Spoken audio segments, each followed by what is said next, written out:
live over on YouTube in just a second. Let me double check the audio, make sure that the audio is working on YouTube. It looks like it's working. Yeah. All the audio looks like it's set up, so I think we're good. If somebody can check on the YouTube stream, that'd be helpful. But guys, thanks for being here. We're just getting the live started. Should be a lot of fun tonight. We're going to be talking. That's right. To Doug be the glory. Praise be to Doug, the Rock of Ages. With you. This is going to be fun. This is going to be a great time. Let's see. Oh, is Jeff going to be joining us I or? don't know, but I hope so. I'm really hoping so. Thank you for the hat, Soren. I appreciate that. Yeah, we might get Jeff. I don't know if Polly's live tonight, but if Polly's around, he might pop in. I'd love to have Polly. He really knows his stuff. Both him and Jeff are phenomenal. Yeah, him and Jeff are good, especially when it comes to politics. Like, I don't do American politics, but just listening and hearing all sides. This fucking asshole. What's his face? Careful, you don't get banned. Don't get Sorry. banned. Remember. Okay, there's this guy. I guess he's like Trump's like little lackey or whatever. And I reposted the video, and basically he called Puerto Rico a floating island of garbage. Yeah, well, that's the kind of stuff Trump says. I'm like, oh, no. Did you hear about what he said about was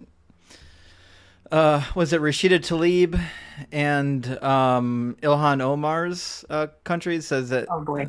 Said that they should go back to their countries and their countries are just shitholes. Real real American there. Yeah. Anyways, Disgusting. we're going to see if we can get some opposition in the box. It looks like just about everybody in here are going to be voting for Kamala, but I'd love to talk to some MAGA Trump loyalists here tonight. Just got to wait for them to get in and for the algorithm to push me out. Although, since I got my last strike like a week and a half ago, none of my lives have been actually pushing out to the algorithm. At first, it's been taking like 2 hours to get it going.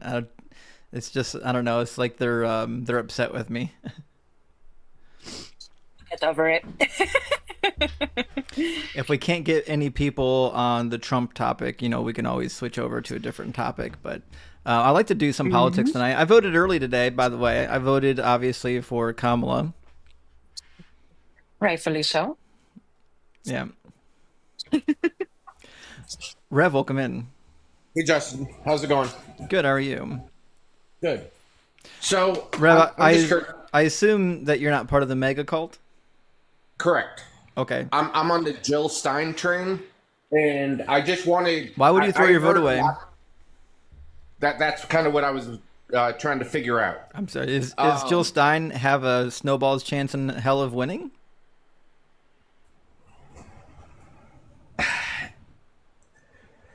I think it's just as important to show that I'm willing to go to the polls, and I don't want any of the flavors of Kool-Aid they have to offer. Yeah, but if you're going to vote for Jill Stein, might as well just stay home. Like, why even waste your breath? Like, Because I mean, effectively, it's like red pill, blue pill. effectively going to vote for Jill Stein is the same as staying home. There's no difference effectively.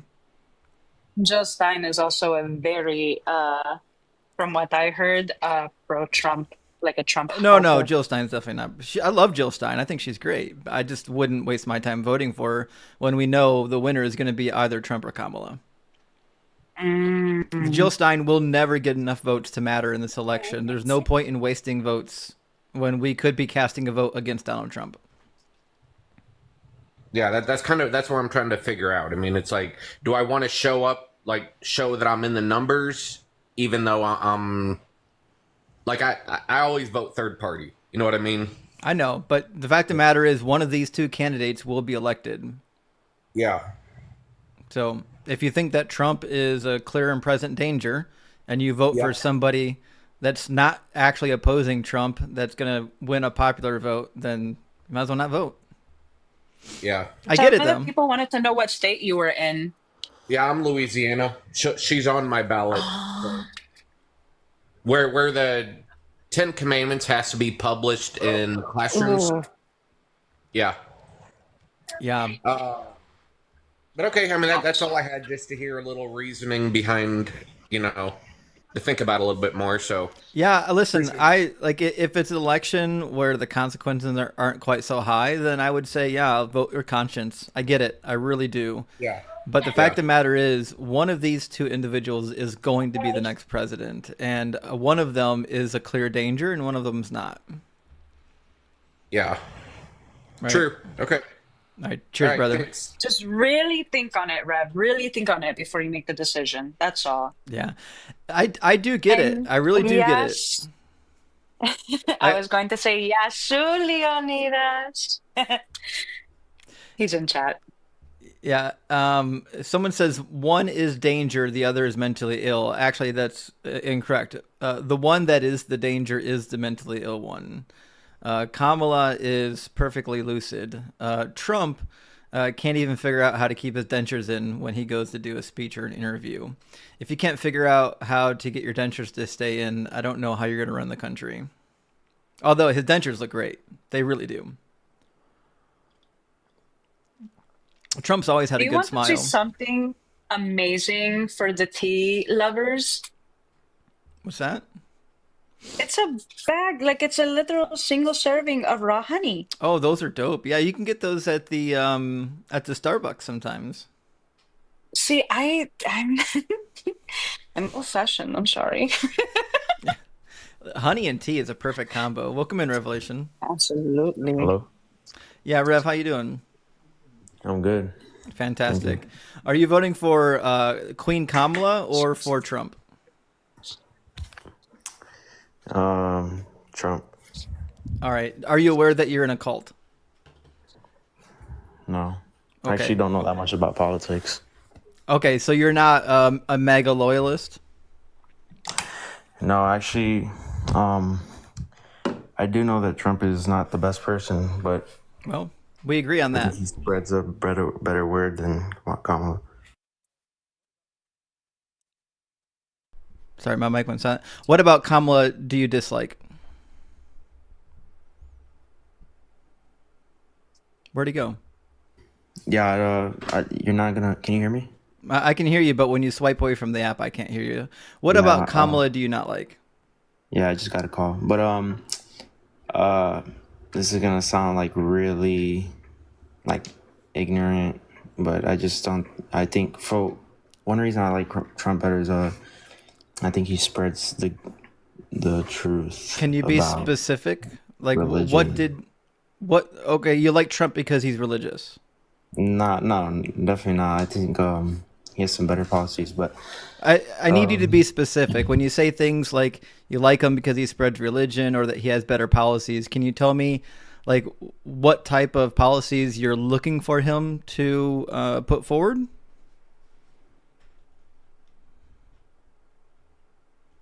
Where'd he go? And he's gone.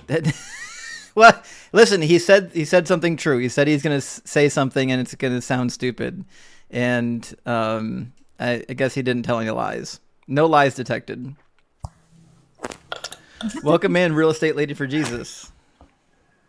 Hi. Welcome in. Oh, Are you voting for well, Kamala or Trump? I've already voted for the only person on the ballot that is worth a vote. Which is That would be Kamala. That's Kamala. Oh, hey, Melanie. based. We love it. All right, make sure Yes. if you have any mega loving friends, you send them over here. We want to talk to them, okay? Yeah, I'm trying to. Well, they're not friends anymore. I've already excommunicated them. Don't do that. But, We can't convert them. We can't convert them unless we got to keep them in. but I will send messages to them and send them over.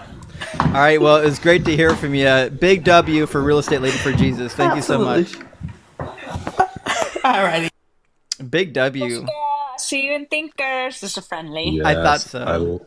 I love it. The tolerant left exiling anyone who does not agree with them. Oh, he's already Once again. crying. It already happened. amazing. Happened It's really great. fast. All right, Seems so natural with so them. David, based on your introductory entrance, I assume you're voting for Donald Trump. Absolutely. Do you own anything that says MAGA on it? No, Have you been to a MAGA rally? I have not. No. Do you think that it would be a good thing to vote for someone that's been guilty of 34 felonies, sexual assault, and says that basically he's going to end the voting process? Was the word you said for that guilty? Yeah. So he was guilty. Yeah, he was found and convicted guilty of 34 counts. He wasn't.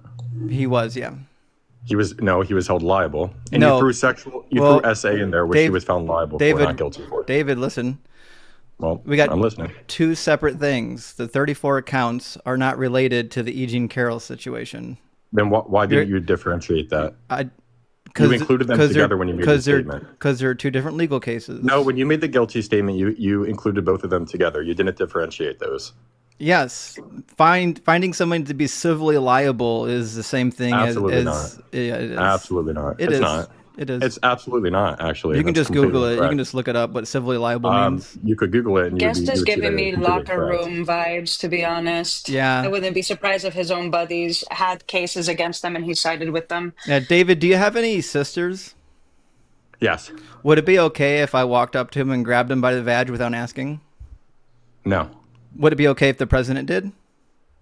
If he went up and grabbed somebody, I don't believe he did that. Oh, so he just says he does it. All right. Let's make something all clear. You're a dude, right? he's let's make he's something running clear. so You're hard. Hey, Did have you ever Trump been in a Call of Duty?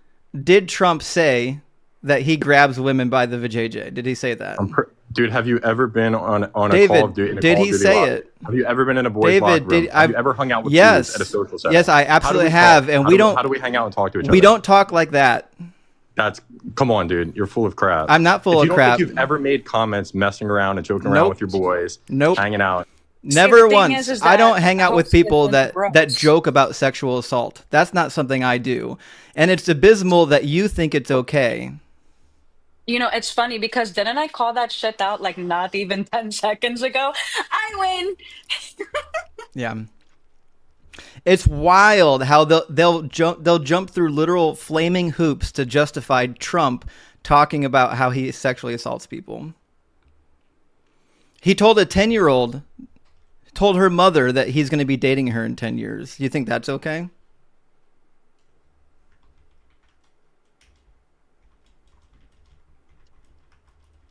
That was a question for you, guest. He You can doesn't- unmute. I know you can. He's probably still talking. Probably. Building your custom home is Building custom homes, tiny. We really do, Tan. We really do. We sense that shit from kilometers away. Ian, thank you so much for the raid. Hey, Ian, do you want uppies on this? I know you're Thursday night. you know, You're used going- to political topics. Oh, sorry, my love. I didn't know you were going to play something. I'm going to play one of our favorite Trump clips. But I'm listening to you, I promise. You better. This is our esteemed president. Thursday night. You're going up the escalator? I'm going to be dating her in 10 years. Can you believe it? Didn't even sound 10. I'll peg her at 7 or 8. Abysmal. But people. Okay, bye. Oh, he cut and ran. He cut and ran. All right, well, we'll get the next one in here. Could you imagine if Kamala said something like that? It would be. They would have her head on a platter. It'd be the only thing Republicans ever talked about. Anyways, is it Lillian? Liliana. Liliana, welcome in. Are you a MAGA loyalist? No, Are you voting for Donald Trump? I am. Do you own anything with Trump's name on it? No, If Trump shot somebody on 12th Avenue or 5th Avenue, would you still vote for him? has he done that? I didn't say he did. I'm asking you if he did, would you still vote for him? I'm asking if he has. That's not answer to my question. My question is, if he did, would you still vote for him? It's not a realistic question. It's a realistic question because Trump quite literally said if he shot somebody, people would still vote for him. So I'm testing his own claim. If he shot somebody, would you still vote for him? he still hasn't done that, so As- I can't. if you can't answer answer, if you can't answer The fact my that she's question, dodging you're. means yes, she would. Yeah, she would. This is the most embarrassing thing. Hey, Hanji, ask me if Kamala shot somebody. Would I still vote for him? If Kamala shot someone, would you still vote for her? No, I wouldn't. Oh, I thought so. Okay, see, it's not that hard. Yeah. As it turns out, like I'm not in favor of voting like violent schmetophiles into office. So I am not in favor of voting for okay, someone that. then answer believes the in- question: would you vote for Donald Trump abortion, if he and I shot am not somebody? In for someone that believes in just. That's not an answer to my no. question. My question you have already heard 3 times. I'll give it to you a 4th. Would you vote for Okay, Trump apparently you're not. if he shot somebody, as he said on Fifth Avenue? And Fifth Avenue is one of the richest avenues, by the way. Just saying. Yeah, this is a hallmark characteristic of cult behavior. The inability to criticize the leader. So it sounds like you are in a cult. Who, You- me? Yeah. Really? Yeah. You If just Trump judge if Trump everybody says so freely if like Trump that? says something is true, does it mean it's true? No. Okay. Can you name one thing that he said that you disagree with? Same way as if you say something, do I believe it's true? No. Can you I don't know you. Can you name a single thing that you disagree with Trump on? A single thing that I don't that I disagree on? Yeah. I disagree on a few things about his past, Like what? but just a few things. I don't need to go in details. I do disagree with people. You do. That's how discussions work. Like, we're going to have questions back and forth. You can't just keep dodging questions. These are easy questions. I'm not even giving you hard questions yet. For example, a more difficult question would be like, do you think that it was acceptable that Trump spent so much time with Epstein? With what? With Epstein, What is that? the guy that was trafficking young women for a period of over 20 years, that Trump has many, many pictures with, including Well, I documents can that he was on his see that plane. with absolutely everything you hear on media. I can show you the pictures. I'll just do it now, actually. Hold on. There's a ton of them. A ton of them.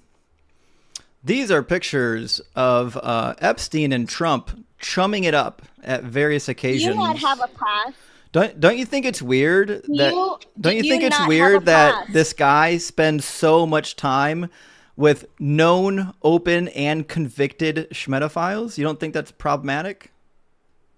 Not to mention, how do you not know who Epstein is? Imagine voting for someone and not know shit about them. That's almost as bad as blind faith. Oh, wait, I'm the sorry, Christians do do you that guys already. not Never have mind. pasts? My Do we not past have what? my past does not include essaying a host of Do you women. consider yourself a good person? Do you think Hey, that a good listen to person? host. Do you think that a good person is someone that victim has a lifetime of victimizing women, including children?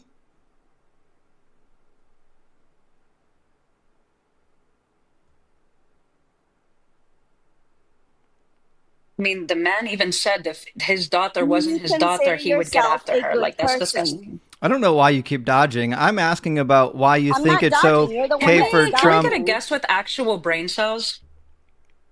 You're the one I'm dodging. over it. Girl, you haven't answered not one question. Hanji, I love you, but I can't talk to 2 people at once. I don't have the attention span for it. I'm neurodivergent. I can't hear anything she's saying if I'm you're sorry, talking. baby. Sorry. Why don't you just answer that for me? Okay. Do you? I'm going to mute you 2 now. Okay. Just keep the conversation clear. We're not just going to yell and shout back and forth, and I don't want to get my live banned tonight, which is what happens when people do political lives. We're not doing that. I only have 1 strike left on my account. So here's what's going to happen. I asked you a very simple question. Do you think that it's problematic that Donald Trump spent so much time with Epstein?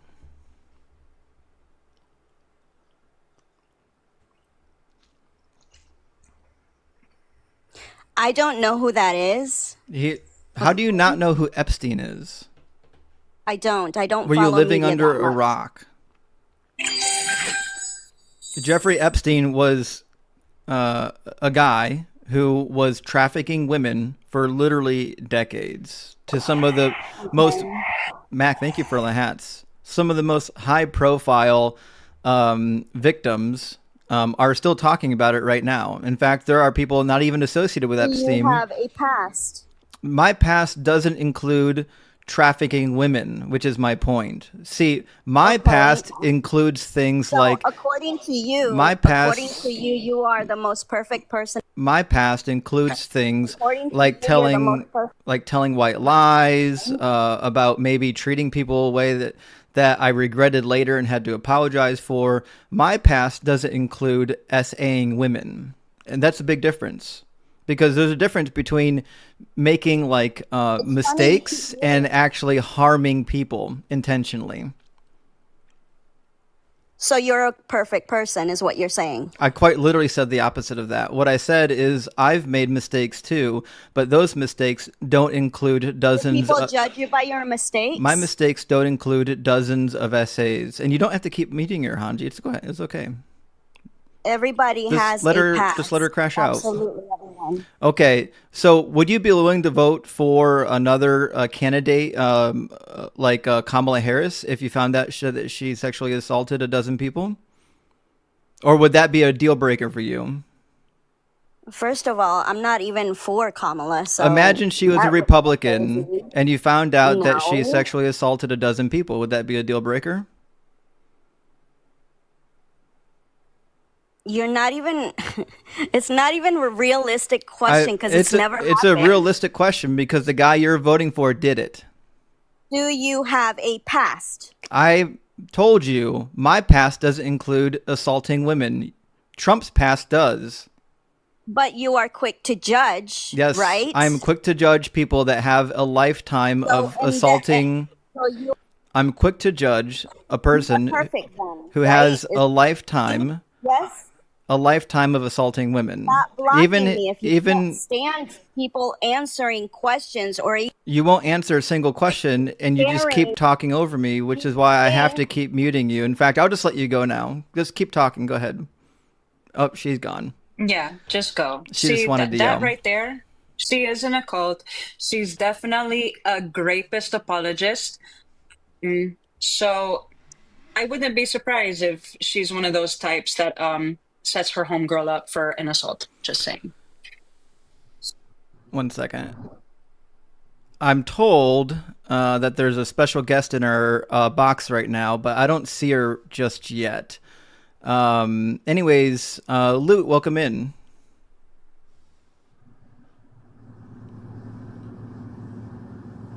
Loot, did you get in here by accident? Loot? Hello. Loot, are Oh, you there she is. present? Hello. I can hear you. Can you hear us? Yes. Fantastic. Are you voting for MAGA or not? Yes. Fantastic. Do you own anything with Trump's name on it? Yes. Okay, so you're a MAGA loyalist. No. Okay, are you aware that you're in a cult? No. Would you take a quiz with me? Yes. Okay. We need to answer a couple questions. Question number 1, is your leader the ultimate authority of the group? That's an easy yes. Trump is, right? All right. Does your leader have impressive made-up names or titles? The answer is yes. No. He's the chosen one. Oh. Fantastic. Number 3, is your leader always right? Therefore, you are not allowed to criticize him and her. No. It's a yes. All right. Are members of your group discouraged from reading anything that's critical of the group?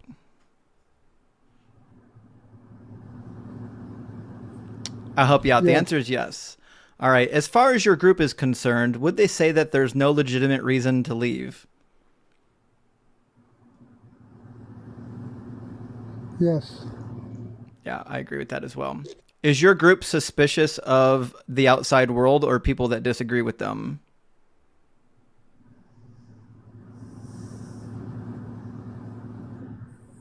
Don't know. It's a yes, which is why they say that you can't trust liberal media and they're burning books.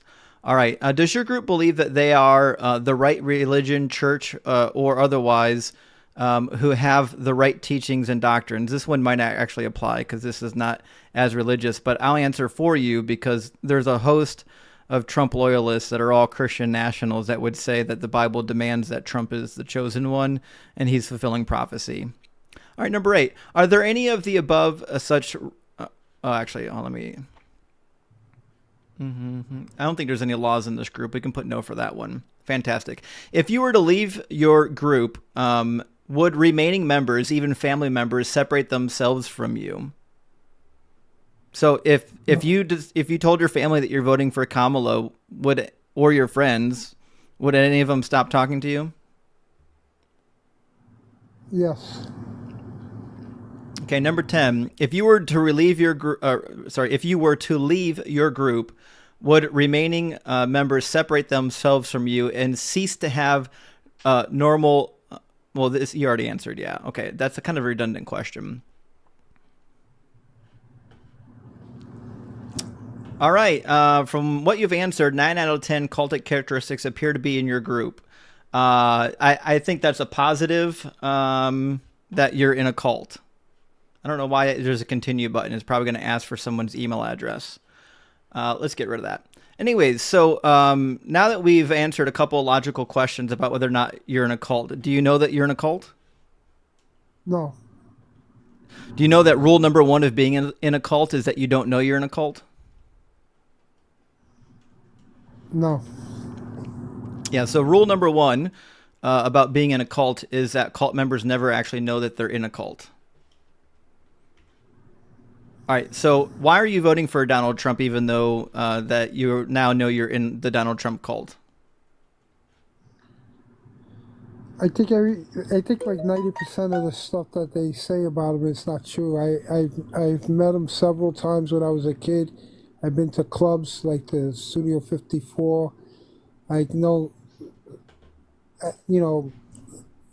it's I don't even know what to say. So much stuff is saying against him. Okay, so when people criticize Trump, they're all liars? When I met him, I was a kid. I used to go to Studio 50. Everybody loved this guy. Well, I'm sure, because he's rich and famous. That's what happens when you're rich and famous. Exactly, yeah, exactly. Right. So how do you know when people say bad things about him that they're lying? With the assault, sexual assault. The guy's a multi-millionaire. I've seen women chasing him out the door. Okay, because the fact that some women chase him means that the women that he assaulted are all lying?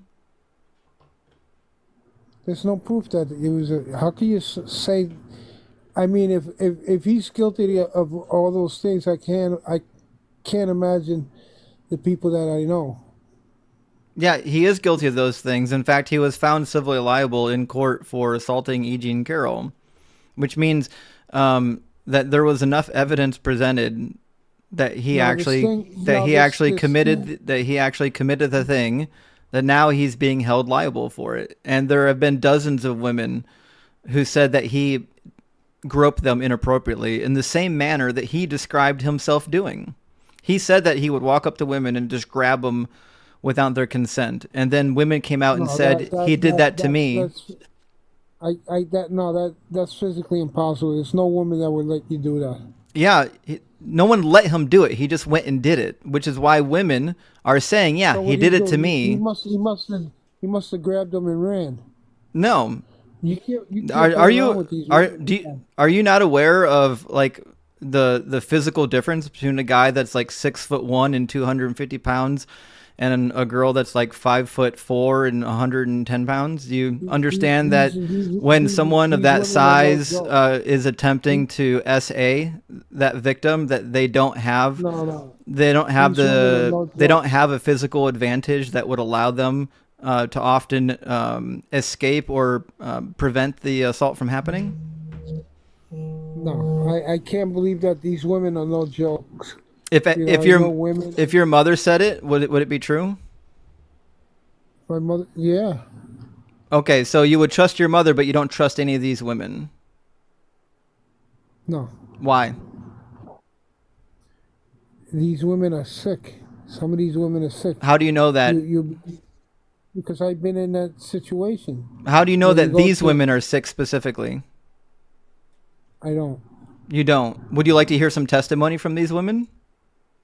They can say whatever they want. It's Do you know that got to do with even his ex-wives in court said that he assaulted them? Ivanka Trump? Do you know about that? No. Yeah, his own ex-wife, Ivanka Trump, said that But she you- was you assaulted mean- by you him, mean- you both mean- physically, You need to tell me both a man physically. can't touch his wife? No, he. Let's talk about Donald Trump and Hold rape. on. He sexually assaulted her. So here's what you can't do just because you're married. You can't force somebody to have sex with you just because you're married to them. Do you understand that that is still considered assault? All right, but what about when it's the opposite way? You don't want. Do you understand that you cannot Yeah, force your wife to have sex with you? That is still Yeah. considered assault. Yes. Fantastic. What happens Are you when- aware that Ivanka Trump What has happens when they accused? get- what Are you happens when they aware get that rid- Ivanka Trump is on record? Ivana. Oh, It's sorry. Ivana, Sorry. baby. The daughter Ivanka's is the daughter. Ivanka. Yeah, Ivana is the ex-wife. Ivanka is the daughter. It doesn't matter because he sexualizes his daughter all the time, anyways. That's hard Do you to think it's believe. problematic that he referred to his own daughter as a piece of ass? I seen gangsters talk like that Do you thi- about their kids.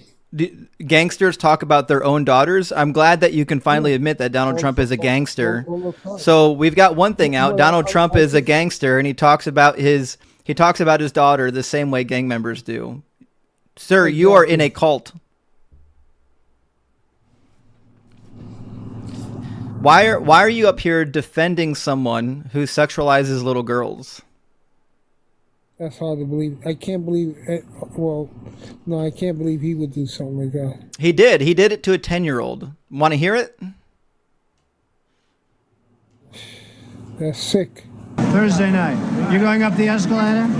I'm going to be dating her in 10 years. Can you believe it? Do you think that's okay for Trump to say to a little girl that he's going to be dating her? I seen that. Do you think people say that? do you think it's I seen okay that- for a grown-ass that's not man to true. talk to a That's- little girl in that particular way? I don't see any. We can't hear you. I'm telling you right now, I catch a grown ass man telling my child that, oh, I see people saying I have it. to I see scrape them women off the saying it. escalator. I see women saying it about boys. You know. Are they oh, running for one- president? No. Okay, that's the difference. I don't care that there's random people on the streets that say things. I care that we have a person running for the office who thinks that it's okay to sexualize a 10-year-old girl. You know, they make these little girls feel comfortable. No, You know, like, oh, the quite president's- literally the opposite. That's because you got a dirty mind. No, Trump said to a little girl and the little girl's mother that he'll be dating her in 10 years. Why would you say that to a little girl? People do things like that just to make them feel. Dad, you famous. answer. That's not going to make anyone feel comfortable. It's going to make you feel like a sexual object, which is not something you're supposed to do to a grown woman, much less a little girl. You got a dirty Would mind. would you say that? Would you say that to a little girl? Would you tell a 10-year-old girl that you're going to date her in 10 years? No, but I'm not famous. Why wouldn't you? Oh, so if you're famous, you can do it. You know, it's just something. You know, when they If get you're older, famous, are you allowed to sexualize little girls? Is that what you're saying? that's sexualized by talking. He said that he's going to be dating a little girl. What do you think he's seeing in this little girl that he would want to date her in 10 years? He's not seeing anything. Do you think He's do you think he's in love with her mind? Do you think that he's dazzled by this 10-year-old's brilliant brain? Or do you think maybe he just wants to tap it? Man, these guys are just dirty minds, man. I didn't say it. Your cult leader said it. No. I'm just saying for people to say things like that about an older person, you know, old people say that. I seen the old say, oh, wait until if I was only 5 years younger. These old men, they're in canes, they're in wheelchairs, and they would just kid around with the kids. Are they running for president? No. Okay, well, this pervert is running for president. I don't care if you've watched other people say things that are perverted. I'm talking about this guy right here. This guy who sexualizes little girls and his own daughter is the one running for president. Have you heard him talking about his daughter? He hasn't. I'll play it for you. I heard people say Ivanka Trump.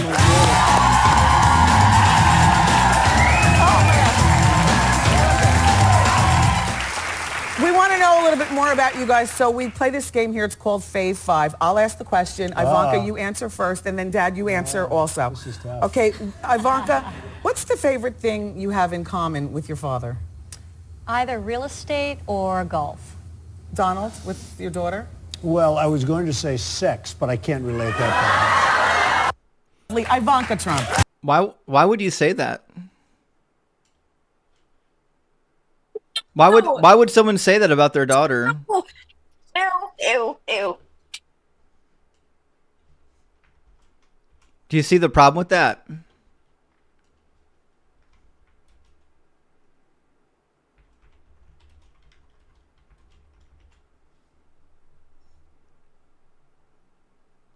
I love the MAGA loyalists in the comments saying that we don't have a sense of humor. There's nothing funny about sexualizing your own daughter ever. It's never funny.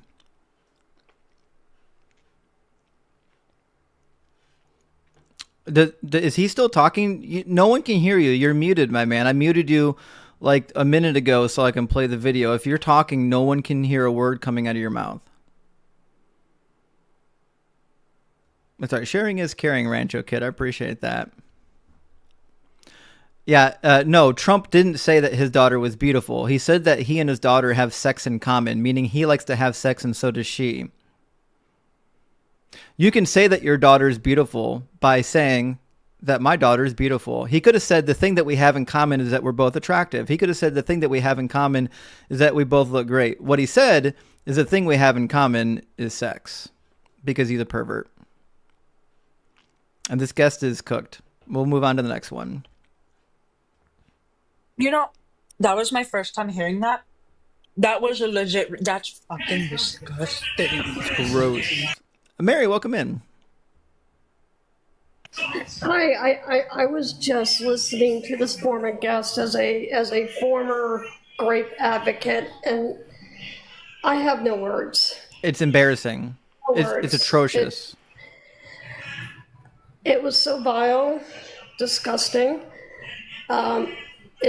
My heart breaks for every single victim that, and men and women experience it. It's like, let's not ignore that it happens to men as well too. It does, yeah. But- and I'm sorry it happened to you. and- It's terrible. Yeah, it's just horrible, that people just don't understand how he sexualizes his daughter. And to think it's okay to say that to a 10-year-old child, I'm going to date you. Like, how are people not understanding this man is a misogynist, rapist, convicted felon, racist? I don't understand what people aren't connecting about this man. I really don't. Well, I really don't. they're in a cult and they don't know it, which is the whole point here. Trump can do and say literally anything. There's nothing he couldn't say that the MAGA loyalists wouldn't turn around and still vote for him. That is a hallmark sign that you're in a cult. Oh, exactly. And, I don't know what it's going to take for these people to realize that they are part of a cult. And, I just don't know what it's going to take. I don't know if they're so far into this cult that they're part of, what it's going to take. Yeah, I don't know. I don't know. I don't mean, know. maybe another riot. We'll see. But Mary, thank you so much for being here. If we get another person up here that wants to comment on these types of assaults, you're more than welcome to come up and chime in and give the perspective of somebody who's actually been there. Yeah, thank you. I appreciate that. Yeah, thank you so much, Mary. I appreciate you. You're welcome.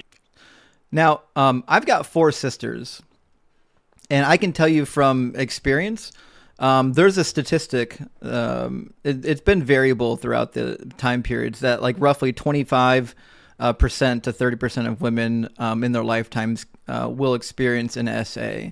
And That's completely true. The women in my family and the women in my life, that estimate is actually probably higher than that. And the fact that anyone would justify voting for a man who openly admits to it is appalling to me. I'll try to get Scotty in here next.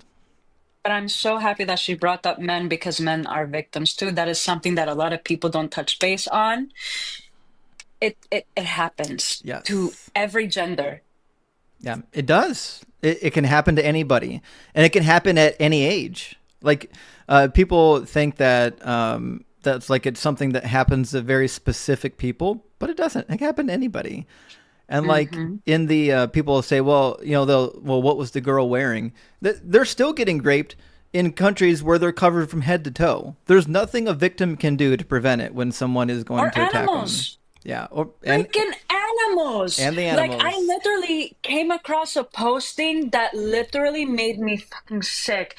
There was I forgot the name of the area, but 4 men raped I think it was a pregnant goat to unalivement. Oh, God. That's bad. Shatayla, did I say that right? Hi, it's Shataya. I'm sorry, it looked like an L from here. Shatay. Okay. That's okay. Well, welcome in. Are you voting you. for Trump or Kamala? Absolutely not. I'm voting for Kamala. Big W. Let's get some W's in the chat for Shatayla. Big W.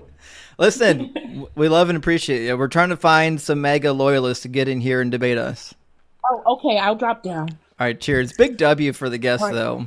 Big W. I'm going to lighten up the mood. My new background is actually a new image that was created of my darling light, my god Apollo.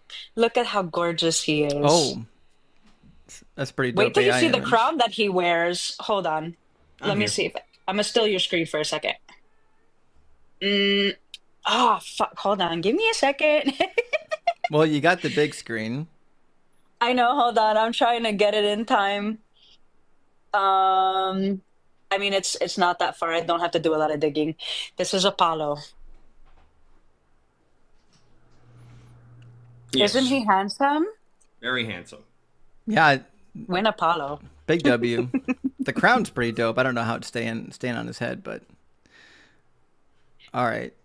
Back to normal. Okay. Orion, welcome in. Welcome. Ryan, are you voting for Trump or Kamala? Trump. Fantastic. Do you own anything with Trump's name on it or anything with the word MAGA on it? No. Is there anything Trump could do or say that would cause you to not vote for him? Yeah. Like what? Lie. Oh, well, So give it to me. Okay, so you're voting for Kamala. Fantastic. Well, not really, because you use that way of saying, well, if these people are voting for Trump, then they don't know that they're in a cult, but you don't know you're in a cult. So that's the same ideology I'm actually not in a cult. Oh, well, you don't know you're in a cult then, so that makes you a part of the cult. You see how that ideology just backfires on you? Actually, so let me help you understand. There are like 10 key factors of knowing whether you're in a cult. You have to be guilty of more than one factor to know that you're in a cult. So just by saying that you're automatically in a cult because you don't know you're in a cult is fallacious logic, which is why the tests to determine whether or not somebody in a cult is multifaceted. So the fact of the matter is, you keep condemning the him actual as a child pedophile, right? You keep condemning him as a child pedophile or somebody like that. Oh, because he's now, been. Condemn Muhammad from Islam. What about him? He's not running for president. Doesn't matter. Condemn him. He's I a child did. pedophile, I right? do literally all the time. I don't know if you've been around Orion, but I do religious. I want you to say it right now. Orion, I need you to stop talking so I can talk. So I do religious. He's running. So I do religious debates 3 nights a week. This is one of the rare political debates that I do. And when I do religious debates, I debate Muslims all the time. And I routinely point out that she was 6 years old when Muhammad married her because Muhammad was a pedophile. And she was 9 years old still playing with dolls when Muhammad consummated her marriage. So I will criticize that pervert the same way I'm criticizing your favorite pervert. The difference is that you don't know you're in a cult that is also a religion, and at least the Muslims know that they're in a religion. That's right. Justice for Aisha. Justice, hashtag for Aisha. Yeah, Josh, it's not a bad take because the same text that says she was playing with dolls says that she had not yet menstruated. So if you actually read the texts from the time period, the ones that were even written by her, says that she had not yet menstruated. She was a little girl. It gave her age. She was age 9. And we cannot unmute you. I can send you an invite to unmute, but it is the microphone emoji. Justin, go ahead and reset your goal, my darling. Oh, I didn't even see that. Orion, do you know how to unmute yourself? I sent him an invite. Oh, there it goes. Yeah. Welcome back. Fantastic. Is this your first time on a TikTok debate? No. Okay. No. Just to you. Great. Just so, for your debate. I'm sure. Okay. So what would Trump have to do other than lie for you to not vote for him? Because he's lied many times and you're still voting for him. Thank you, Goblin. Well, the one thing he doesn't want is the invasion of America. Nobody wants that. No. Thank you so much, Goblin. Damn, Goblin crushed the whole globe by himself. Big W, Goblin. Thank you. Time to set the new one. Name a single person running for president that wants an invasion of America. Well, actions speak louder than words, right? Well, show what actions did they do that warrants the claim that they want an invasion? Sometimes it's not what you do, it's what you don't do. And 4 years of keeping these borders open is just a clear sign of that old story coming back from the city of Troy and the Greeks. What is an open border to you? Amount for invasion. They're setting you up for invasion. No, what do you mean when you say open borders? Racism. Sorry. Yes, When I you know mean you're open racist. borders- I'm asking, what do you mean when you say the phrase Whoa. open borders? Break the claim. You brought it Quite up, the not claim. me. So you No, said somebody commented that I'm a racist. so you are a racist. that's- So what do you mean? I'm a racist. What do you mean when you say open borders? What do you Bro, think that I dated means? 2 freaking Jamaicans in high school. Or bro. I'm not Orion, racist. stop crashing out. I'm asking you very simple questions. When you say open borders, what do you mean? Open borders is as simple as it is. Why do you try to change the definition of open borders? It's because it's not Just like that you did. it's not that simple. What do you think the phrase open borders means? Okay, give me a sec. Open borders. Yeah, what does it mean? Your borders are open. Okay, and when did they open? What is it? And Joe Biden got in? And what did he Wait, didn't Joe Biden what sniff did- kids? Is that why you ran away? He didn't. Anyways. What did he do to open the borders? What did he do? I don't know. So Tell me. You're the one making the claim. So I want to know what legislation he enacted that caused the borders to now be open. Well, I don't have my computer inside me, man. So I'm not a Google warrior like This you is are. But this is really embarrassing to come up in here with all this bluster Inside him, what's my funny? goodness. and How have embarrassing it is. and Now have you can research. absolutely nothing And I'm to. gonna tell you, America, Canada is having. I don't know why you're Oh, the spazzing crash out out. about Canada. Listen, Orion, we live in America, and I love our brethren and sister into the north, but they're not voting for the U.S. president. I just can't believe he said he doesn't have a laptop or a computer inside him. Like, your Hulk can get that big? With or without lube? I have questions. So the fact of the matter is, U.S. has never had open borders. They never have. Well, except when we came in and stole the country from the natives. They had open borders then, but for some reason we didn't deport those immigrants. Maybe it's not too late to give the land back, although we keep stealing more of it every year. I don't know why they continue to treat the natives the way they do. Orion, do you know how to unmute yourself? I don't know why we have to keep doing with him. Honestly, it was the tokenizing of dating 2 Jamaican women. I I know. highly doubt that happened. Orion's still shouting into the void with his mute button on. Probably. He's crashing out. Yeah, he's definitely crashing out. Exactly, Jezebel's baby daddy. Exactly. Whew.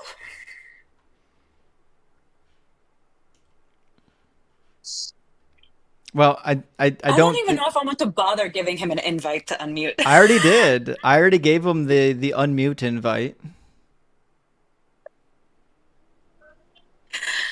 Uh,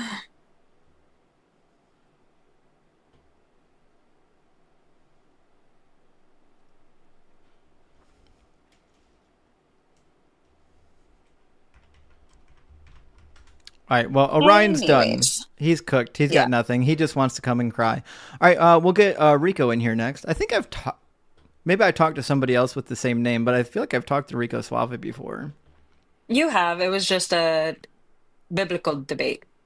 Yeah, I thought so. Because I thought we talked about something religious before, not political.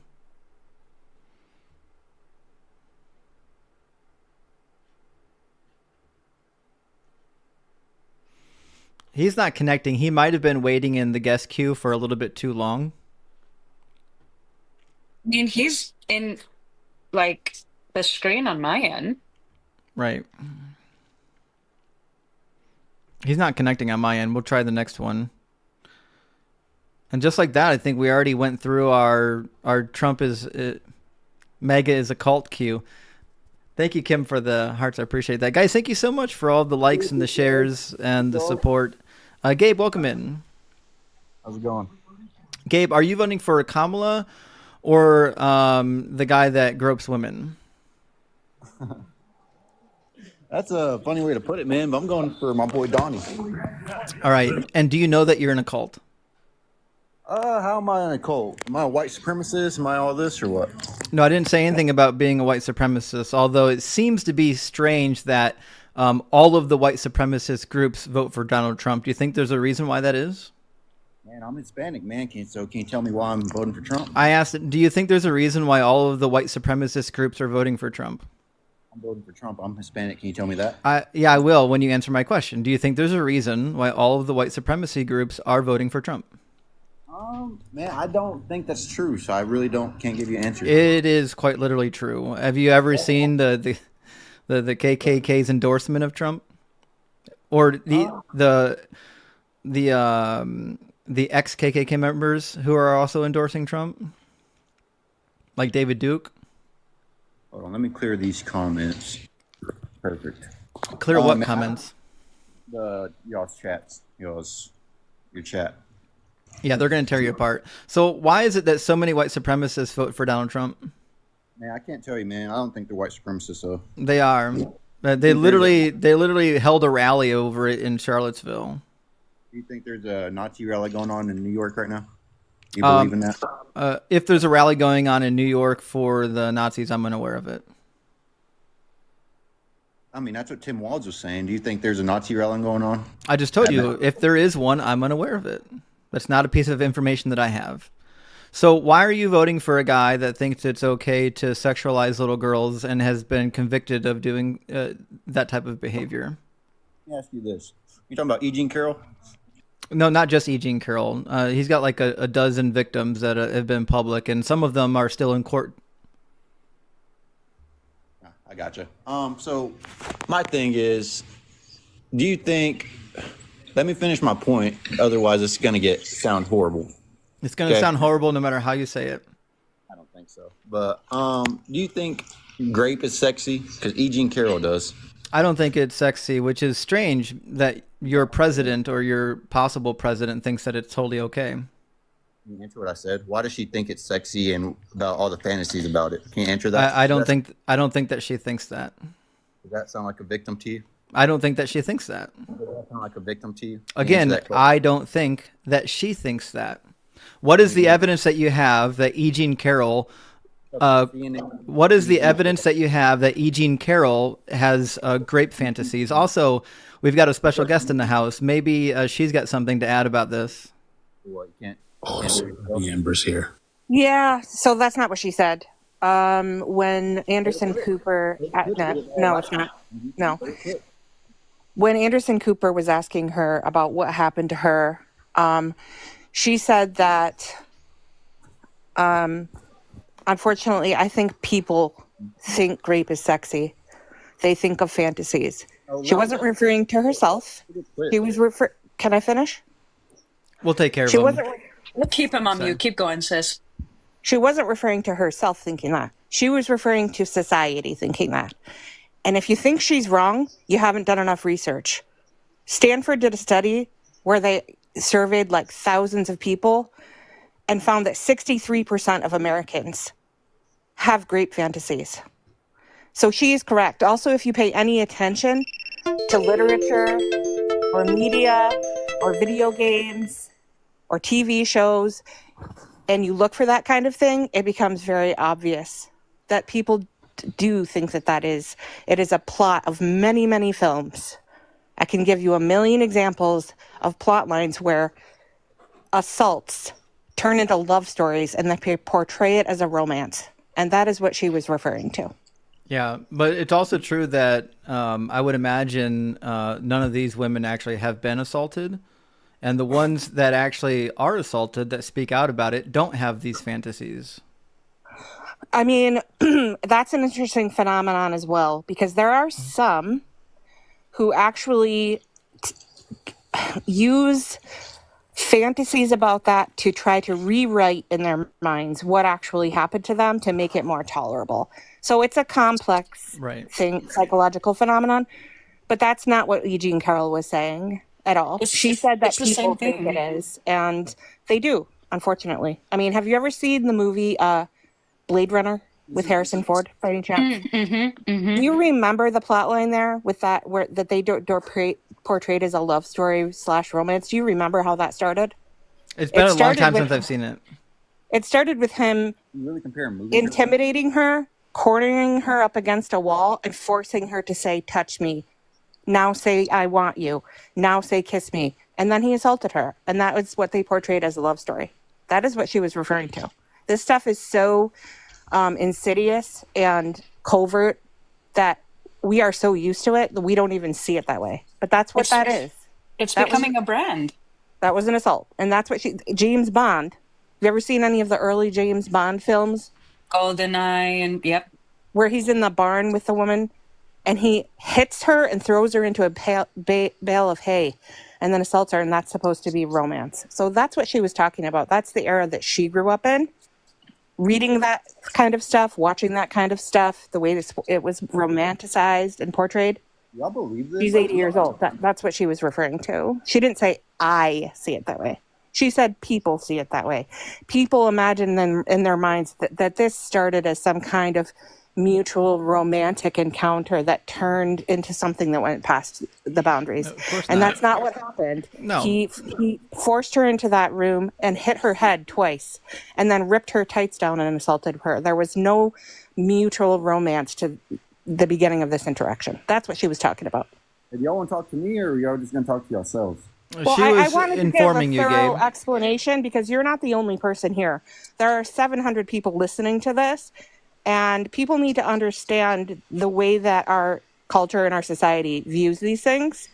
And there are also other victims and survivors in the comment section that need to understand that their experience is valid and they are believed. She's not a bitch. Why would she go on TV bragging about the money she won? That's not a bitch. She didn't brag about the money she won. This, I will go buy you this. Endless lies.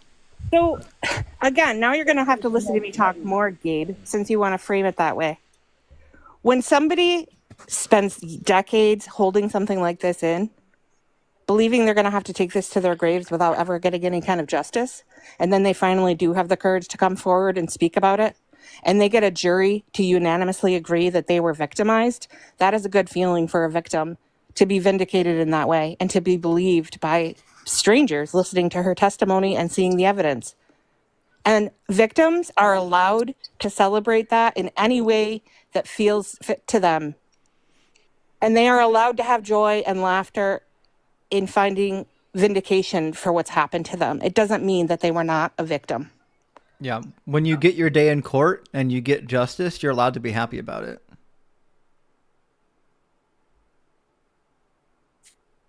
Because there's a lot of victims that don't see the justice. There's a lot. In fact, I don't want to keep naming names, but there's somebody in my life who was assaulted, and when it came time for this man to go to court, he had dozens of victims, and I knew more than one person that was a victim of him, and they didn't want to go to court because they were embarrassed, because they didn't want to be part of a public spectacle. Because they didn't want people to shame them and ridicule them or say that they're liars. There are women right now that are victims that are too afraid to come forward. And so a lot of times they don't come forward. Sometimes it takes them decades to come forward. I can tell you from personal experience, and I'm not going to go into detail, but I never came forward about the person who assaulted me. Now, he ended up committing a very horrible crime against me and my family and took the life of my dad. So that everybody knew about that. But I never disclosed the essays that were going on in the months before that when he was stalking me. It took me until I met my husband to finally tell someone, and that was almost 15 years later. I never even told my therapist, to be honest with you. I was so ashamed and embarrassed, and I was blaming myself that maybe if I had reported that to the police, that would have stopped this from happening. So there's a lot of victim blaming that people do to themselves because that's the way that we are. I mean, people don't believe us, as is evidenced by these conversations. Yeah. And it's also a very grueling process. Amber, I have a question. Yeah, go ahead. Sorry. I've got a super chat that says Trump refused to give DNA samples that would have exonerated him. Is that true? That is true. Why would a guy who certainly didn't commit the crime not give DNA samples? Well, this is one of the most baffling things to me that doesn't click for people. He dropped. Yeah, I saw that. That she tried through litigation from her attorney to his attorneys for over 2 years to get him to turn over his DNA to match the sample that she had.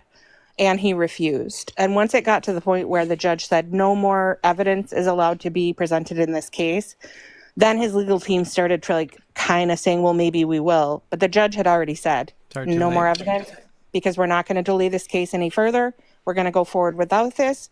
We're not going to use this evidence anyway, because even if it did show that his DNA was on her dress, that still would not be proof enough for a lot of people that it wasn't consensual. And so they went forward with the evidence they did have because it was enough. But it's also true that if the DNA didn't match, it most certainly would have been in Trump's favor. And the fact that he refused to give a DNA sample, to me, just demonstrates that he's admitting his own guilt. Well, yeah, I mean, when your only defense, because he only testified for about 30 seconds in the first trial before his lawyers pulled him off the stand because it didn't go well. He offered no defense for himself other than the fact that he didn't know who she was and he had never met her, which is obviously false. There are photos of them together. And if he had submitted that DNA sample and it matched him, that would have just right there proven that he was lying, that he didn't know who she was. But in addition, why would somebody spend 2 years in litigation trying to get a DNA sample from someone if they knew they were lying, and as soon as that DNA sample was submitted, that it would not match? Why would she urge and try for 2 years to try to get that from him if she knew she wasn't telling the truth? That would have destroyed her case. Oh, for sure. And her life. So it doesn't add up. Yeah, it absolutely would have destroyed her entire case. Hold on. Oh, I was going to Star Wars nerd. I think Star Wars nerd. I think his father might be on the other line here, wanting to talk. Mm-hmm. What's the situation? And also, I'm giving all of the survivors a hug, just so you guys know, you are seen, you are heard. We love you, and we believe you. Your justice will come. It may not be today, it may not be tomorrow, but by Lady Themis, the goddess of justice, you will have your perseverance. Yeah. I just want to point out, too, that 62% of women who are victims of rape never report to the police in their entire lives. That's more than half. That's most, right? And of the ones... Sorry, I'm on a delay. Sorry, I'm here. Of the ones that do report... I'm going to put you right here with my dad. and go to court, 2% of those cases ended What do they in want, convictions. MAGA? 2%. What are we talking about, MAGA? 1 second. Sorry, Amber. Sorry, we'll last thing I we'll was get him saying. sorted out in a second. Of the cases that do go to court after they're reported, 2% end in a conviction. Right. 2%. And women know this. And that involves going through a grape pit, years of depositions. And the way that they try to defend their perpetrator in court is to excoriate the character of the victim. Every That's how time. they try to defend. And it's horrible. And that's why many, many victims drop their cases, back out, and don't testify. Right. Yeah. And I've known a dozen or more women that were assaulted, and none of them want to come forward with it. All of them would just rather keep it in the past and try to live life normally moving forward. So many people don't want the traumatization of actually taking somebody to court and paying a lawyer and, being made fun of and being made a spectacle of. Star Wars nerd, you got your dad with you? Yeah, I do got my dad with me, and he's saying, what is it? Trump is The only one ain't part of all the only one that ain't part of the dirty secret. Well, here, why don't you talk to Justin? He's a great friend of mine. Here, talk to him. Yeah, he's the only one that ain't part of the cabal that's been going on for the last 60 years. Can you fill me in on what the cabal is? That's the Senate Armed Services Committee, Wall Street, the banks. They run this country and have run this country for the last 60 years. And how do they do that? Through the Senate Armed Services Committee, the CIA. They're the ones that buy and sell the drugs. Wait, who does? The Senate Armed Services Committee. For who? For the United Nations. It's for the whole United States. They flooded the cocaine. Wait, who are they buying the drugs from? Manuel Noriega. Who's that? That was the leader of Panama. Okay, so the U.S. Senate Armed Services Committee is directly buying what from a dealer in Panama. Did, and then put him in jail. You can't say the D word on that. Okay, so They did. so who's And in they jail? put him in jail and called it a sting operation. Who's in jail? The cocaine hit the streets in the 80s. Who's in jail? Manuel Noriega. Okay, and what did he get in prison for? Dealing cocaine. Okay, so he got arrested for dealing. You know what? We got to be careful with some of the words. We can't say some of these words. And so when he got convicted of this crime, how do you know that he was dealing to the U.S. government? It was a CIA operation. Well, yeah, and how do you know this classified information? Well, I'm part of that operation. Oh, so you work for the U.S. Armed Services Committee? No, I was part of the operation. Which operation? The CIA operation. So you worked for the CIA? Yes. Okay, so you worked for the CIA, now you're retired. Nope, they won't let me retire. They won't let you retire? Right. Are you of the age of retirement?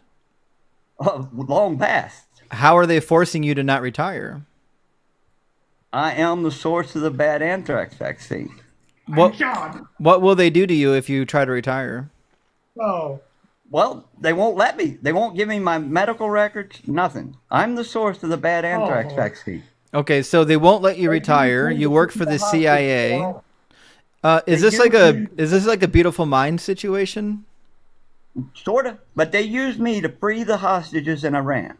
Sorta is crazy. So you freed the hostages in Iran?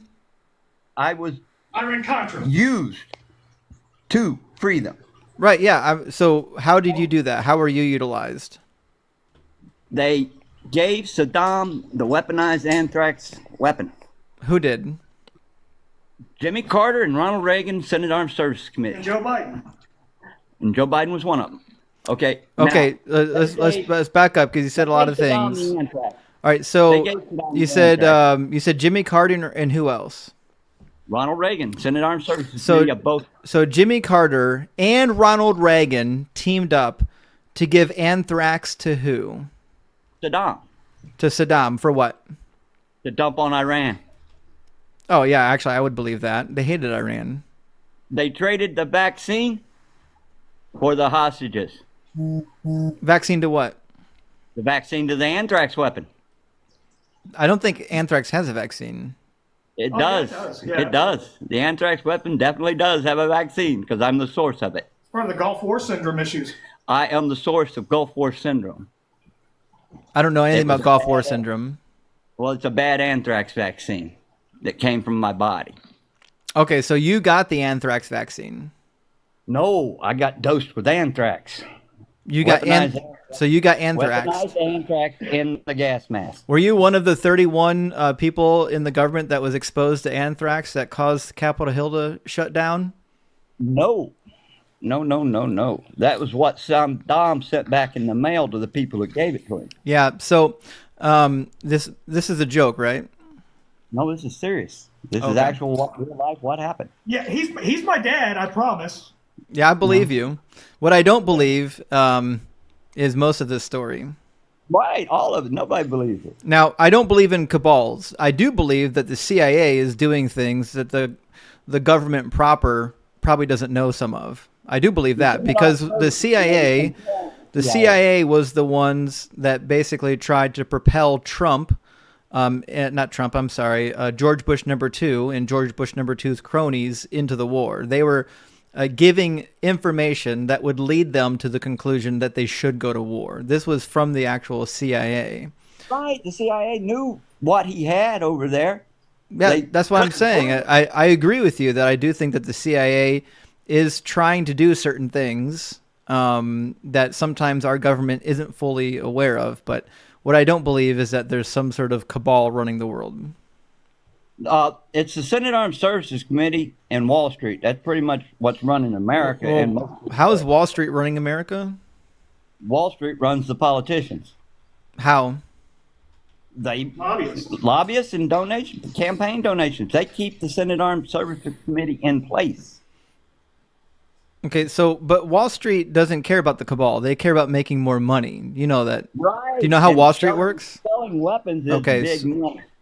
So the way Wall Street works is you do whatever you need to maximize your profits, and sometimes it's going to line up with what's favorable to Republicans. Sometimes it's going to line up with what's favorable to Democrats, and sometimes somewhere neither. So why would Wall Street, which is made up of literally thousands and thousands and thousands of stock traders, why would all of them get together and be part of this cabal? Money. They don't get paid for this. You're saying war profits. How are they split and divided? They're not divided by Wall Street traders. So the war profits are made by the actual companies that are being paid as contractors. Right. They got money. Okay, but the people on Wall Street aren't getting paid by them. Well, they're making money off of it. They're making money on all kinds of trades. In fact, when Halliburton peaked, they got shorted by stock traders. Yeah, so they got lost. Well, that's what I'm saying. The Wall Street is interested in making money. They don't care about anyone's political stance. They don't care about the cabal. They don't care about any conspiracy theories with the CIA. They're interested in making money. That's it. I believe you there. Okay, so but there's no conspiracy with stock trading. Oh, the CIA controls stock prices to a large degree. No, they don't. Well, the Senate Armed Services Committee can make the military buy or not buy certain weapon systems. So yes, I agree. Yeah, but that has nothing to do with whether or not the stock market in general is somehow running a cabal that's funneling funds anywhere. So when Trump or when George Bush was in office, one of the reasons why he was so pro-war was because he and his cronies, like Dick Cheney and some others, owned a huge portion of Halliburton and other contractors. So they personally would be making money they personally would be making money if they went to war. So obviously that factored into some of their decision making. But you can't extrapolate that everybody in Washington or everybody that works on Wall Street is part of this sort of collusion. Well, Wall Street wants to keep making money, and they don't care about much of nothing else. I care. I mean, I know they don't care about your cabal. The only thing they care about is making money, and they'll do whatever they can to make that money. I agree with you. Well, he's trying to ask, how do you connect it to the cabal? Well, it can't. Politicians get elected by campaign donations. I know. Okay, so this is the stock price of Halliburton over the years. And what you'll see is that there was a steep run-up during the Bush years in Halliburton stock for obvious reasons. We know exactly what happened. And then there was a precipitous drop. Are you aware that this drop was as severe as it was because it was being massively shorted by other traders on Wall Street? It was being manipulated, yes. It was being shorted. Do you know what a short is? Yeah, you sell it. Sell more than you got. Not quite. So what's happening here is that people on Wall Street are trying to make money. They're going to do that by either buying or shorting stock. They don't care what they have to do to get it. They just want to make the money. Now, people in Washington that own these companies, they can make money by enacting policies that would give government contracts to these companies. But again, this is just good old-fashioned government corruption. This is not a cabal that's running the world. But that's how it's worked forever in the military-industrial complex. Yes, good old-fashioned government corruption. I agree. It's always existed, and it probably always will exist. But that doesn't say anything about whether or not there's a cabal running the world or the government. My question is, why do you think Donald Trump is going to fix the cabal? Wall Street. Yeah, that's actually a really good point. Why do you think Donald Trump, a man who owns companies and has been active in Wall Street, is going to fix the cabal? He ain't going to fix it. Then why are you voting for him? Because he's going to tear it down. How? How's he going to do it? He will destroy it. How? Watch and see. But how's he going to do it? Because he was in the office for 4 years and he didn't do anything close to that. Instituting regulations. What kind? On banking. Has he said he's going to do it? Because he's actively trying to remove regulations from banks. Right, but he can also activate more. I'm sure he could, but he hasn't said he's going to. In fact, he wanted to do the exact opposite. He wanted to get rid of the Consumer Financial Protection Board. But why would he tell them that he's going to change the banking? Did you hear what I said? He has actively talked negatively and insisted that the Consumer Protection Financial Board can be removed. It's Bureau, by the way. Bureau, yeah, sorry. So this guy is not going to rein in banking. If anything, he's going to let them loose. In fact, if you ask Trump today if he's in favor of letting people use overly leveraged commodities, I guarantee he would say, yeah, let the banks use whatever leveraged commodities they want. Well, Wall Street's got to be overhauled. I mean, how? How's he going to do it? He's got to do it somehow or another. But how's he going to do it? You got to rein in the banks. Yeah, but how's he going to do it? He hasn't made any promises about even doing it. The whole problem with our economy bases from the person that's in control of the prime lending rate. You're talking about the Federal Reserve. Yes, that's the Federal Reserve, and that has nothing to do with Trump. That has everything to do with our economy. Yes, and do you know why we have a lending rate? To check inflation. Well, a little bit, yeah. Are you familiar with the Keynesian fiscal policy? No. Okay, so the general idea is that in order to prevent rapid inflation or deflation, we can adjust the interest rate, and this has a direct impact on how people spend their money, and how people spend their money has a direct impact on prices. So it's a mechanism for controlling the supply and evening out some of the drastic bumps and dips in the economy. So that's what the Federal Reserve does for us. And there's a reason why every modern country in the world that has a modern economic policy has a Federal Reserve or a central bank. It's to do exactly what we just described. And then when the Federal Reserve makes money, do you understand that when we pay down the interest that we owe to the Federal Reserve and the Federal Reserve makes a profit, that every profit the Federal Reserve makes goes back into the U.S. Treasury? I'm Well, gonna it actually should, but I don't believe it. Hey, Dad, I'm going to cut in here actually and debate Justin for a second. Go ahead. Yeah. So, actually, I hate to do this, but technically, and this we saw this all throughout Donald Trump's original presidency when he was upset at Jerome Powell and constantly just trying to find a way to fire him. He just couldn't. He didn't have the authority. He wanted to challenge it, couldn't figure out a way to do it. But there was many proposed theoretical possibilities. So he could go ahead and just completely rearrange the Federal Reserve by reappointing, the directors of the central, because there's different branches to the Federal Reserve. Mm-hmm. They have a board of directors, and he can reassign that director as much as he wants.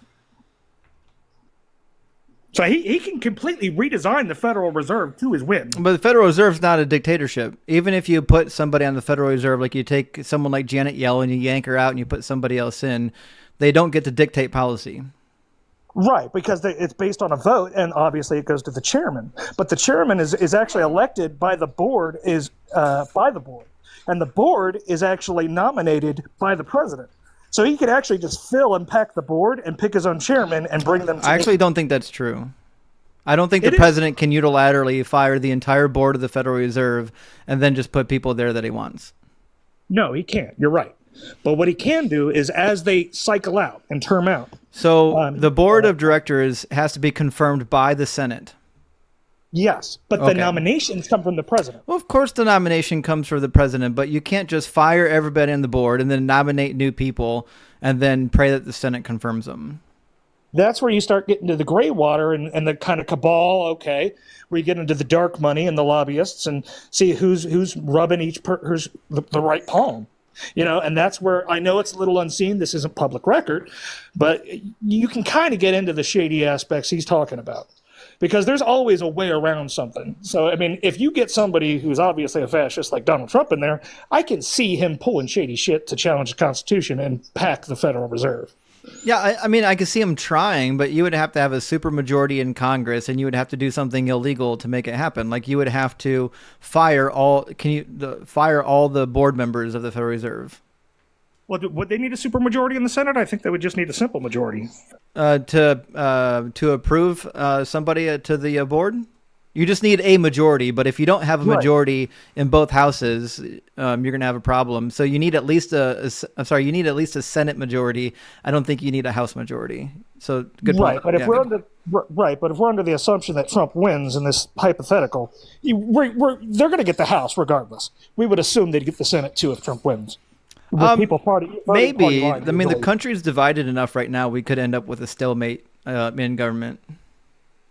It ain't going to be a decision. Here. Now go ahead. The decision ain't going to be made in November. Well, I agree with you on that. If there's nothing else, I agree that the thing will be challenged for the next 2 months. Well, even if it's challenged, I mean, it's not likely to go very far. Our electoral process is pretty sound.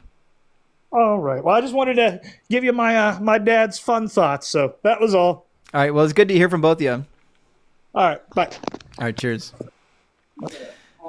I actually would have liked to talk to him a little bit more about his experience in the CIA, but it is what it is. All right. We'll get Brian in here next.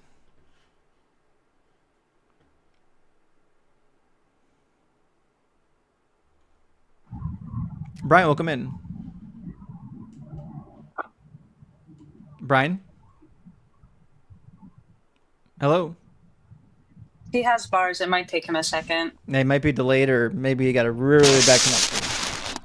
Yeah. Brian, are you with us? Yep. Fantastic. Brian, are you voting for Trump or Kamala? Yeah, there's nothing cultish about voting for Trump. Did you hear what I said? I mean, millions of followers. People believe. Brian, did you hear what I said? He does a great job for this country. Brian, can you hear anything I'm saying right now?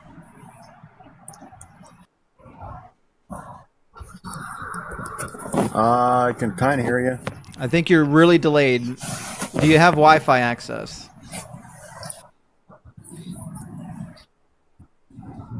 Yeah. Can you attach your phone to Wi-Fi, because it's really, really slow and your connection's really poor? Oh, I don't know. I'm at a McDonald's parking lot. Fantastic. Okay, so do you own anything that says Trump or MAGA on it? No. Okay, fantastic. That's a good start.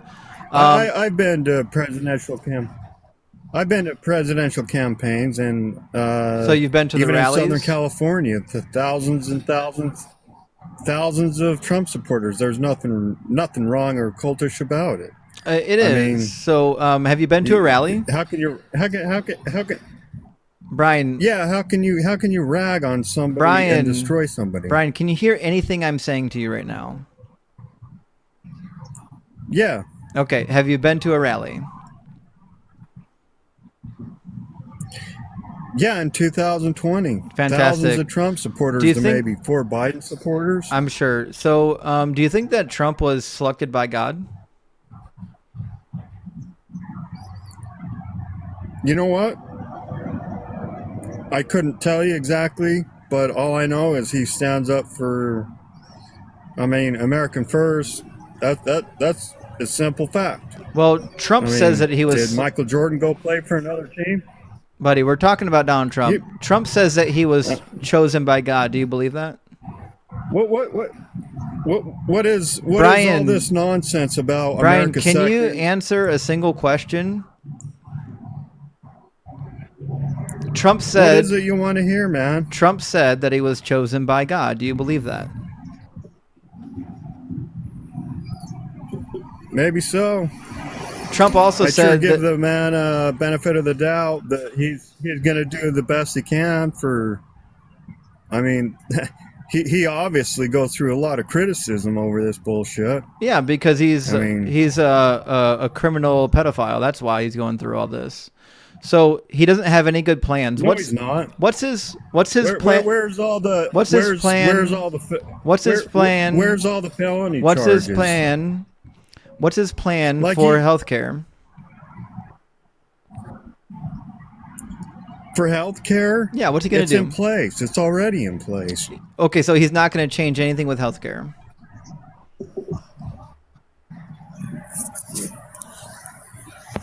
What is Kamala doing? Kamala's going to do a bunch of stuff. What are they doing? They're basically Brian. They're basically giving. Brian, I don't know why this is so hard for you. I asked a very simple question. I'm just trying to find an answer to it. Does Trump have any plans for healthcare? And obviously, you don't know that he has said anything about healthcare, but he said that he has a concept of a plan. Are you aware that he's also for cutting Medicare and Medicaid?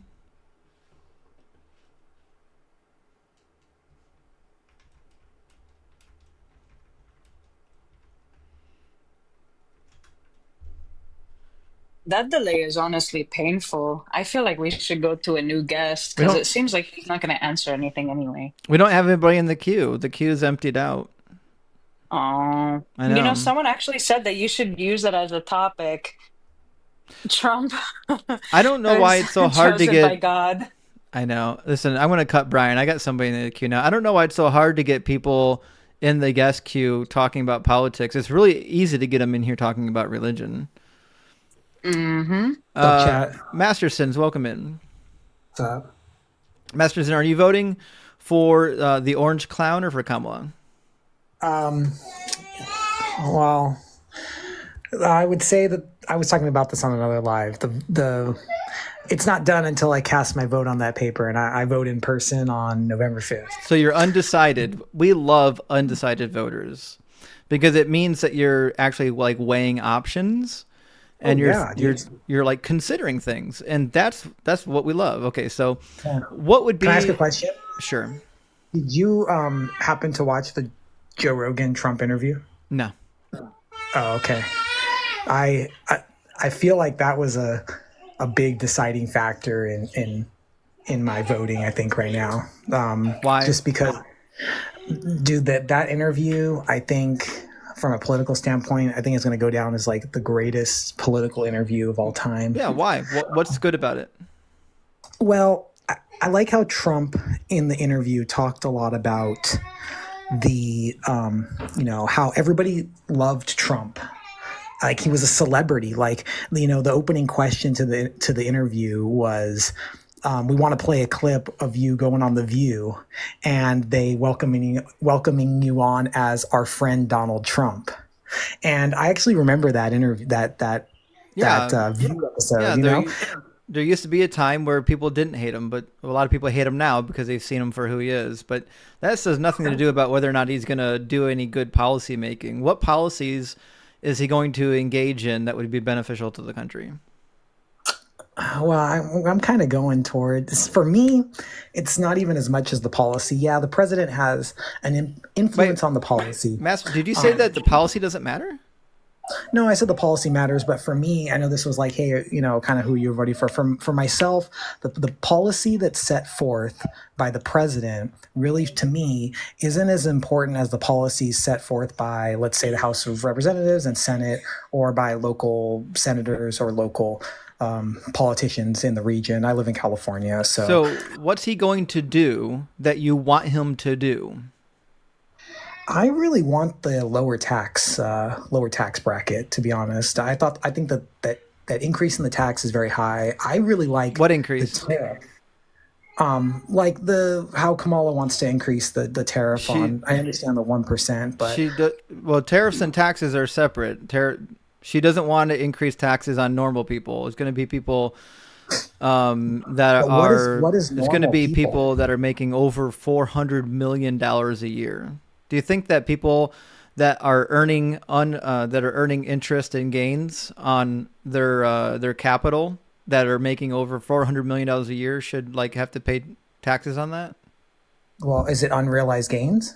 It is unrealized gains, and you know why they're proposing to make people pay taxes on that? That's probably the biggest thing I'm against is the unrealized gains. And why? Why is it a problem to make people pay actual taxes on their gains? Because then somebody is defining what those gains are. The government, somebody is saying, no, you gained on this. Yes. Because do you know that the government's not actually saying that, the actual brokerage firms say that. So when you are trading a commodity on an actual market, the unrealized gain is automatically calculated. We already know what those numbers are. All of my investments right now, I can log in 5 minutes and tell you what my unrealized gain is. I don't need a government for that. Yeah, but that's an estimate on the market of the gain. But it's not an estimate. It's a direct. It's a direct calculation. It's an estimate. It's not an estimate. It's a direct calculation based on the actual numbers. Yeah, if it were an estimate, then the number that they give you for the Dow is useless, and we know it's not useless. Right. Well, in order for it to be a gain, I have to have that turned into money in some way. Wrong. I can tell you why it's not true. Go ahead, Jeff. Do you want to know why it's not true? It's because the people who have over $100 million in investments, they can make purchases without selling those investments. They don't have to turn those into capital. But they only make those purchases by leveraging those as exactly. If you can use those gains to make purchases, then you can pay taxes on those gains. That's right. Well, it's kind of a weird setup. It's a slippery slope. It's not a weird setup because you can have tax deductions based on unrealized gains or unrealized losses. No, only actual losses. No, you can do year to year unrealized losses. I've never tried to go on that. I'm not a tax expert. I will say that it's for specific types of capitals, not for all capital. I feel like with the unrealized gains, I feel like that's a big slippery slope for our country because then everything can be set up as an unrealized gain. Like we can buy income. Anytime you're treating money as though it is income, that is something that's taxable. And what happens is these people, where they're not actually taking income normally, what they're doing is they're using commodities and they're using like stocks and bonds. They're using those instruments as though they were money. What they're doing is they're bypassing the tax system. Oh yeah, like you pay tax on it when you cash out and it turns into dollar bills. But that's what we're saying is a lot of these people, they're not cashing out. They're treating these instruments as though they are money. They're buying and selling things with untaxable instruments as though it were money in an effort to actually not pay the taxes. Yeah, totally. I agree on it. Okay, it is a way to go around paying income tax. Okay, so you don't want people to have to pay. You don't want people to have to pay income tax. Then just say it. No, I'm not per se against income tax. I feel like the income tax is kind of a harm on the country. Do you think you and I should have to pay income tax? My personal opinion of the tax system is that we should just have a flat rate tax across the board, 10%. Oh, it's a terrible idea. Whatever number it is, because then everybody's paying the same. You make $10, you pay this amount. It's relative. It's all straight up across the board. It's actually not relative, and I'll address that in a second. Before we get to it, though, Flanker420, thank you for the super chat on YouTube. Flanker says this only applies to multimillionaires. Normal people can't support families, and they can't buy another yacht. Does not affect them to the same degree. And that kind of leads into what I was going to say. Flat taxes are not good taxes. And here's why, is because when you think about the income of the average person, a proportion of that income has to be spent on living necessities, toilet paper, food, things like that, so on and so forth. Okay. Which means if you're working and you're making $30,000 a year, the vast majority of your income will be spent on just living necessities. Oh, totally. I live in California. It's the most expensive state in the world. Like more than half my income is spent on living necessities itself. Just staying alive, which is why we have a graduated tax system, is because it's more beneficial to tax people based on their actual ability to afford the taxes than it is to have a blanket tax. And if we had a blanket tax, it would have to be way higher than 10%. There's no way 10% could actually cover the operating costs of the country. So this was already debunked like way back in the day when people were floating it during Obama's first election bid. If that's true, then why is the sales tax the same across the board for everybody, no matter what they buy? Because the sales tax doesn't need to support the entire federal government. The sales tax supports a huge amount of California. It doesn't support nearly as much as you think it does. That's why we also have property taxes. We also have school levies. We also have special taxes as well, like in the in the state that I live in. So the sales tax, so the sales tax doesn't pay for as much as you think it does. And it's also true that some states don't have sales tax. They have to create other taxes to make up for it. The bottom line is the government needs a certain number of taxes, and just a blanket 10% tax isn't going to cut it. Why does the government need taxes if we didn't have income tax till like 1930 something, I believe? Because the government does more. So the government is doing things now that it didn't do in the 1920s. Like do you what? understand Federal that? government. Like the federal government, what do they do that they need those taxes for? Well, first of all, our federal government actually gets paid now. Originally, our actual Congress members didn't even get paid. They were quite literally volunteering for the position. Obviously, they probably got greased under the table by somebody at some point in time to make it worth their while. But we actually pay everybody in our nation now, and we have to pay for a military, and we have to pay for defense. We have to pay for Medicare and Medicaid. Do you think that Medicare and Medicaid are important? Yeah. Okay, so do you know that costs money? Correct. But what is Medicaid? Medicaid, I believe, is paid through local taxes. Incorrect. Medicaid and Medicare are both a combination of state tax and federal taxes. So when you receive your taxes at the end of your pay cycle, you'll see a big hit typically for FICA. And for us in California, like when I get a paycheck, they take out a chunk from Medi-Cal. Yes, they do. Medicaid. Yes, you're going to get a federal and a state tax.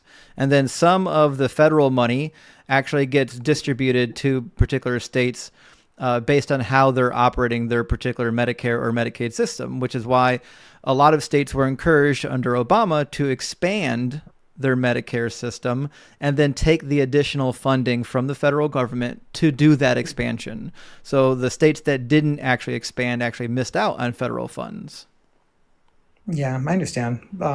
So our government needs the money to do the things that we want the government to do.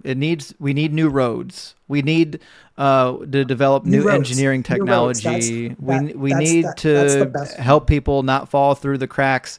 Because, for example, my mother is on Medicaid because she's not old enough to get covered by Medicare. My mother is blind. She is disabled. These are the types of people in our society that need these programs to exist, and these programs exist because we pay taxes. That's true, but I feel like our taxes right now don't affect us. Like we're not getting the benefit of it. How would you quantify that? Okay, so I live in California. Huge amount of automobiles, and we have very expensive registration for vehicles, and we have very expensive gas, and a huge percentage What of does gas have to do with taxes? I'll tell you. So we have a tax directly on our gas. Oh, because you're in California. Yeah, you've got the additional tax. We've got one in Ohio, but ours is so minute, most people don't even know about it. Yeah. It's minute. So in California, the roads. What does it have to do with federal tax? Right, we're talking about federal taxes right now, by the way. We're not talking about who's running for governor in your state. Yeah, the federal taxes. I mean, I kind of just wish it was a flat rate. Why? I feel like it's just the most fair option. You know. Look, Justin already explained this, but I'm going to simplify it.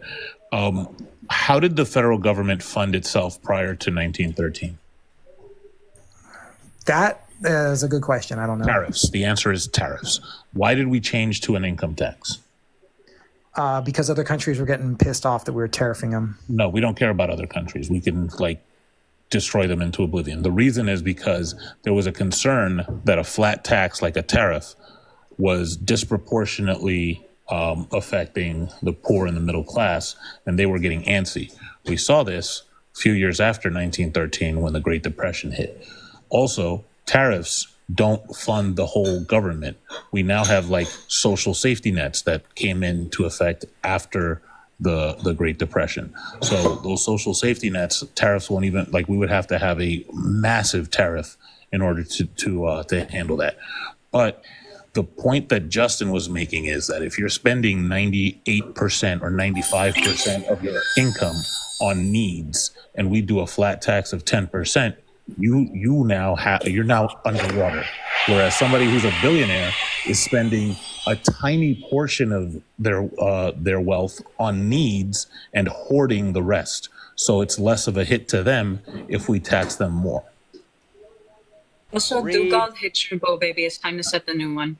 Yeah, thank you for that. Also, I want you to watch a video. I don't know how old you are, but this is a video that 36. A lot of people, okay, you might have seen this already. This Dugald, thank you so much for the hand hearts. Guys, thank you so much for all the gifts. I see Dugald sent an absolute flurry of hand hearts, and I really appreciate that, Dugald. I'll get a new gift goal set up here, but I want you to see this video. Some young people might not remember this. Oh, I remember this one. Oh, sorry, it's muted. Let me try it from the beginning. Read my lips. No new taxes. Now, I will keep America moving forward. Why did he say that during the campaign? Oh, because it got him traction. It got him people's attention, you know? Yeah, Michelle, thank you Michelle, for the subby. Yeah. But why was this relevant during his campaign? Why is no new taxes even meaningful to him? Oh, I don't know. In the 80s, I was too young. Yeah, it's because Ronald Reagan cut so many taxes that he had to start, because he promised to cut taxes on the federal level, and he did. And then, as a result, they had huge budget shortfalls. So then he had to commit himself to making a whole flurry of new taxes that are not federal, like income taxes, to make up for the spending shortfall. And he made so many of these new, smaller taxes that George Bush was able to campaign on it, and successfully doing so by saying no new taxes. And then the same guy that said no new taxes turned around and almost immediately implemented a luxury tax, because he saw that there was a huge budget shortfall with the tax cuts that he inherited, and they weren't able to cover their actual expenditures. So the fact of the matter is, our current tax system needs to cover our expenditures, or it doesn't. And are we covering our expenditures right now?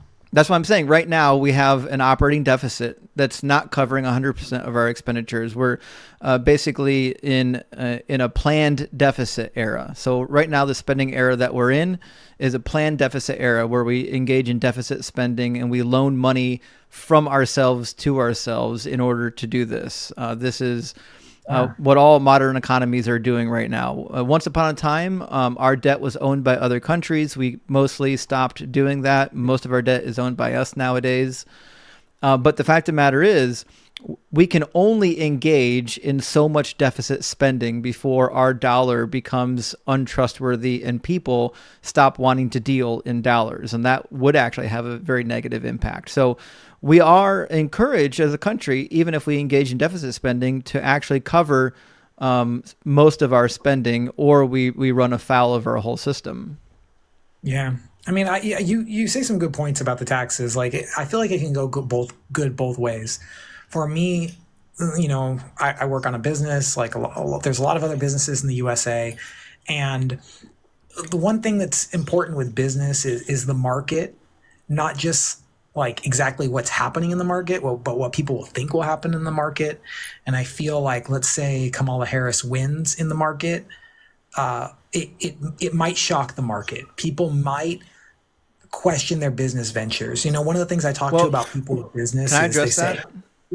Yeah. Are you aware of the stock market presidential prediction? Yeah, but I mean, with the thing about the stock market is we can predict it. Yeah, it might do something, but no, that's not what I'm saying. So so I've been investing for the better half of the last 15 years or more. So I'm pretty familiar with the system. So the stock market does something really interesting. And if the stock market thinks that there's going to be a changing of a guard, meaning it's going to switch from red to blue or from blue to red, and it's going to have a drastic effect, the stock market, the 9 months leading up to the election will actually start to run negative because people are closing out their positions as a means of protection. And then some of them will actually start to buy bonds instead of stocks. That didn't happen. Right now, the stock market has already priced in the idea that Kamala Harris and the Democrats are going to retain control, which is why the stock market continues to go up even in the midst of this election. And this prediction is right over 90% of the time. 90% of the time, ever since the 1930s, when the stock market does not dip before an election, it means that the people on Wall Street believe that there's not going to be a changing of guards, and they're okay with it. So they think the Wall Street right now is predicting that it's going to be a blue win. Yeah, Wall Street is predicting that there's not going to be any major apple carts being turned over. Yeah, I mean, I understand that. You know, like, I mean, Wall Street's the one thing I kind of go off the feel about what's going on, like with businesses. Like, you know, for me, I feel like, you know, in the last couple of years when Biden was president, I'm not saying it was like good or bad, but I did notice a lot of people were more hesitant to make business moves like on their own. And I'm not talking about like big corporations on the Wall Street, just small people starting restaurants or starting their own business, particularly like e-commerce. Like, hey, it's just not a good time to start it. And like both have their bad ways. Like Trump wants to tariff everything out of China, and like everything's brought in from China. Like, we can't. You know, if you're selling anything on Amazon, like the chance that you're selling on Amazon 9 out of 10 times is from China. Like, very few people make it in the USA. Yeah. So that's, you know, like hurt economy, you know, and it's going to hurt these businesses, you know, but it might make other businesses flourish. I feel like it's a questionable market. It could go both ways, you know, on that deal. I'm not sure I know what this has to do with Kamala being elected. Kamala has no plans to modify or change our tariff system. Trump is the one that's proposing to enact crazy blanket tariffs, which would have a huge impact on our economic model. That would be very disastrous. Targeted tariffs, I can see. Like if, for example, if China's trying to flood the USA with cheaply made automobiles, yeah, put a tariff on that. But blanket tariffs are never a good idea. Yeah, I mean, it's it could go both ways. The tariffs. Okay, so what are you proposing that Kamala would do that would be negatively affecting the country? Because she's not raising taxes on anybody. In fact, she's going to enact new tax cuts. Trump's tax cuts were designed on purpose to sunset this year. So any tax cut that you got from Trump is automatically going to be sunsetted this year. You're not going to get that benefit. They could have made it longer term. They could have made it a permanent change. They didn't. So Trump doesn't care about whether or not you're paying lower taxes either. Thank you, Mike, for the 5 subscriptions. He sent out, he sent out 5 subbies. Big W. Jeff, you have bars, hun. Congratulations on the subscriptions, man. Hey, thanks. I appreciate that. That means that you're doing good content, and people want to see that. Like that's really good. And I like the discussion that's happening here. Well, let me ask you a couple questions, Master. You've been really kind. We appreciate you. Also, Rachel, thank you for the 666 over Venmo. Rachel says, thank you and Hanji for everything you do. We appreciate that. Thanks. We really do. Hanji does work hard. She's with me thick or thin every live, even if it's impromptu. We're locked in tight like a booty hole. And for those asking, this is for those asking, this is my god. Well, one of my gods from my pantheon, Apollo. In the background, this is a accurate depiction of Apollo, a whole delicious king. Continue. Let me ask you a couple questions. Do you believe in police reform? Like changing what we have with the police right now? Like actually making police so that they have to use their body cams appropriately, and making it so that when police actually engage in misconduct, they can actually be held accountable for it.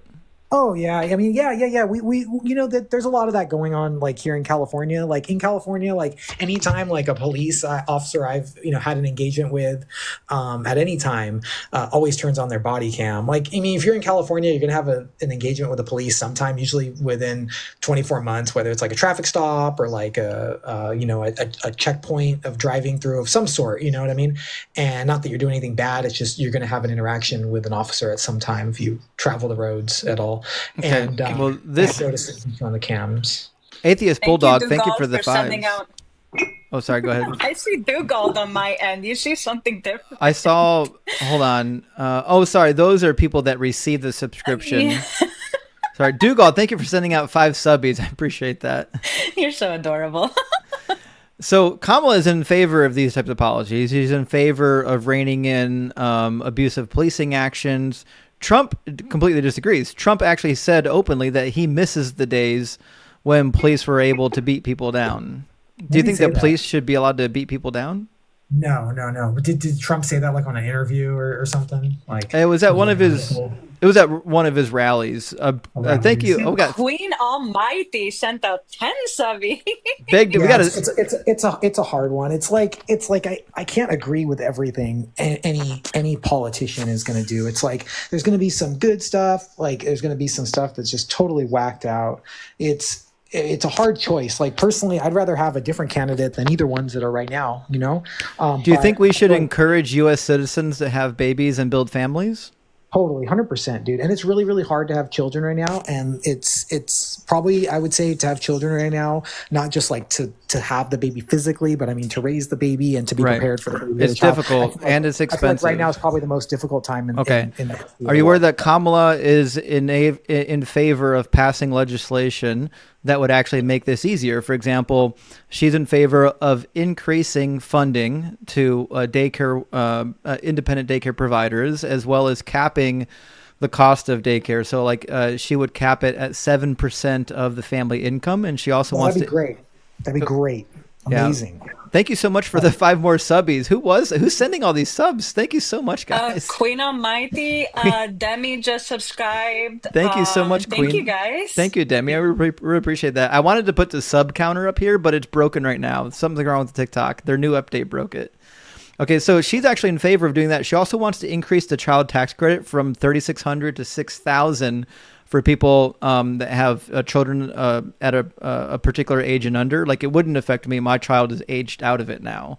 But for people having that will be having babies, this would be very beneficial for them, because one of the biggest issues that we have in our country is we actually aren't having enough babies to sustain our population, which is why we actually at this point need immigration. So where I live at, if we were not actively engaging in taking in refugees from Burma and Nepal, our population would be nosediving and our economy would be nosediving with it, because 75% of every economy is just spending, and you need people to spend. Oh yeah, correct. Yeah. You know, one of the things that there's a good question on, maybe you might know about it, is Kamala the Harris was saying stuff about making housing. We're going to build new housing, right? Yes. But I wasn't too knowledgeable on how the new housing is going to get built, because obviously, unless the government's doing the housing building, it's a weird thing with housing. You know, like in California, they can easily build the houses. Like, it's just that these companies, they stop building the houses, or they're not going to, and that's kind of lead the housing shortage out here in California. So just letting you know, between Sherry Lou and Queen, they hit your goal, my darling. It is time to set the new one. Yeah, thank you so much, Queen. I appreciate the Queen Almighty, and I appreciate that, Sherry Lou. Big W. So on the housing, she's proposing right now to do 3 million new units, and these are going to be considered affordable housing units, meaning that they cannot be owned by like investment firms, which is another thing that she wants to do. She wants to limit the amount of homes that can be purchased by investment units, which is part of the reason that housing prices are being driven up. Because rather than normal people like you and I buying all these homes, a huge percentage of the homes right now are actually being bought up by investment firms. And then one of the same reasons why oil went so high. Remember when Bush was still in office and oil went through the roof, and we were buying gas even in Ohio for over $5 a gallon? Part of that was because huge investment firms were buying billions and billions and billions of dollars worth of barrels of oil and then sitting on them. So this would alleviate some of the housing crisis if we actually put a cap on how many houses an investment firm could actually buy, and we would eliminate normal people, you and I, having to compete with investment firms. Trump doesn't care. In fact, sorry, go ahead. No, I feel like out here it's not even a investment firms we're competing against. It's just the price of housing is just ridiculously high. I mean, a good example is I bought a house 2 years ago, but it took me like 4 or 5 years to even like get to that point from start to finish of even doing it. And while we're doing it, the housing prices were going up and the mortgage prices were going up as we're doing it. So you're like, hey, we're almost going to buy a house. Here it is. And then all of a sudden, like a month later, houses go up $50,000. Right. Or the APR goes up another half a point. When we were buying a house, the APR went up 1 point in a whole week. Well, it was just crazy. That's based on the loan that you purchase. So like the loan that I have is a completely fixed APR. It cannot move. It cannot budge no matter what the market does. Oh yeah, ours is a fixed APR too, but this is before we set in the APR. Like before you settled. Yeah. We're like, okay, we're going to, make a deal on a house because the housing is ridiculously expensive out here in California. And I mean, a lot of places in the USA too. It leaks over. So, I mean, anything Kamala Harris can do would be great. I notice on a lot of the lives right now, a lot of people talk about like the pronunciation of Harris's first name. I feel like it's not people trying to pronounce it incorrectly. I feel like it's just accents across the United States vary in such a big way that it kind of Kamala. comes across. Yeah, it should, because I believe it should be Kamala. Yeah, Kamala. But as the U.S. has so many varied accents, I feel like it comes out so many different ways. As a business owner, do you think it should be easier for businesses to get startup funds? Oh yeah, and that's one of the things that Harris was talking about was $25,000 to new businesses to start up, and that is super great. Also, there's more though. There's more. So the startup expenses that you're able to deduct from your taxes are still pretty low. It's at like $5,000. She wants to raise it to $50,000. These are tax deductions. Totally should be. Yeah. I support a lot of these tax deductions on the not tax deductions, but more. Yeah, well, I guess they are tax deductions, but setups for people to start small businesses because it's extremely difficult. And right now, to start a small business, like the chances to get financing for your business is practically zero. Right. Go ahead, sorry.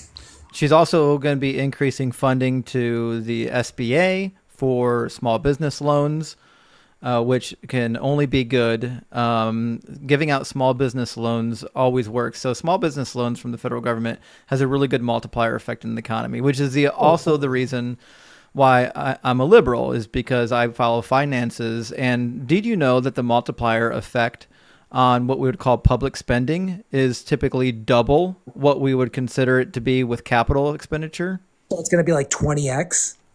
So basically, when somebody, a normal person, spends $1 through capital investment, it has a multiplier effect of like 1.1%, sometimes 1.2%. Oh, okay. I thought you were referring to like loan creation, like from stuff like that. But yeah, I know what you're talking about. So it's going to be like closer to 5x than when it comes out to what you're saying on the business multiplier, So right? the multiplier effect on public spending is typically around 2.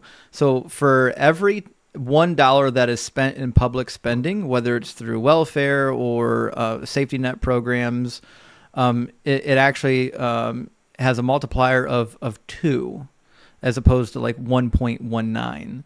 So that means the reason why this is because that spending goes to local businesses. So when you receive, for example, food stamps, those food stamps get to your local business. They go to your grocery store, and then your grocery store spends that on local spending as well. So the money that is spent typically through safety net programs stays within the system. It multiplies within the system. But when we just give more money to billionaires to invest, that's not the case. A good proportion of that money doesn't actually go back into the economy. It gets spent on super yachts from Italy. It gets spent on foreign investments. It gets spent on things that aren't actually beneficial to the economy. Oh, Which yeah. is why we should be supporting people that are in favor of actual spending that has a multiplier effect rather than just giving billionaires money and hoping that it trickles down on us. Yeah, it's a tough one, the billionaires. I feel like the people that aren't billionaires that just want to start businesses, they should have the same opportunity as the billionaires that do or already have to maybe have access to some of these funds. Yeah, the billionaires usually aren't just billionaires, usually like a team or like a corporation, investment group, capital group, something of that sort. So I do like the setup that Harris has, on the economy. For me, it's it does go both ways. But I like all the stuff.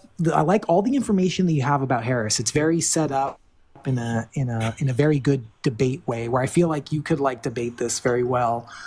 I'd have a lot of strong points. I feel like stronger than the Donald Trump points, not just like, hey, Donald Trump did this bad. Kamala Harris has these extra, plans set up. And you are right. I feel like the plans of the Democratic Party are more set up cleaner. It's not just like Donald Trump is like, hey, we're going to make a plan as we go. It's a concept of a plan. Concept of a plan. Yeah. And I think a lot of people that are voting for Donald Trump are kind of gambling that Donald Trump will be able to come up with a plan on the fly. And Donald Trump does have that skill to pivot a little bit faster than I feel like the Democratic Party. But that is a gamble. It's not a sure thing for a lot of people. Yeah. Well, listen, Master, I had a good time talking to you. I'm going to get to the next person in the queue. But thank you so much. Spend some time. I hope just go to Kamala's website and read through her policy proposals. I think you'll like a lot of what's in there. Yeah. I'm gonna check that out. Thank you very much, and bless America and everything. And I know whoever wins, we're all gonna come out as a unified nation, no matter what, man. Thank you so much. We'll see. All right, cheers. If Project 2025 goes into effect, we won't have to vote again anymore. That's what Trump said. In fact, maybe we should play that video. Sounds like a dictator to me. But I have that video here. Before you even start, and thank you, Gigawatts, for sending out 2 subbies. Let's go ahead and tap the screen. There's 660 people in here. Let's continuously share it out. Thank you all so much for tuning in, hanging out with us. Thank you all for the gifts, the subscriptions, the Venmos, the Cash Apps. We appreciate your support and for being here. We know this is not something that you're used to, but we are doing this until this election time. It will be random, but it will, be the topic for at least one day out the week. Thank you to the YouTube and to the Twitch streams for constantly being here with us. Also, every time we go live, every Wednesday, Friday, and Sunday, 6 p.m. until whenever the host fucking feels like it, because it's his live. But we love and appreciate all of you guys. Thank you so much for being here. Yeah, thanks so much, guys. Also, Dr. Joe, thank you for all the hats. Good to see Dr. Joe in the house. Guys, make sure you're dropping Dr. Joe a follow. Also, if you're not following Jeff Rahanji, I highly recommend that you do. I want to play a video real quick. If you want to know what to expect when Trump gets into office, he just told you what to expect. We have to win this election, most important election ever. We want a landslide that's too big to rig. If you want to save America, get your friends, get your family, get everyone you know, and vote. Vote early, Vote absentee, vote on election day. I don't care how, but you have to get out and vote. And again, Christians, get out and vote just this time. You won't have to do it anymore. 4 more years, you know what? It'll be fixed. It'll be fine. You won't have to vote anymore, my beautiful Christians. I love you, Christians. I'm a Christian. I love you. Get out. You got to get out and vote. In 4 years, you don't have to vote again. We'll have it fixed so good you're not going to have to vote. We have to win. Wow. Wonder what's Trump going to do? Sounds like a man with dementia. Yeah, I'm sure it's just locker room talk, right? Ugh, that aggravated me, but he proved my point. Ironically, not even 10 seconds after I said it. Yeah. I was talking about that guest, by the way. Also, for those people that think Trump is hand-selected by God, keep in mind that he literally just said the quiet part out loud, that he's not a Christian. Trump is not a Christian. He's just not. They never are. They just know that the majority of their fan base is, and they'll do any means to manipulate. Sounds a lot like Jesus. Yeah, and his supporters have gone on record saying that they're perfectly okay with Trump being a king or a dictator. They're okay with that. It's crazy. Yep. It's not. It's almost. You know what that gives me? It gives me the vibes of 1930s Germany, but. What do I know? Nah. Right. So Trumpism is a cult. Let's take a look at some of the factors. We can take this test together. Give me some answers in the queue on what these are. Question number 1. Have you noticed that the group's ideas have filtered into all the areas of work, social, and personal life? Yeah. Yeah. The people I know voting for Trump will only talk about Trump on all occasions. That's all they ever want to talk about. Gigawatts, thank you for the 5-month sub. Yeah, I appreciate that. Question number 2. Have your friends and family commented that you have changed? Yep. That's one of the biggest talking points I hear from people when one of their family members gets sucked into the Trump cult. That's all they talk about. They're a completely different person. They have all these conspiracy theories. JFK is coming back to life.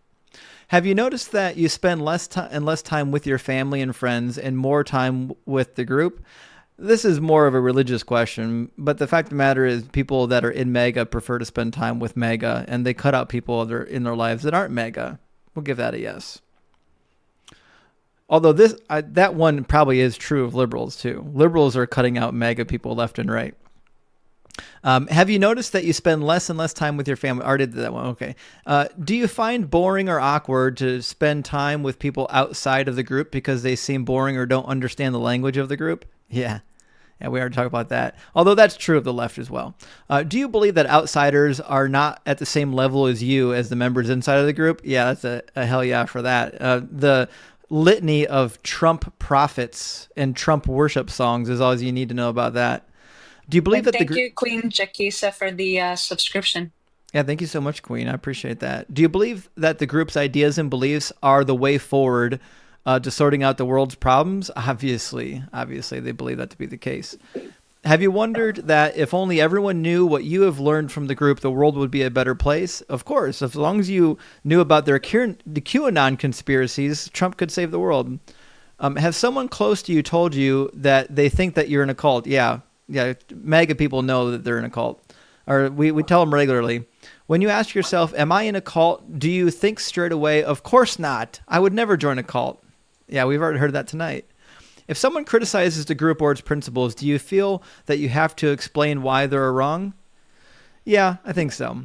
Although that's true of everybody in politics. Do you find yourself recommending the group's activities or principles to solve many of the types of problems? Yeah, of course. We have already heard tonight that Trump's going to get rid of the cabal running the world.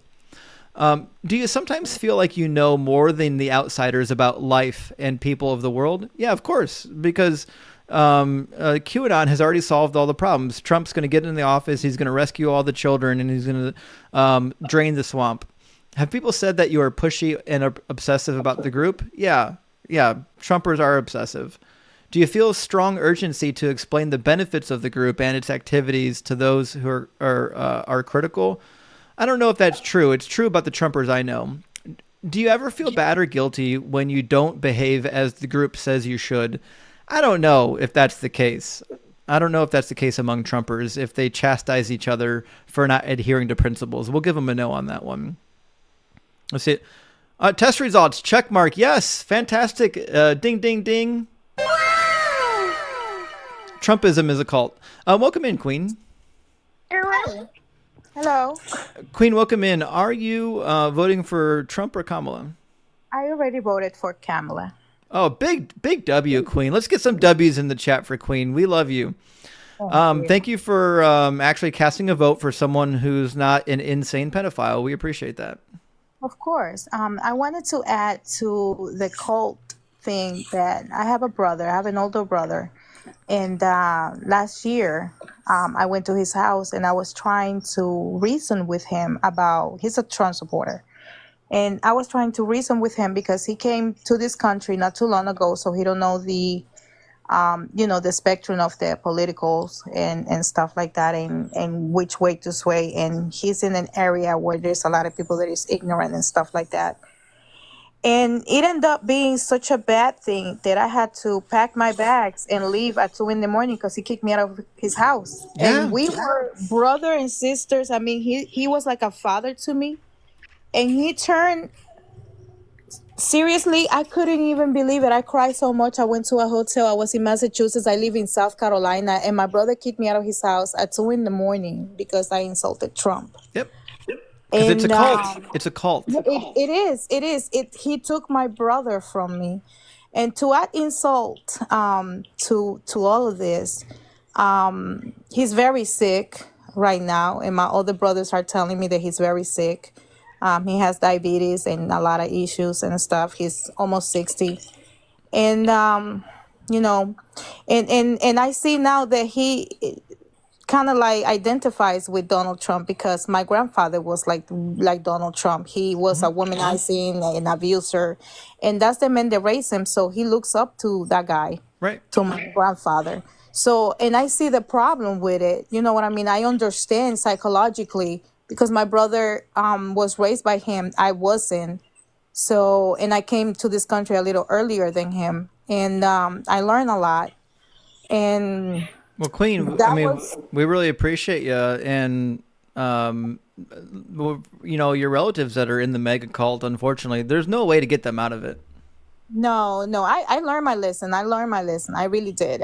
It was devastating, but I'm just saying I appreciate what you are doing because it's so educational. I've been listening to you for quite a while. I've been following you, and seriously, me and my son was talking about you, that you're very smart. You're doing good work. Thank you so much. This is helpful. And, even if you can sway one person away from this lunacy, it's admirable, seriously. Yeah. Well, we appreciate the kind words. I appreciate that, Queen. Yeah, thank you so much. I just wanted to say that. Have a great one. You too. Thank you, Queen. Be well. Yeah, big W for Queen. Oh, I meant to get unfiltered. We're not doing hoodlum tonight. Get out of here, hoodlum. Hoodlum, until you can learn how to have an adult conversation, you're not coming in my guest queue again. We're not going to shout over top of each other for an hour and a half. Unfiltered, welcome. Thank you. Unfiltered, are you voting? Are you voting for the golden statue or for Kamala? Heck no, I'm voting for Kamala Harris. Big W. Let's get some W's in the chat for Unfiltered. We love that. Now, let me ask you a question. What's your favorite thing about Kamala? You see, it's all about their thought process. Yeah. I don't know why the standard is different. This guy keep making a lot of blunders, and we just let it go as if there's no rules and regulation, right? In this country. Well, he doesn't want to be held accountable for anything. Nobody can. I don't know why. I don't know why he cannot be held accountable for all of this nonsense he's been doing. You know, I don't see why a reasonable person would hear him and also hear Kamala Harris and still go vote for Trump. Because they're not reasonable. They're in a cult. They're brainwashed. I mean, it's obvious.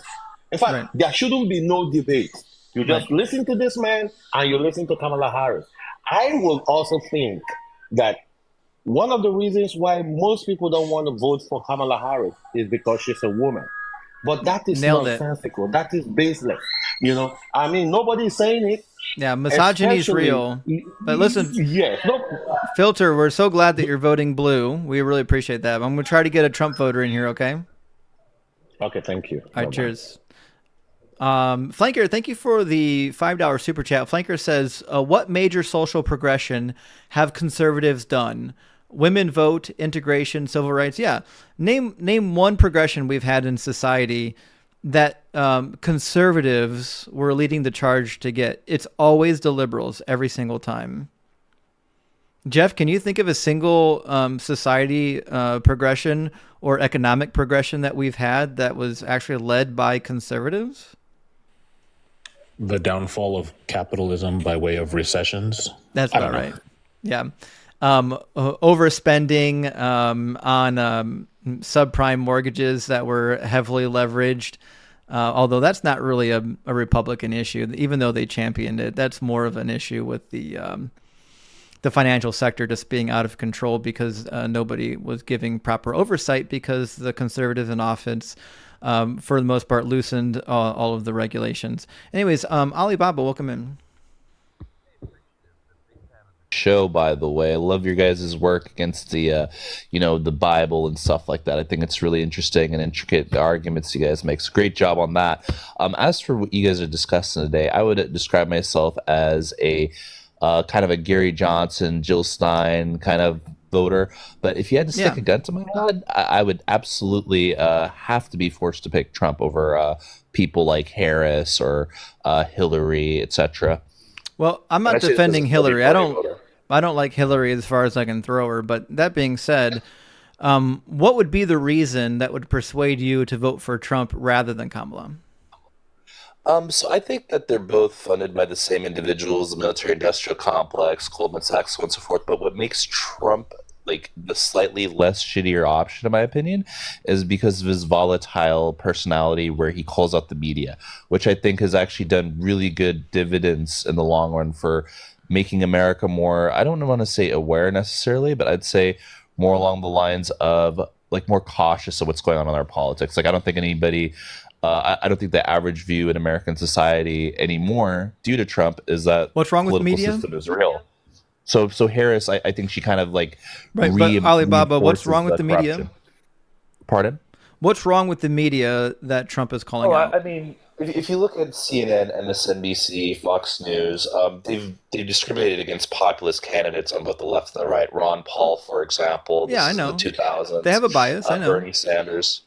Pardon? No one's saying that news outlets don't have a political bias. We all know this, but but the it's conservatives. Like, when he does fake news, though, he's not wrong, right? Like it is really corrupt. Like it is propaganda. So Harris has he called out right-wing news for being propaganda?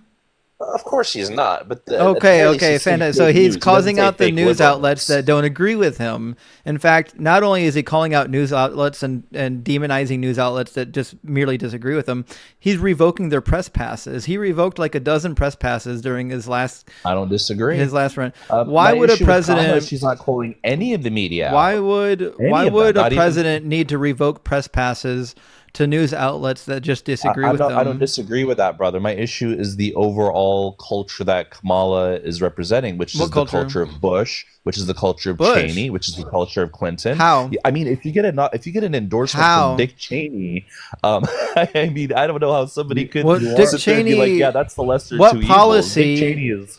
Baba, listen, just take a deep breath. What policies is he endorsing that is in line with Bush or Cheney?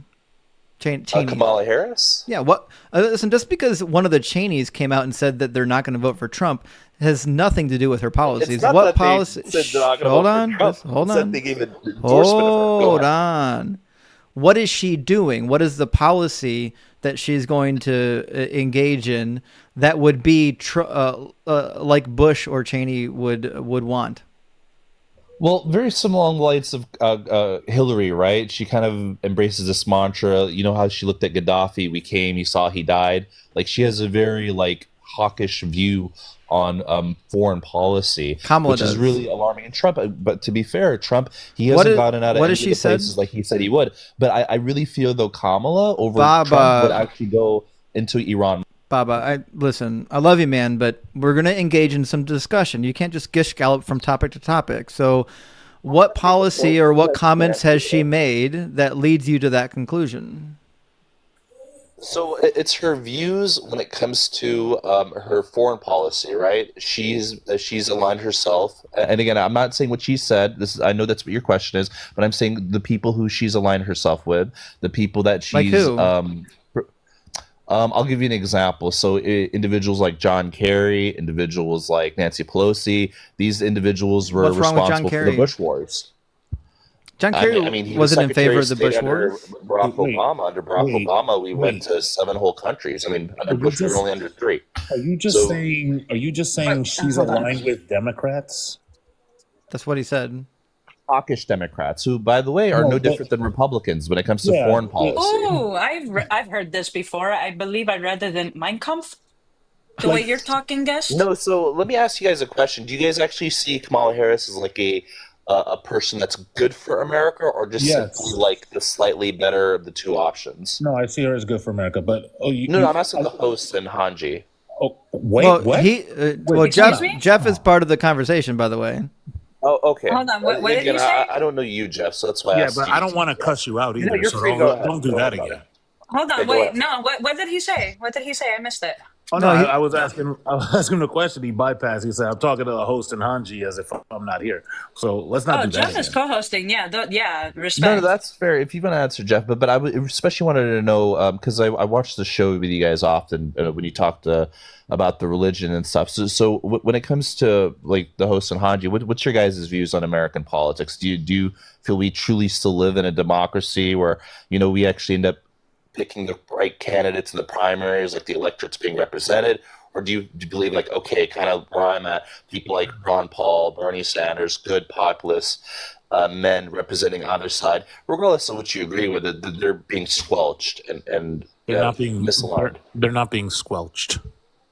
No, okay, so I get that's your perspective, Jeff. No, it's not my perspective. That's the fact. Look, hold on. Do that again, and it's going to get really bad. First off, Bernie Sanders was not squelched. People did not go out to vote for him. Second off, the people do not pick the candidate. They vote in the primary, but both parties are private organizations. The delegates pick the candidate. So the super delegates, the third of the votes, that kind of because the Democratic primary set up, so a third pick the candidates. Yes, it's 2/3 are the actual like chosen by voting, where it's meritorious, and then you have a third, which is like bigwigs, right? And they get to disproportionately. Anyways, I came. It seems like Jeff, and I'm going to respect you because you're co-host. I'm just going to drop down. Maybe there's another day I get to engage with the other two. But anyways, I really do appreciate your guys' work with religion and stuff, and maybe another day I can come up and ask some questions. God bless you guys. All right, have a good one. You too. Jeff, I think he was scared of you. I am wearing deodorant and cologne. I'm not stinky at all. I mean, I've seen Jeff. He's just a teddy bear. I don't know what the problem is. He's a big old teddy bear. Yeah. So are you, Justin. The question I wanted to ask is, like, he made a point that Trump made people more, quote, aware, end quote. And I wanted to know if he thinks that people who are Trump supporters are media savvy, like if they have media literacy, if they are critical thinkers, or if they just say media bad, like he just did. Like he just says, I don't care what the call out is, as long as you're calling out the media. Right. Like, yeah. I heard what he was saying, but yeah, that confused me. Yeah, but I mean, yeah, it's neither here nor there. John, welcome in. Hey, how are you? Good. How are you, John? I'm good. I just want to open with I've heard you welcome other people that support Trump to your forum and insult them off the get-go. So please listen, I'm only here to try to keep the peace and not divide any people. I mean, I didn't insult the guest. I insult Trump. Okay. I'll say this. and this is going to be like for the people who are here following me. I made a pledge to Justin that I will curb my insults just so that I can stay up here longer. He needs to be good boys. Yeah, I may still condescend. So like, just Yeah, look it's for that. okay. But I'm not Hey, going listen. to insult. It's okay, Jeff. It's not just you, because Justin said I needed to be a good girl, but I'm always a good girl, aren't I, Justin? Okay. We'll see about that. All right. Well, listen, guys. At the end of the discussion, we're all Americans, so we're only trying to make our country better. So, I welcome any opinions, and I look forward to our conversation. Fantastic. Let me ask you a easy question. What would be one thing that Trump could do that would cause you to not vote for him?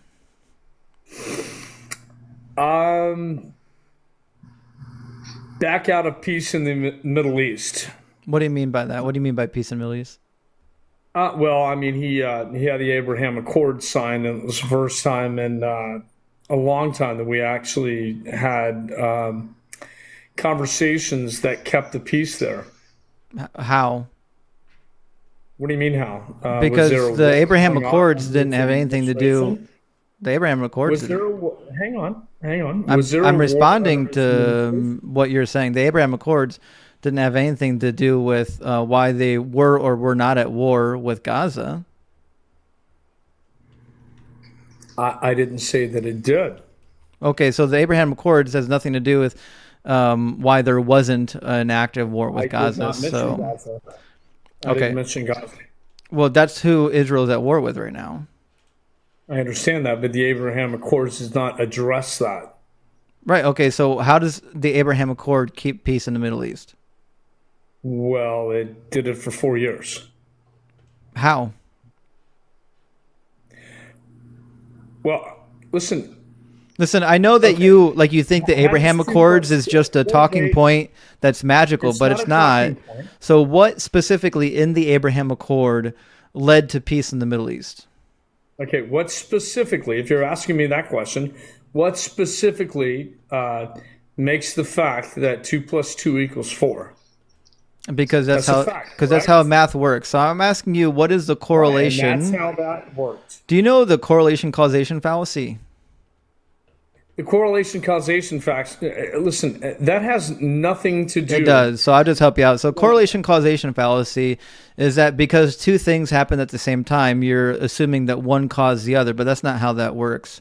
In order to make a claim that the Abraham Accords somehow led to peace in the Middle East, you would have to demonstrate some sort of a viable link between the two. And it's also true that there wasn't peace in the Middle East. Was there a war? Was there a war? Yes. Yeah. There's been a war since 1948. Yeah. No. Was there a active, ongoing war during the Trump administration in the Middle East? Yes. That was not addressed, Yes. and that did not. Hang on. Hear me out. Mm-hmm. Israel did not attack Palestine. Listen. Yes, they did. Hamas. They did, though. Always There was, started. look, John, there was not a single year when Trump was president that did not have some military action between Israel. Okay, we had troops everywhere. You're right. You know, No, we were trying. You didn't hear what I said. There wasn't I did hear. No, you didn't. I'm going to say it again. There wasn't a single year when Trump was president that there was no military action between Israel and Gaza. They've been. You are absolutely correct. And so now I have a question. Now I have a question for you. Sure. Now that we've said that there has been war there the entire time. No, there's not been war. There's been conflict. Totally different. Do people unalive during conflict? Are there Absolutely. rockets? Were they exchanging rockets with each other? Yeah. Well, that was pretty apparent. Yes. So yes, there was war. Maybe there was no. That's not war.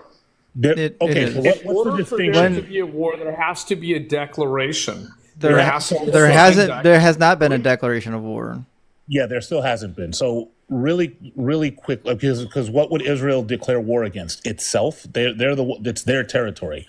They're the ones that are doing the apartheid. It's not their territory. Gaza is their territory. They are engaging in apartheid. No, it's not.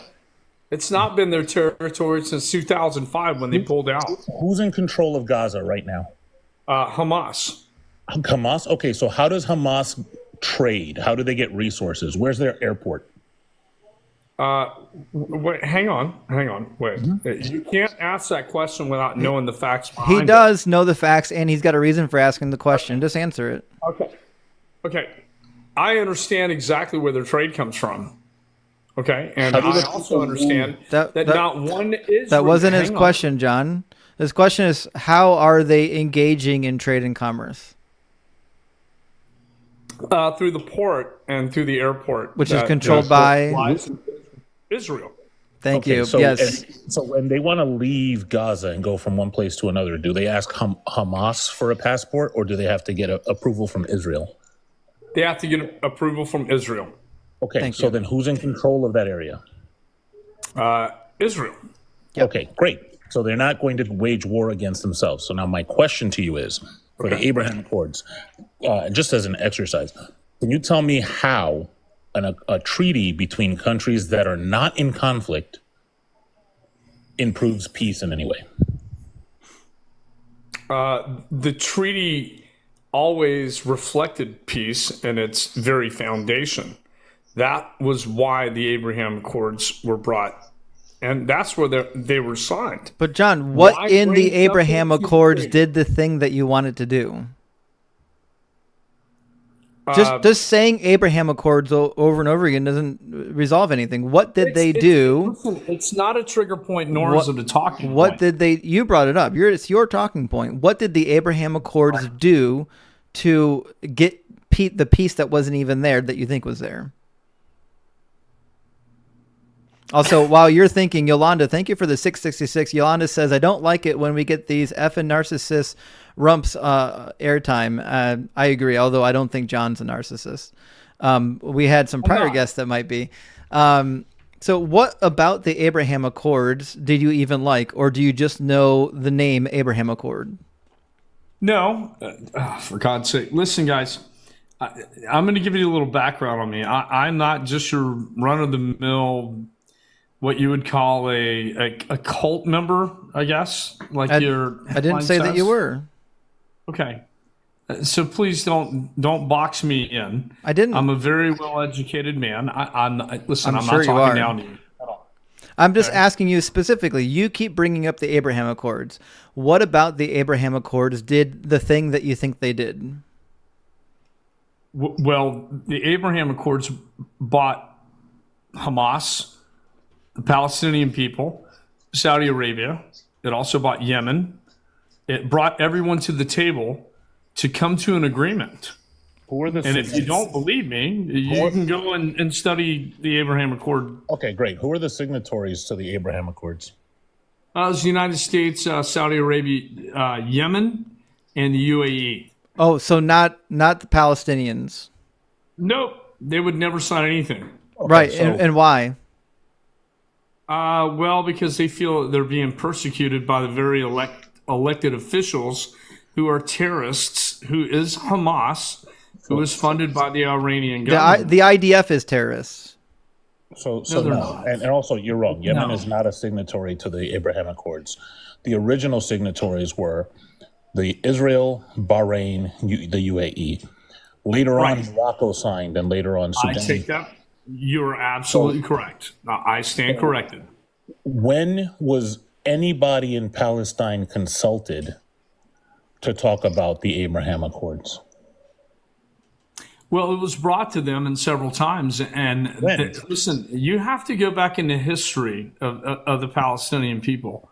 They have been confronted with peace. They have been confronted with a two-state solution on several times. 1947, 1949, 1964, 1967. Do you know what happens when they agree to a two-state solution? Always rejected it. No, it's not that they reject it. It's that whoever accepts it gets pew-pewed. But I'm asking specifically about the Abraham Accords. Why would you say that? Because it's true. Because it's true and it's not funny. So in the Abraham Accords, because we're on Listen, TikTok, and if I use other language, I will disappear. I understand that, but don't belittle me, please. I'm not belittling you. What? No, I'm not talking to you. I'm talking to the fine lady that said that. That's not appropriate. Don't tone police the woman. That's number one. If you're going What's to not tone police the appropriate? woman, Apollo, please tell me you hear this. What's not appropriate? For you to say that what I say is not funny, you don't know the context in which I'm it's not funny. That laughter. It's not funny, and I don't want to call you a snowflake, so don't do that again. Buddy, I'm 53 years old, bud. I'm the furthest damn thing from a snowflake. But you're crying about somebody telling you that something isn't funny. And even my chat, my counsel is telling you it wasn't funny because when you laughed, you said that right after you made that statement about Palestina. So that's why I said what I said. Okay. Tú eres cubana? No. No. Do you not see my Greek flag? No, I'm Greek and do not. Egyptian. Okay, John. Okay, my apologies. We're far afield. I am human. Wait, we're far. What we're language far did he afield just from the speak to you? Spanish. He asked me if I was Cuban, and I'm not. I would be Taino indigenous on my father's side. Why did you just assume that she knew Spanish? Well, because I said Palestina. Do you think the all tan women come from the same place? How the hell would I know that she's tan? Do you think that you're looking at her right now? Do you think do No, it's just the you think that inflection. everybody with Hanji's skin tone comes from Mexico or Cuba? Stop doing that. Because I was married to somebody. I was married to somebody from Egypt who had Hanji skin tone. Stop. And you know what happened to every time we gaslight, went out in public? please? People would try to speak Spanish to her because Hey, buddy, I look like a white man, and I am Cuban. because people with white skin thinks that everyone tan must be from It's Mexico her or Cuba. inflection that led me to believe that she may I'm sure it be is. Hispanic. That's all. How the fuck would I see her skin color? You're looking at it right now. My fucking flag No, I'm is in not. my name, which tells you what the fuck I now am, which see is her. Greek. I see her now. I'm sorry. All right, My so apologies. so I didn't Jeff see her. Jeff was trying to say something. I want to hear what Jeff was saying. Yeah. So the question is, was Palestine consulted for the Abraham Accords? Absolutely not. Okay, great. Why would they be? Because it involves them. You want peace with Gaza, right? They have always rejected peace. I don't care if they've rejected it. Like we reject. Well, no. Hang on. You don't care if they rejected it. That is a hypocritic. It's not hypocritical. No, hold on. From the river to the sea. Do you want, you don't even know what that means. Do you want peace in Gaza or not? He sounds like he does, but then he doesn't want to address the actual discussions between the nations that would be involved in peace. Yeah, so you think that a nation is going to be amenable to peace talks that do not involve that nation. And I wonder if we had been made member states of NATO without our own consultation, I wonder if that would have been like a good thing. Right.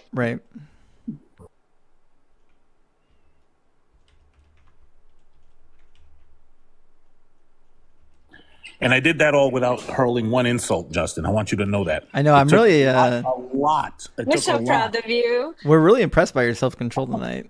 I'm a big boy.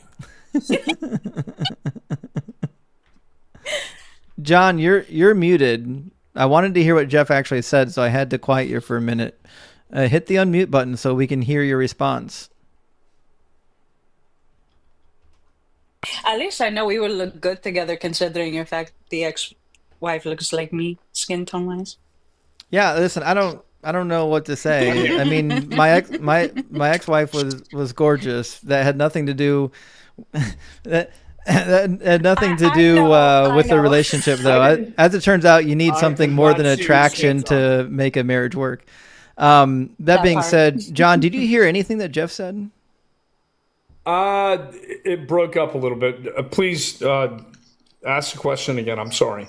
Okay, so the thing is, if you want peace, some sort of negotiation has to happen. Whether or not somebody rejected an offer in the past, you still have to negotiate with them. Otherwise, you just don't want peace. 100%. So therefore, if you want the Abraham Accords and you pick all countries that are not in conflict to negotiate this peace, I'm saying that's useless. Like all you have is a piece of paper that does nothing. That you can actually no. What it does is something that you can put on the news and say, "Look, I got peace between countries that are already at peace. Yay me!" Right. And the Palestinian people have been in favor of a two-state solution. It's Israel that is not in favor. No, it's not. They have not. Don't say that. The Israeli government That is is not a in fallacy. favor of the That is a Palestinian fallacy. state actually existing. Really? Okay. In fact, in 22, I'll show you the article where it just says so. You can show me the article. I am a very studied historian on the entire Palestinian nation. So to then speak. you should know that just recently they voted overwhelmingly to pass a motion rejecting Palestinian statehood. In 2024, it was in July. If you're such a studied historian, then why is it that the Israelis over and over again has been rejecting the notion of Palestinian statehood? Let me ask you a question, okay?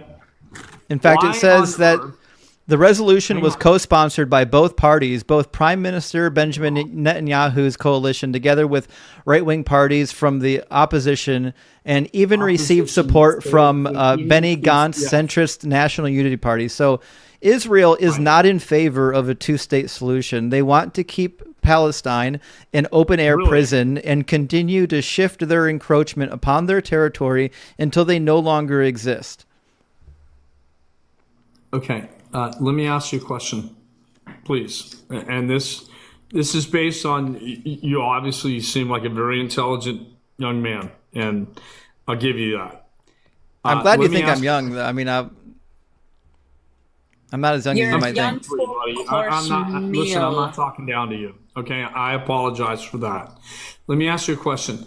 If Israel wanted to have nothing more than Jewish people live in their country, why would they give up such large swaths of land to the Palestinian people? They haven't. That's what I'm trying to tell you. They're actively engaging in putting Israeli settlements on. John, I don't know why you can't shut up for 5 seconds. You asked me a question. I'm answering your question. You can't hear my answer while you're talking. So Israel has actively engaged in the opposite of that. They've been putting settlements further and further into Gaza and into Palestinian territories every single year. That's why they keep annexing their territory and converting it to Israeli territory. All right. Let me ask you a question on the Palestinian and Hamas leadership. Do you know how many billions of dollars the United States has given to Palestinian people in the country? I actually don't know that, but I know we give lots of money to Israel. No. That's not the question I asked. I gave you the answer. The answer was I don't know how much money we've given to the Palestinian people. I know we've given aid. We've given aid in the form of over $120 billion. And what did the Palestinian government, which is Hamas, do with that money? What do you mean we've given? That's not a real number. That is a real number. Look it up. Quote your source. because go to us.gov. Because I'm seeing that from the 1990s all the way until the modern era, that aid given to the Palestinians from the USA totals an approximate $5 billion. And this is aid. This is not money. We give actual money and rockets. We give actual money and rockets and military weaponry to the Israeli government. John, how does the cash get to Gaza?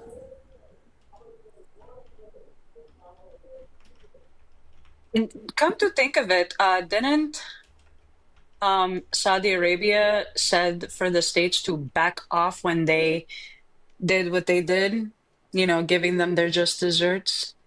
I don't know, but I do know that the U.S. government has never given money to Hamas, ever. Mm-mm. And Hamas is actually a revolution. But, Yeah. I mean, listen, I don't like Hamas any more than anyone else. I think that if the Palestinians were smart, they would get rid of Hamas. But the fact of the matter is, Hamas is the one that's actually... Hamas has been funded by the United States government. Prove it. Look it up. Prove it. I did look it up, and you're wrong. Laptop in front of me, It's bud. your claim, John. Prove it. Who? It's not What my source? claim. It's It a is your. fact. Okay, then show me your source. You as a moderator should be able Show to look me. that up. Show me the source, John, because my source says you're wrong. John, you made the claim, therefore you have to give us the source. That's how this works. We don't do the homework for you. You have to give us your evidence for your claim. I am not going to sit here and try to qualify what I already know to be factual when I do not have... Okay, so you're just gonna lie. It's okay. It's okay if you just want to lie. The absolute source in front of me. I can't say of mice and men and quote from that when you don't know it and I do. John, and you say, quote why the are you source, I making don't claims remember that you the name can't of back up? John, we'll wait for you. Go find your source.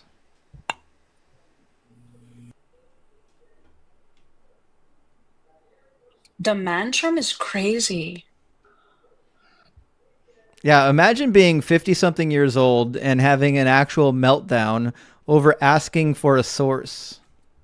I just want to know, when we send cash to Palestine, how does it get there? Yeah, it has to go through who. It's going to go through Israel, of course. Oh, wow.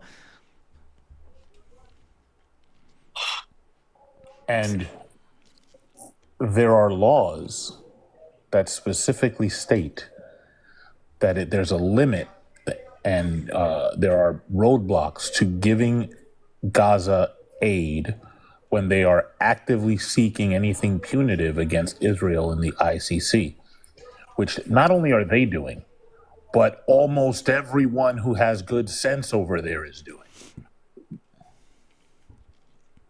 Also, just a reminder for chat, even if you are friendlies in the council, I love you guys. No caps. I get that the passion is real. These are very high times right now, but we have to keep it clear because this is how the moderators are able to get each other's attention, because we see the caps and we automatically think, oh shit, what's going on in chat? So please leave the caps to the moderators and no spamming. That's an automatic 5-minute mute. Except for Algo. Algo is unhinged. Just let Algo have his red crayons and go crazy. But thank you all so much for being here. Let's see if we can get host up to 200K likes. Thank you all so much for the gifts, the Cash Apps, the Venmos, the shares, streaming on the YouTubes and the Twitches. Thank you for La Rosa. And yeah. Thank you so much, La Paquette. I appreciate the Rosie. Oh, you finally found the source, and your source is Wikipedia. Hang on. I'm willing to pull up your Wikipedia page. What's the name of it? God, it's just 94 to 2020 over 400 and. What is the name of your article so we can look at it? Just bring it up. Aid to Palestine. Yes, I told you the government gives aid, not money, to Palestine. Wait a minute. It's in the form of dollar bills. Have you not? We are not funneling dollar bills to Hamas. What we're doing is we're sending aid and relief. Aid in what? Aid in the form of what? Not in money.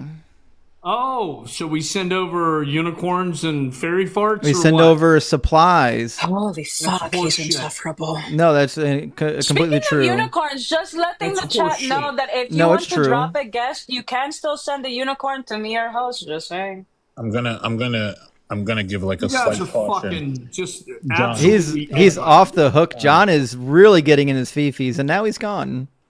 Yeah, I was going to say that the next part was going to be slightly insulting, but he saved me from having to insult him. So I'm still undefeated tonight in the no insult range. I have not levied an insult yet. We appreciate that. We really do. Although, I mean, if we have more Trump supporters like John. None of us are liberal up here. Well, I'm a lib. I'm a heavy lib. I'm not a Democrat, but I'm as liberal as they come. AJ, welcome in. Wait. So Democrats and liberals aren't the same thing? No. I'm an teach me. A liberal is just someone who agrees with liberal policies. It doesn't have to be in alignment with a particular party, but it just happens to be that liberal policies are democratic for the most part. Oh. Democrats So- in this country are for the overwhelming majority are center right. Like they're like they may as well call themselves like old school Republicans. Yeah, I'm actually more liberal than most of the Democrats. Like I'm a Bernie Sanders, Elizabeth Warren type of liberal. Oh, I love Bernie Sanders. Oh, that's considered liberal. Okay. Well, I just learned something new. Yeah. Ron, welcome in. Hey, how are you doing? Good. How are you doing? Great. I was requesting because I heard John talking a lot of stuff that he does not even understand. But he's a historian. He's an historian who either never read a paper or any kind of reporting. The funniest thing about John's claims is it was Israel itself who supported Hamas in its beginning. Yeah, they actively promoted Hamas or supported Hamas so that Hamas would cause the wars so that they would have justification to steamroll Gaza. Yes. Yeah, I know. Because they did not want to deal with the PLO, who were gaining interest in the two-state solution. Israel does not want a two-state solution. They've been open about it for a long time. Precisely, and any time you talk to anyone who has been in any kind of power in Israel, they state from the sea to the other place, Israel will be free. That's where that statement comes from. That's right. Well, listen, Ron, we appreciate you. We're going to try to get another MAGA supporter in here, okay? All right, brother. You all have a good night. All right, cheers. Although, like, to the support for Israel isn't necessarily just a right-wing position. There's a lot of Democrats that are Israel or nothing, which is real saddening. I would like to see like some more middle ground on there. Bill, welcome in. Hey, what's going on, man? Not too much. How are you? Doing pretty good. All right. So, Bill, are you voting for MAGA or for blue? Yeah, I'm voting. Well, wouldn't say I'm voting for I'm voting for Trump. Well, I mean, Trump is the embodiment of MAGA. Yeah. You're right. Yeah, so I guess I would say I'm voting for MAGA. Do you own anything with Trump's name on it? No. Do you own anything that says MAGA on it? No. Do you believe that God appointed Trump as president? No. When televangelist gives prophecies about what God is doing with Trump, do you think that they're true? Repeat that one more time. When televangelists make claims that God has selected Trump for this purpose, do you think that it's true? No. Okay, so you're not in the MAGA cult. Congratulations.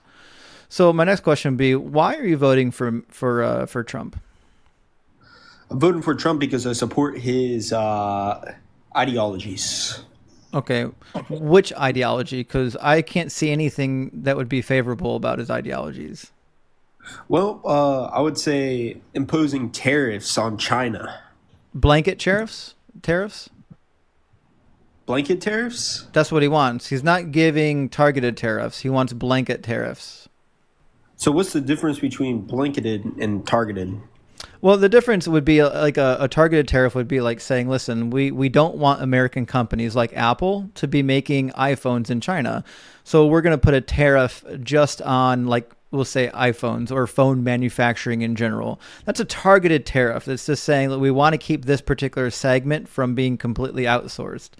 A blanket tariff is when someone says, you know what, anything we import from China now is going to be marked up at this particular percentage. That is terrible. That starts trade wars, and it basically just passes the cost on to the consumer. Because the fact of the matter is, most American companies, like if you do a blanket tariff on Chinese goods, you're not just going to see American companies start making Chinese goods. They're still going to make them in China. They're still going to import them because those manufacturing outfits, for them, will still be cheaper to make them in China than anywhere else because they're not just selling them to Americans, they're selling them around the world. So they're still going to manufacture them wherever they can get the best discount.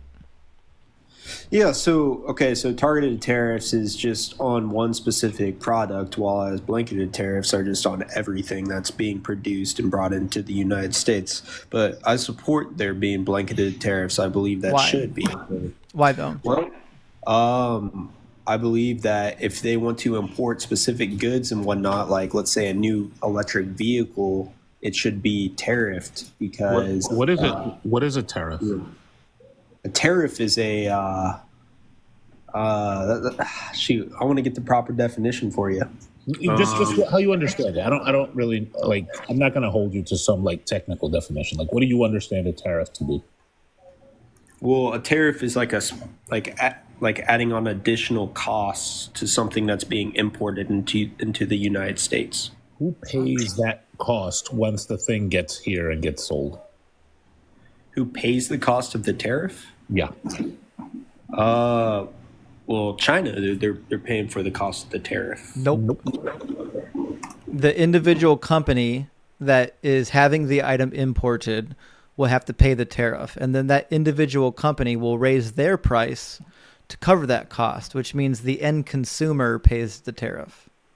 We do. How is that the case if the tariff is being, the source is what's paying for the tariff, not the consumer? No, so like if I have a business and I say I import Chinese steel, China's going to send me steel for $100, and if there's a 25% tariff, I'm just paying $125 for steel. And then when I go to sell it to the company that uses the steel to make your refrigerator, I'm passing that cost on to them. And then when you go to buy your refrigerator, it's just marked up. Oh, I see what you're saying. So when it comes to tariffs, so the reason why it's bad to have blanketed tariffs is because that would cause the consumer in general, like as a civilian, right, to have to pay for that additional cost rather than having like an electric company or electric car company, for example, have to pay that cost if China is the one that's manufacturing that specifically. Yeah, because the tariff is not on the Chinese government. The tariff is for anybody importing goods, right, which is the corporation. So, for example, my corporation, there's a couple products that we buy from Romania and some Eastern European countries because we literally cannot get it in the States. We can't get it, okay? So if there was a blanket tariff, let's imagine we had to import those from China because we couldn't get it anywhere else, then we would have to pay a markup on that item. And you know what we're not going to do? We're not going to pay that markup and then eat that cost. We're going to pay the markup and then we're going to charge our customer whatever that markup was to make up for it.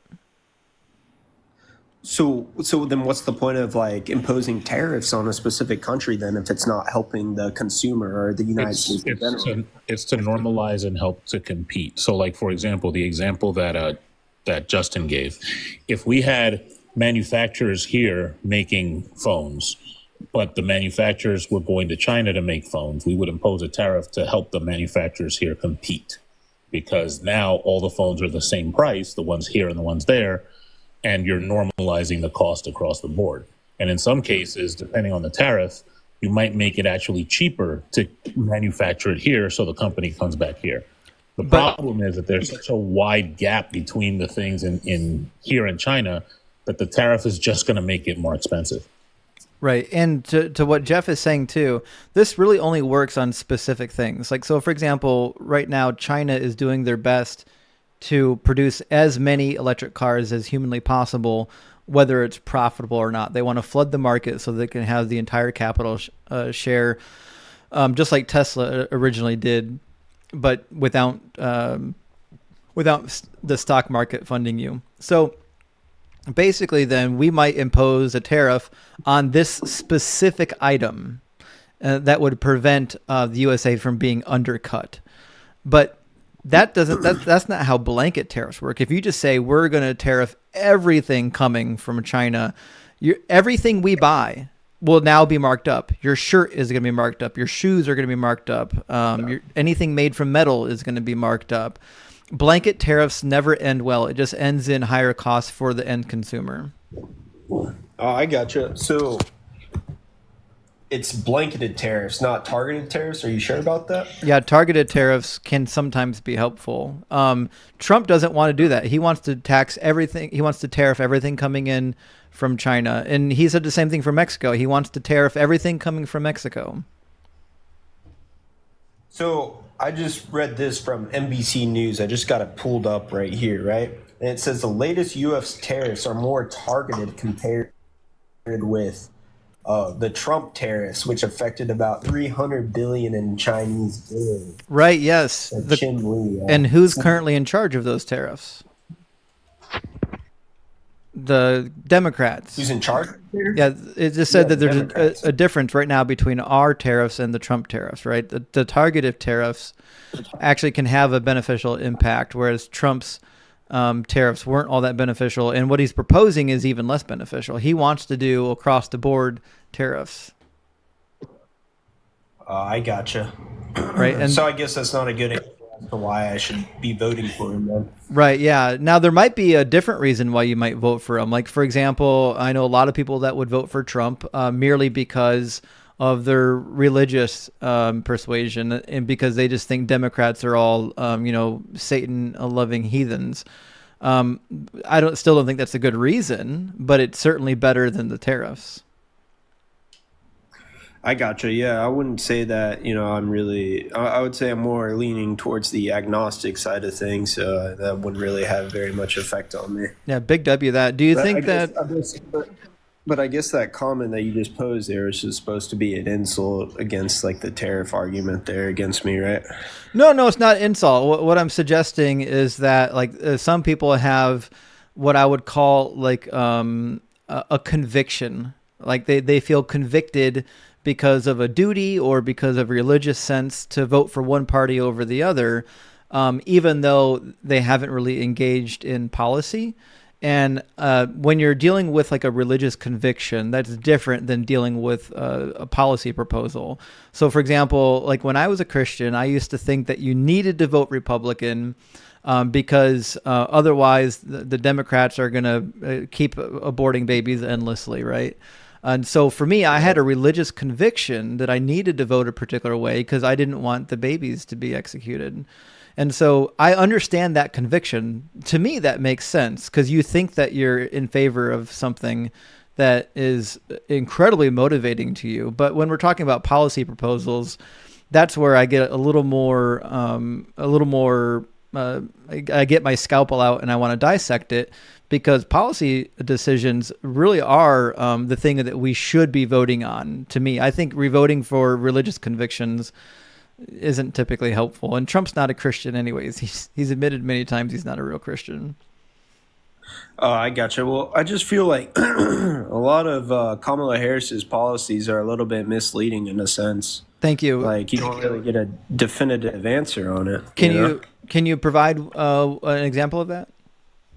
Sure. So, for example, first-time home buyers, right? Like, is it first-generational home buyers, or is it first-time home buyers that are able to get the $25K for their purchase on a home? Well, it's actually going to be both. So, what they've said is that they're going to make the funds available to first-time home buyers. Thank you for the hat. But they're going to prioritize. Prioritize might be the right word, but they're going to prioritize first-generation home buyers. So, for example, if you were a bank that got 4,000 applications for loans through the program, that bank might prioritize, or at least they're encouraged to prioritize people that are applying where they're a first-generation homeowner. But I think that's going to be a hard. My personal opinion is when this legislation goes into action, I think that's going to get dropped. I think that's such a difficult thing for a bank to surmise that most banks, even if it's included, they're just going to ignore it, because what bank wants to go through and determine whether or not somebody legitimately is or isn't a first generation home buyer? That's a hard thing to even prove. How do you document that properly? Like, how could I prove that I was a first generation home buyer? Right. But I understand why she would want to do that, but I don't think it's going to happen. Mm-hmm. So when it comes to like energy and whatnot, like what kind of energy would or do you believe is most effective? Like whenever I take a look out, right, when it comes to like windmills and whatnot, I feel like that could be pretty destructive to the environment, right? How? Because there are a lot of windmills, and they don't really produce. Like you need a bunch of them to be able to produce a whole lot of energy, right? And a lot of them are being abandoned in a sense, and they need to be replaced like every 10 years or so. For example, like the actual like blades associated with the windmills, and it's just I believe it's just not a great source of energy. Well, as it turns out, I'm an electrical engineer, so I have a very strong opinion on this. As an electrical engineer, I absolutely love windmills, and I absolutely love solar farms. In fact, solar farms, I think, by far will be the best source that we have. Now, unfortunately, both of these two sources of energy, there's going to be something, some sort of a negative side effect to such a large change. Like we're going to have birds hitting windmills. Now we've also discovered that like we can color the windmills in particular ways that reduce the amount of bird impacts and things like that.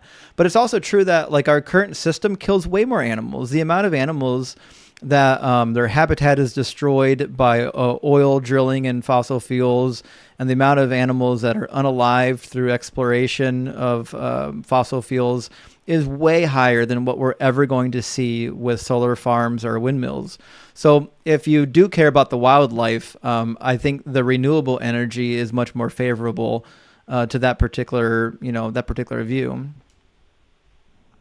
So with that though, like how, like what's wrong? Like I understand like how fossil fuels can be harmful and whatnot, but when it comes to like the overall like aspect of farming, right, of obtaining oil is for money, right? Like being able to produce our own oil. And I don't know if this is the same concept as like windmills and whatnot, but because it's not really giving you any money in a sense, rather than drilling for oil, right? So there's like a foundation there to where you can gain a little bit profit off of that and sell it to other countries and whatnot, right? We use the electricity the same way. The people that are putting in the windmills, the electric companies that are doing this, they're selling the electricity just like anyone else. In fact, there's a wind farm here in Ohio that sells like half of its electricity over to New York.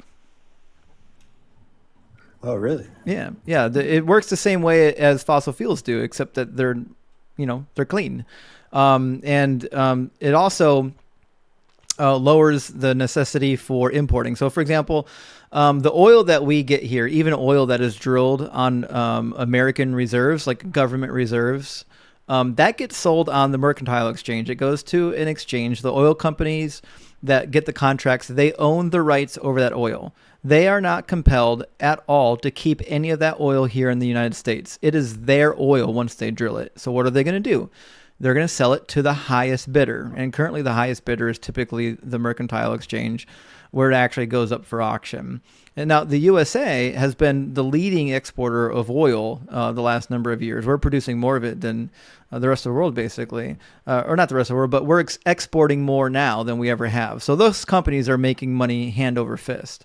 And then we're actually importing oil as well. So just drill, baby, drill is never going to end in just overall cheaper prices, because those oil is owned by the company. It's not owned by the U.S. They're private industry. It is their right to make as much money as humanly possible with that oil, and that is their right as a private company.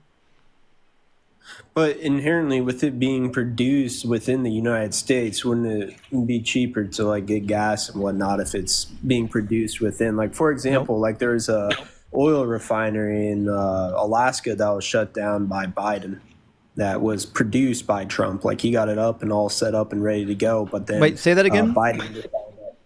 So there was a oil like refinery that was produced over in Alaska that was created by Trump was advocating for it to come up, and it was getting ready to be fully functional, but Biden then decided to shut it down. No, Biden didn't shut down any oil refineries. In Alaska? It's a private business. Okay. Well, yeah, it's private in a certain sense, but it's also, The government, the U.S. government doesn't own any of your refineries. They're all run by private corporations like Shell and whatnot. So these refineries open when people find that it would be profitable to refine oil. So I see it on CNN right here, right? So Biden administration bans drilling in nearly half of Alaska. Let me get the full one here. Yeah, you can ban drilling on government land. Yes. So why would they try to ban drilling if we're producing it within the United States and it would cost cheaper, gas prices? It's very simple. It's because companies buy leases in order to drill and never use them. Why would they not use fully set up petroleum? Why wouldn't they do that? Because they just want to have leases on hand so that when they're done with one drill, they go on to the next one. Otherwise, we would be drilling less oil right now than we were under Trump, but we're drilling more. Yeah, and there are thousands of unused leases right now. Thousands. Yeah. We don't need any more. Because companies are being forced to use the leases they have. So they drill, baby, drill with the leases they have.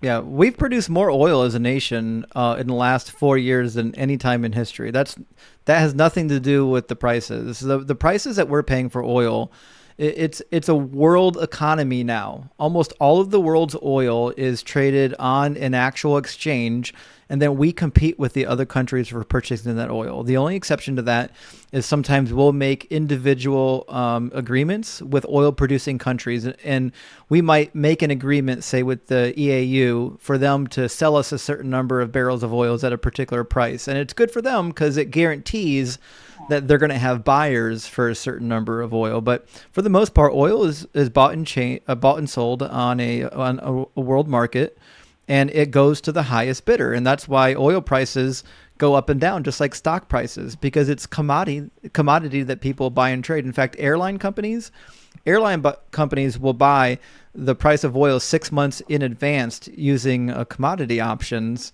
in order to lock in prices, sometimes even longer than that. So it is a commodity like anything else. It's not something that we can control the price of. Right. And you know what? Whenever I get gas, personally, I believe it's fairly cheap. It's $2.50. I don't think that's terrible, It's not terrible. It's also true that, once the conflict with Russia and Ukraine dies down, we'll see a normalization of gas prices again, or at least we'll see a reduction in gas prices again. And once we'll say the global conflict cools off, we typically see a cooling of energy prices because companies will again start to renegotiate trade deals with other countries that they were previously locked out of due to, we'll say Cold War tactics. I gotcha. What do you think is the best solution to solving this war in Ukraine and Russia? Well, I think this is my personal opinion. I don't think Russia has any business there. They never had any business there. It's not their territory. They clearly want to take over that territory. We have a standing agreement to be an aid to the Ukraine people. So no matter what I think about it, it is our agreement with them that we need to actually adhere to, or else we're basically we're reneging on the agreements that we had with them.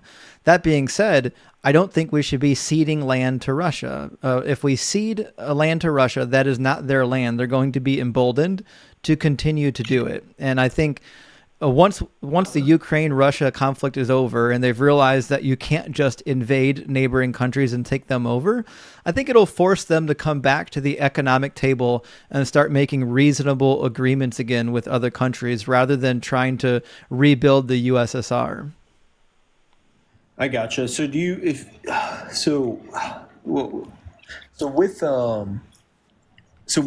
like the Budapest memorandum, right? It's what's allowing us to be able to give them aid and whatnot, right? For their nuclear weapons, or for them to not produce nuclear weapons, right? Well, we've got a couple agreements with various countries on the nuclear weapons. So I'm not sure the name of the one, but a long time ago, we talked Ukraine out of their nuclear weapons. That's Justin. That's what he's referring to. That was the '94 agreement, the Budapest Memorandum. That's the one, yeah. So, in order for them to give up their nuclear weapons, we promised them that we would provide them military support in exchange for the nuclear weapons being disarmed. I gotcha. Oh shoot! So wait, why wouldn't Ukraine be able to join NATO as it stands right now? They can, but there's a couple regulations, and one of the regulations is that you need to have a democratic government in place for a certain number of years, and they haven't. So rule number one on the length of their democratic government is already a problem. And then there's other benchmarks that you need to pass before you're allowed to apply for NATO. Now they're getting close. We'll say like in another 10 years, they might get to a point where they can apply to NATO, but there's not, they're not there yet. We also have other countries like Turkey that aren't so fond of them joining NATO. So they're like, even when they're eligible, there's a couple members of the NATO alliance that need to be convinced. Also, even if they were eligible right now, NATO doesn't consider applications when somebody's in an active conflict. That's right. Yeah. Because the goal of NATO is peace. It's not to dominate the world.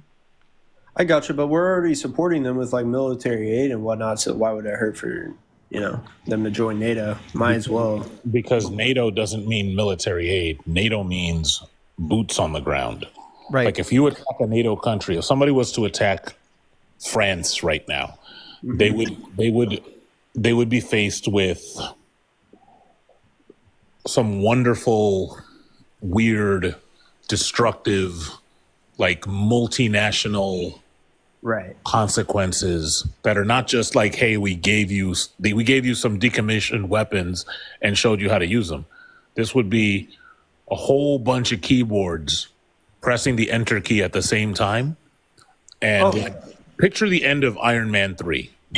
That's what it would look like. The end of Iron Man. I understand that, but I feel like that would be like the best solution in this case is threatening Russia with Ukraine joining NATO, so they would be forced to kind of pull back. That's not the best solution, because when the United States, and I'm just using the United States alone, not the rest of the NATO countries, when the United States enters a conflict, we don't just go for unaliving. We try to get the high score. Like we try to get, when you look at an arcade, it would be like the top 10 would just say USA, USA, USA, USA, USA. That's us. So we don't want that. We don't want to like unilaterally unalive people at such a rate that we have to give you the counts in estimates, in ranges, because we lost count. No, I understand that. But why wouldn't that, like, what does that have to do with Ukraine joining NATO? Like, it would just be a threat in our case, right? Like, we would just have boots on the ground. It doesn't necessarily mean that we're going to start unaliving people. Well, yeah, but the part of the NATO pact is that if one of our members is at war, we're all at war, which is why when we went to Afghanistan, we had members of the British Army with us. We had Australians with us, although Australia's not. Are they a member of NATO? We had a military alliance with Australia, but I don't think they're actually a part of NATO. But we had members from all over NATO that joined us in war. But the fact of the matter is, NATO doesn't consider people joining when they're in war, because obviously they're going to be incentivized to join just because they're in a war and they want help. I gotcha. Right. It's like if I don't know, if like Greenland suddenly war broke out. I don't know why they would be at war. They'd never be at war. But if war suddenly broke out Greenland and the Greenland's like, hey, who wants to join an alliance? Well, obviously that's an imprudent thing to do, to try to form alliances while you're in the middle of war. So what are like the details in regards to forming an alliance, specifically like NATO, right? Like, is there any what does the country have to give in order to join like the NATO organization? There are a list of NATO entry requirements. Mm-hmm. And some of them have to be able to provide support, right? As well. Oh yeah, there's definitely going to be military support. So the first requirement, like I said, is a functioning democratic political system that's based on a market economy. So not like what you would find under Kim Jong-un. It also calls for fair treatment of minorities, a commitment to peaceful resolution of conflicts, the ability and willingness to make military contributions to NATO operations, and then they also agree that they're going to invest a certain percentage of their GDP towards their own defense. So they can't just rely on others to support them. They have to contribute some of their own defense spending. I gotcha. So, okay, so this brings me to my next point then, and this isn't me trying to like get you in like a gotcha moment or anything. Well, it may sound like this, right? But when it comes to like the Israel and like Palestine, I wouldn't even say war because it's not like a full out war, but in a sense it is with that specific organization, Hamas, right? The correct term is it's a G-side. Well, 1,000% the G side. yeah, so we haven't declared war, right? But then again, you know, you could say the same thing about Palestine shooting out the ballistic missiles on October 7th and, you know, killing a bunch of innocent people as well. Steph, thank you for the subscription. I appreciate that. Go ahead, guys. Sorry. Quick question, Bill. What happened on October 5th? I don't know what happened on October 5th. A whole bunch of IDF soldiers took pot shots and unalived a bunch of people on the border, Gazans, Palestinians. I went on a rampage or something? No, that's just what they do it for sport. That's what they do. Like, this didn't start on October 7th. I actually hate when people even bring up October 7th because stuff like this has been going on for ages and ages and ages and ages and ages. Right. So, like, why is this occurring? It's because Hamas is retaliating, and it's a terrorist organization in general, right? Hamas is a freedom-fighting organization. They're basically a revolution. Freedom fighting from what? Well, what From do their they? oppressors. They're living in an open-air prison, my man. They can't even buy their own water. Weren't they the ones that attacked in the first place? Weren't they the first one that made the first punch? No. When did this start? That's a good question. It's been going on for a long time now. 1948. It was just, hey, we're going to give you this land, Israel, and then they just moved everybody out. And you mean Israel's giving land to the Palestinian people? No. Israel's taking land from the Palestinian people. What about the accord in 1990 that was formed? What about it? Didn't that give them like a piece of land over in like the Gaza Strip? Oh, here's what I would like you to do. Google the shrinking of Palestine, and you'll see how much land Palestine used to have and how much land they have today. And it's getting smaller. This is actually a really good video. We should play it for everyone because it's wild when you see it. So why haven't I heard the land of Palestine, and it's always been called Israel since I was like born? When were you born? Because you weren't born before World War II. Yeah, were you born in 1948 or prior to 1948? No. Then that's why. This is a map. I get it. So what do you believe the solution should be here? Because Israel's a NATO ally, so we're the ones that are going to be defending them, right?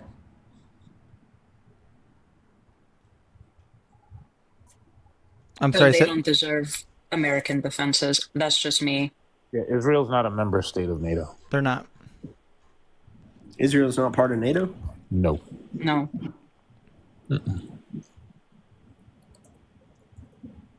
I can't find the shortened version of the Shrinking Palestine video. The one I found right now is 5 minutes, but I know there's a short one that was showing up elsewhere. That was only like, I don't know, a minute or two long. Oh, you're right. We're not a member of NATO, or Israel's not a member of NATO. Yeah, and for the comment, somebody was saying Australia was. Australia was never a member of NATO either. We do have a military alliance with them, though, but they're not a member of NATO. Just like Ukraine, we've got an alliance with Ukraine, but they're not a member of NATO. I'm not sure where the Shrinking Palestine video went to. It might not actually be on YouTube. It might be somewhere else. I got a question for you. So when it comes to these Islamic ran countries and whatnot, how do you think the outcome typically occurs? What do you mean? Like, so like Islamic states, right? Like, for example, in Afghanistan, Iraq, Iran, like all throughout like the Middle East, they have these Islamic states that go on that have specific laws that occur within it, and they're not good laws, right? And in the United States, right, like we're fighting for, let's say, like women's rights and LGBTQ, for like what's the word for it? So hold on. You're currently saying that in Islamic states they have laws that are what, oppressive towards minorities? No, oppressive towards women in particular. Okay. We have those here. Yeah. How long ago did women get the right to vote? I forgot what year that was, to be honest with you. I think it was the 60s? No, before that, but it's only been like 100 years. Yeah. That's it. Yeah, my grandmother was alive when that happened. My grandmother was still alive. But we still have gerrymandering, and we still have, like, at least once a week I encounter a woman who wants to know if her husband or significant other will be in the polling booth with her because she's afraid of voting for someone that he doesn't vote for. Yeah, 1919 was when it passed. We have people who want to get rid of no-fault divorce to keep women in DV situations. Like the laws that oppress women here are countless. Yeah, but the fact of the matter is, so I don't know. I know people who lived in Iraq and Iran before the revolution of 78, 79. The issue that they had over there, they were actually really progressive. If you just look up images from Iraq and Iran prior to the revolution, they were dressed like Westerners. They were going out to watch movies. Women were going to college. They were learning languages and engaging in business and commerce. It wasn't until the Muslim revolution happened, is what they refer to it, that we got these oppressive regimes.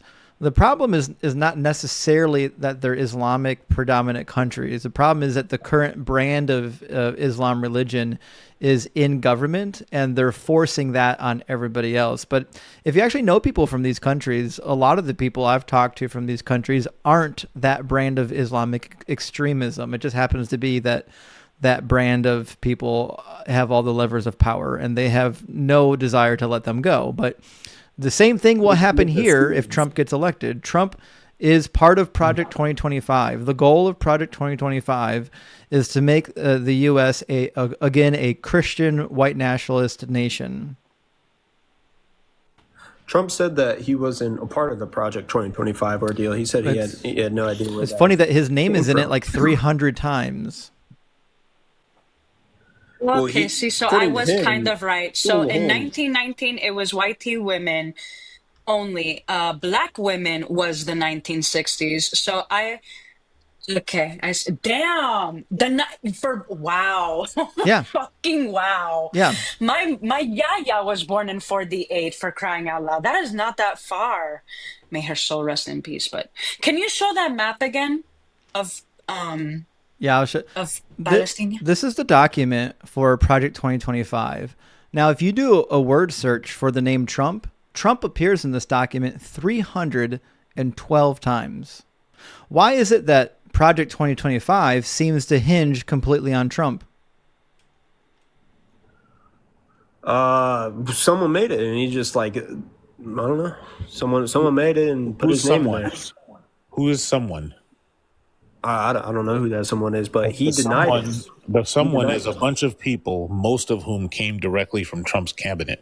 Look, if Trump could tell me right now that I have a tile floor under me and I'd still look down. Yeah. It listed among the authors, they proudly displayed Jonathan Berry, who was chief counsel for Trump. There's people, if you look through the authors, all of these people are connected to the Trump administration one way or another. This plan is thoroughly a Trump plan, and it only works with Trump in office. I gotcha, but it wasn't specifically derived from Donald Trump, though. It's from people from his cabinet. Yeah, the people that Trump has appointed, the leaders that Trump has appointed, want to get rid of free and fair elections. They want to create a Christian national institution in the USA. They want a theocracy. So why is Trump saying he has nothing to do with Project 2025? Then? Because it would be damning if he said he did. But, I mean, you're not wrong in that sense, but I mean, he still said it. He said, I don't associate with that anymore. It doesn't matter if maybe he was for it in the past, but now he's saying that he's not for it. Yeah, he also said that Mexico was going to pay for the wall. He just lies. Trump isn't exactly a truth teller. Right. Well, I mean, you're right in a certain sense. So I do agree with you on the on the tariff ordeal that we were talking about, right? And you know, in regards like specific aspects of the war between Israel and Hamas, I believe like I don't agree with either side. I would say after this conversation, you know, I just feel like I would classify it as a war, wouldn't you? I mean, without a declaration of war, it's not necessarily a war. But whether it's a war or not, you know, I think when we're talking about who's favoring the wiping out of the Gazans, it's clearly the Republican Party. The voices from the left haven't been as in favor of such things. But this would be my one complaint with the current administration. The current administration has not done nearly enough to end the conflict. They seem to be more involved in trying to placate Benjamin Netanyahu, although Biden has recently been trying to be a little more firm on him. I would have been firm on day number one. But the fact of the matter is, Israel it's a big ally of the U.S. I don't know if people realize it, but we have a huge, and I mean a huge amount of counterintelligence that we get from the Israeli government that they give us about the nations in their territory of the world. So it's not like it's not like it's a one-sided relationship. We get a lot from Israel. That being said, Israel gets way more from us than we get from them. We need to play hardball with them and end this damn apartheid war. So you believe we should be siding with them? You believe that's good? No, I think we should be putting our thumb on Benjamin Netanyahu and telling him that if you don't actually end this thing and call a ceasefire and stop trying to take over all of Gaza, that it's going to be a very serious strain on our relationship and that we won't be inclined to give you another Iron Dome in the future when you need it. I gotcha. They're the only nation in the world with an Iron Dome, and we gave it to them. Yeah, well, it's because they're fairly small, so like the Iron Dome can, you know. Right. What I'm saying is we do so much for Israel. We should have enough. We should be putting pressure on Benjamin and the right-wing government to end this thing. There has to be a two-state solution, and that's the other thing, is the U.S. needs to use the pressure that we have to get Israel to the actual discussion table and get them to agree to some kind of a two-state solution that doesn't force Gaza into an open-air prison. So, like, what would that two-state solution be? Like, how do you have two governments, like, within one? Just like the original plan, they're going to have to cede territory. They're going to have to give something up. The original plan, the UN plan from 1947, saw an actual Palestinian territory and then another territory here where they have access to ports, and then they have access to the southeast to the Arabian Peninsula, and then they also have access up north as well to Lebanon and countries to the north. They have none of that now. They have literally none of it. This is what they have right now. Where was Israel? Where was Israel in 1947? How were they able to take over all that land there? Because there's a commission that was formed after World War II that basically we agreed, the nations that were part of this commission, we agreed that we would take this land, which was kind of held by the British Empire, although they weren't really doing anything with it, it was basically held by the British Empire, and we all agreed, and the Britons allowed it to happen, even though they protested, that we would just now create a new country. We would call it Israel, and then we would allow them to settle within here. And then we were going to take the Palestinians currently living here, and we're going to resettle them into territories that are acceptable to us. And then ever since then, Israel has been encroaching on their territory more and more and more, putting settlements on their territory and declaring that it's their territory. And then when the Palestinians speak up, what do? They bomb them. Viva la resistance.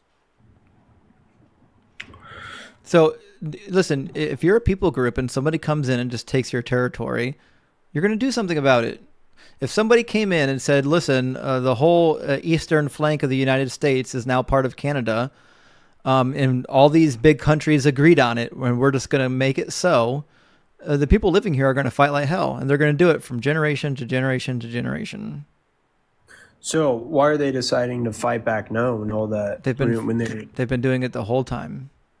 Oh, the whole time? Yep. They've just been losing every time? Yep, because they don't have military force. They're not a real country. They don't have statehood. That's part of the problem. But Palestinian people don't have an actual statehood. Yeah, because they've been living under Israel. Yes, they've been living under Israel's thumb the entire time, and Israel has been oppressing them the entire time. So, like, all right, so for example, like, right, if you were the person that was like looking over Israel and whatnot, and you're the one with all the power, and like you see all these other people and they don't have the power to be able to fight back, why would you allow them to have a peace if, you know, like you're the person that's got the land, right? I don't know what you're suggesting. I'll tell you why. Mm-hmm. Because Nat Turner one day woke up, organized a bunch of people, and found slave masters and their families, and cut their somethings open and left them unalived. That's why.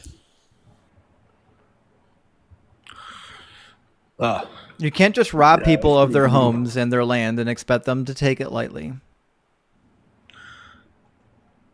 Yeah. I gotcha. Like, if you look throughout the entirety of history, every time you say, let them eat cake, somebody comes and chops off your head. Yeah. But isn't that like just how Islamic states are, though? No? But no, they weren't. For literally hundreds upon hundreds of years, the Islamic countries in the East were peaceful. It wasn't until the revolution of 79 that the apple cart got overturned. And that happened for a reason too. There is very specific geopolitical reasons for why the revolution actually happened. And a lot of it was because of economic depression, some of it stemming from World War II. So it's not like any of this happened in a vacuum. The powers that be, the most powerful governments in the world, we behaved in a way that led to the revolution. But that being said, there's no reason why these countries can't one day go back to having a peaceful existence like what they had prior. It just happens to be that currently they're in a state of disarray. I gotcha. So do you think there should be like a South Israel and North Palestine? Well, I think Israel and Palestine need to be split in a way which is amicable to both parties. Now, I don't know what both parties would be willing to agree to, but they're going to need to agree to something. And that probably also means that the city of Jerusalem is going to be cut in half. Yeah, it's also in regards to like religious warfare as well, no? Well, no. I mean, what's happening with Hamas is not because of their religion. It's because their land is being taken and their people are being steamrolled. I gotcha. But isn't like Jerusalem like the basic foundation of like Jesus Christ and whatnot? I mean, Jerusalem is a holy city for the Jewish people, the Christian people, and the Muslim people, all three of them. So all three of them. Okay. Yeah, I just believe that there just needs to be like a split the cake in half, per se. I agree. Yeah, there should be a two-state solution. A lot of the original Zionists that like started the ball rolling here were atheists. I see. They were just anti-Semitic atheists. So they wanted to, like, some of the people in Britain, for example, that wanted to displace Jewish people was just because they didn't want them in their neighborhoods. They were like, let's push them over there. Yeah. Yeah. All right, Bill, listen, you've been a great guest. We really appreciate talking to us. I'm going to try to keep the conversation rolling with a new guest. Hey, listen, when there are, this is what I used to do. So when you like something about a candidate, don't just like the thing that was said about them. Go and look. Do they actually have a policy proposal that I can read? And what are they actually proposing? And I discovered a long time ago, because I used to be a Republican, I discovered a long time ago when you dial into Republican policies, they're never as good as what they're saying. Every time when you actually read the policy proposal, like the actual text of the proposal or the bill that was introduced to Congress, it's never that good. They're just telling you things to make you happy. But when you read other proposals, typically Democrats actually bring real solutions to the table, which is why I'm no longer a Republican. But read the actual bills, read the actual proposals, and make up your mind. Don't listen to me. I'm just some jackass on the internet. And I think that if you actually read the proposals rather than listening to what they say on YouTube or on Twitters or whatnot, I think you'll come to a different conclusion. Yeah, you want to know what the crazy thing is? Is like I know more of Kamala's proposals than I do actually Donald Trump's, because Trump's is not. He doesn't have any. He doesn't have any proposals. He has concepts of a plan. Like I don't know why. Like I like the dude. I don't know. It's just I know, because he's viewed as being an outsider, and people are mad at the government. The government has been mismanaged for a long time, and they want someone to come in there and mess things up. But that's what he's going to do. He's a bull in a china shop. He's not going to fix anything. He's not going to drain the swamp. He is the king swamp monster. I gotcha. Well, yeah. I'll do some more research and take a look and whatnot. All right. Cheers, man. Sounds good. All right. Peace. All right. Dubs for Bill. Hanji, can you and Jeff get a guest in here? I got to use the restroom real quick. We'll be back, and we'll keep doing the thing. Yeah, sounds good. Jeff, I'm really heartbroken that he didn't get your Marie Antoinette, comparison. Kind of hurt my heart a little bit. Hey, eat the rich is a real thing that I strongly support. Let them eat cake. Now, Marie. Girl. Yep. Colin, it doesn't look like you're connecting. No, he's not. I think he waited too long. Oopsie. I'll bring up everyone until someone loads up. Oh.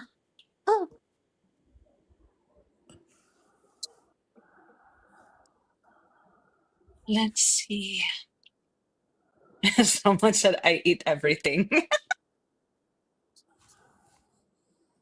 Tiny. Rar. Let's see. We have someone loaded. Okay, cool. So let me disconnect the other two. Guess, give us just a second. Get on mute, please, until host addresses you. Thank you. And guys, be sure to keep tapping the screen, sharing out the live. Thank you, Jason. Thank you all so much for the gifts, the cash apps, the Venmos, the shares, not only on here, but on YouTube and Twitch. We appreciate each and every one of you sticking out with us. And we will be back to regular schedule programming on Wednesday, I believe, until host decides differently. But other than that, thank you guys. Okay, we're back. Welcome in. We got new silent loyalties. Hey there, how's it going? Good. How you doing, new? Not too bad. Are you voting for Trump or for Kamala? I voted for Trump. Oh, you already voted? Yep. Well, but I'm in a red state, so. What does that have to do with it? Well, maybe. I don't think it's going to come down to one vote, but I've kind of regretted some of the stuff that Trump's changed over the years. It seems like, but Why'd you I vote had a for question him? about. Well, I feel like a lot of times people vote just to try to keep the other person out. Okay, so you voted for Trump because you don't like Kamala. Yeah. All right, what don't you like about Kamala? I feel like Kamala and the Democrats in total, they seem to be pushing towards more of like a decommodified society. What does that mean? Seems like a lot of like decommodified is where kind of like your basic needs are often provided for, or not provided for, but I guess in a way they're kind of you can say provided for by like the government, the general through taxes and everything like that. No, not like totally, but they seem to be the ones that are like pushing towards that way in that direction. How did they do that? Well, they believe that like healthcare is a human right. They believe that. There we go. Fantastic. Okay, so you think that things like healthcare should be ran completely without government intervention? I don't think that I should have to. Portions of my check should be taken to pay for portions of the healthcare system to be given out free. And why is that?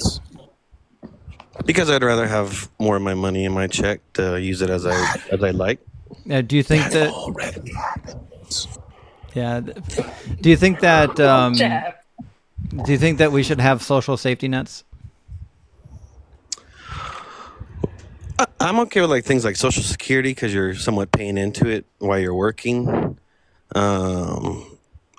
I'm less in favor for. Do you know why we started Social Security? Well, I'm guessing it's because we had a lot of older people around like the Great Depression who were having trouble getting jobs. No, they were dying in the streets because they were too old to work and too unhealthy to work, and they had nowhere to live and no one taking care of them. So we created a social safety net specifically for this classification of people. And then subsequently later, the safety net was expanded for other things like disability. So these safety nets were produced out of need. Right, but like when you look at like Social Security, right, like essentially everyone pays into it, Yeah. and then once they reach the threshold, everyone can reap the benefits. Versus like some of like your other social safety nets, like what you might call like SNAP or like Section 8 type things. What about them? Well, do you think people should be homeless? Portions of your check. Well, I don't think I should have to house them or That help wasn't the, that house wasn't them. that wasn't the question. Do you think they should be homeless? If they can't afford a home, then they can't afford a home. But I shouldn't have portions of my check taken. So what should be done with the people who can't buy homes? If they can't rent, then I don't know. They have to try to figure it out on their own. But I shouldn't be.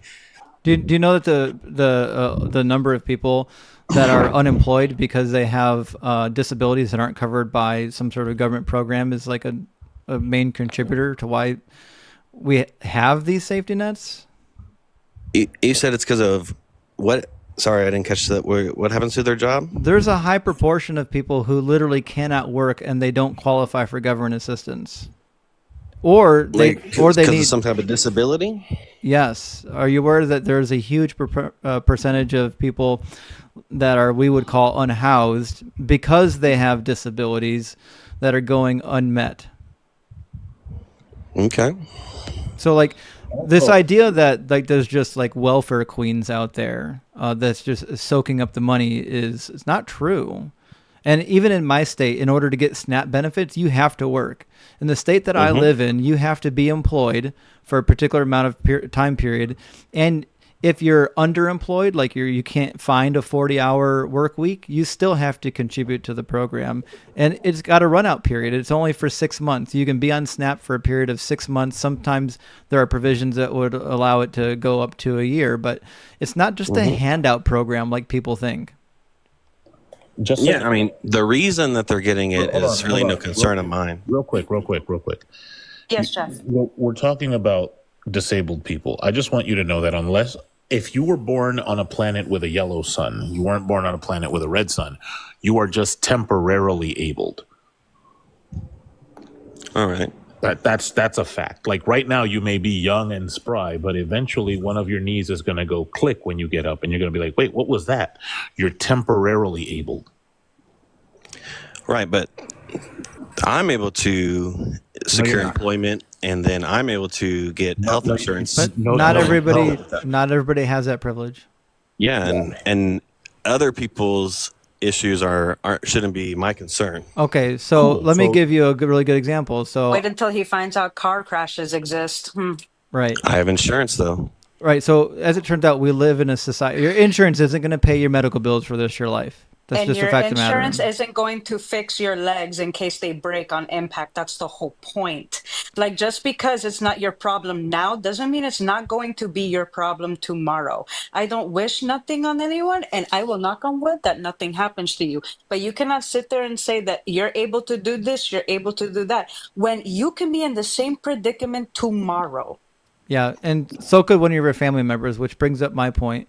One of the biggest issues for people that we would call in like their middle life, the people that have kids and are raising families, one of the biggest reasons why they're not able to save money, because a lot of them have senior citizen parents that are in the portion of their life that requires a lot of money. And some of those people qualify for government assistance and some of them don't. So for example, my mother, if my mother did not qualify for Medicaid in my state because she wasn't old enough for Medicare, then we wouldn't have the means to pay for the medical care that she actually needs. It wouldn't happen. She would not get the medical care. I don't have the money for it, and nobody in my family does. And she's blind. She's disabled. She's got all kinds of health problems.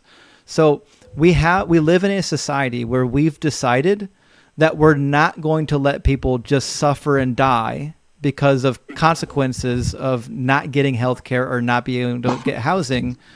And you're telling me you would rather live in a society where we just let these people die. Is that what you want? I'd rather live in a society where my problems are my problems and I have to come up with my solutions versus your problems are also my problems. Would you prefer to live in a society where disabled people just die in the streets? If it's like something where they don't qualify for like the Medicare, like you said, then kind of, yeah. Okay, there we go. You're not describing a society. You're describing like you thinking that every decision you're going to make. I understand how the society is now.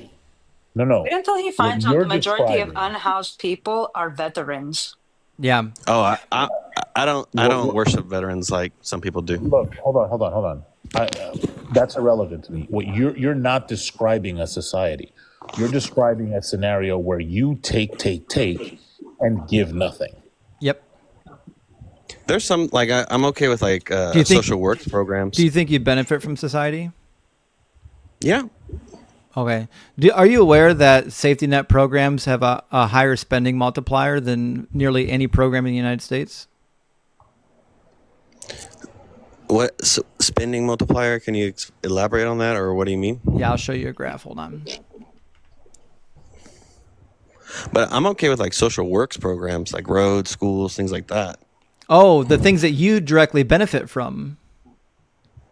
Well, it's funny, open to everybody. Funny how you like things that benefit you, but not when it happens to other people. I do like roads. Would you like to build the roads yourself, or would you rather have the government do it? No, that's why I said I'm okay with like public work programs. Well, that's not a public work program. That's just our tax dollars paying for something that we agreed that we wanted. No, that's what those things are, like public works. Oh, public works. Yeah, sorry. I interpret that as something different. No, yeah, I got you. The council wants to know if you're a Christian. No. Well, at least we got a win there. So, like, for example, the internet was a big socially funded thing that you pay pennies on the dollar for because it's funded by tax dollars. Like, if you paid what you should have paid, like, just privately to put it in, you couldn't afford to, like, have this conversation right now. Yeah. Like I said, I'm in favor of, like, public works programs. Yeah, what you are is selfish. Yeah. So let me tell you why social safety nets are good for the economy, and in exchange, good for you, because what's good for the economy is good for you.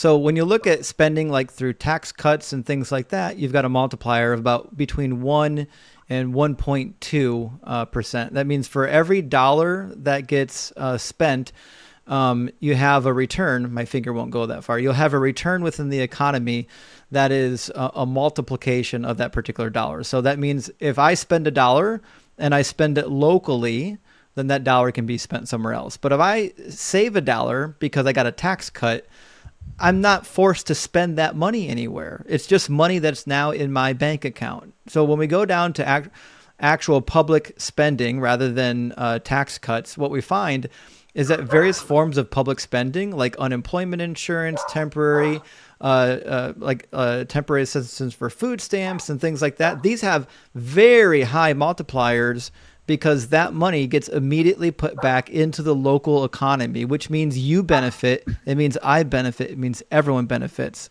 So while you think that you're going to benefit by just kicking people out on their arses and letting them die in the streets, you're not. Society benefits as a society, not as an individual. If you want the economy to do well, if you want your business ventures to do well, it's in your best interest to help the economy as a whole and not be a selfish asshole. So like, this is the idea that you would take a portion of my check and it's going to go into this program that they're going to distribute amongst, millions of people. And then that is generating the economy. The economy is made up 70% of consumer spending. 70% of the economy is required and dependent on the spending of you and I.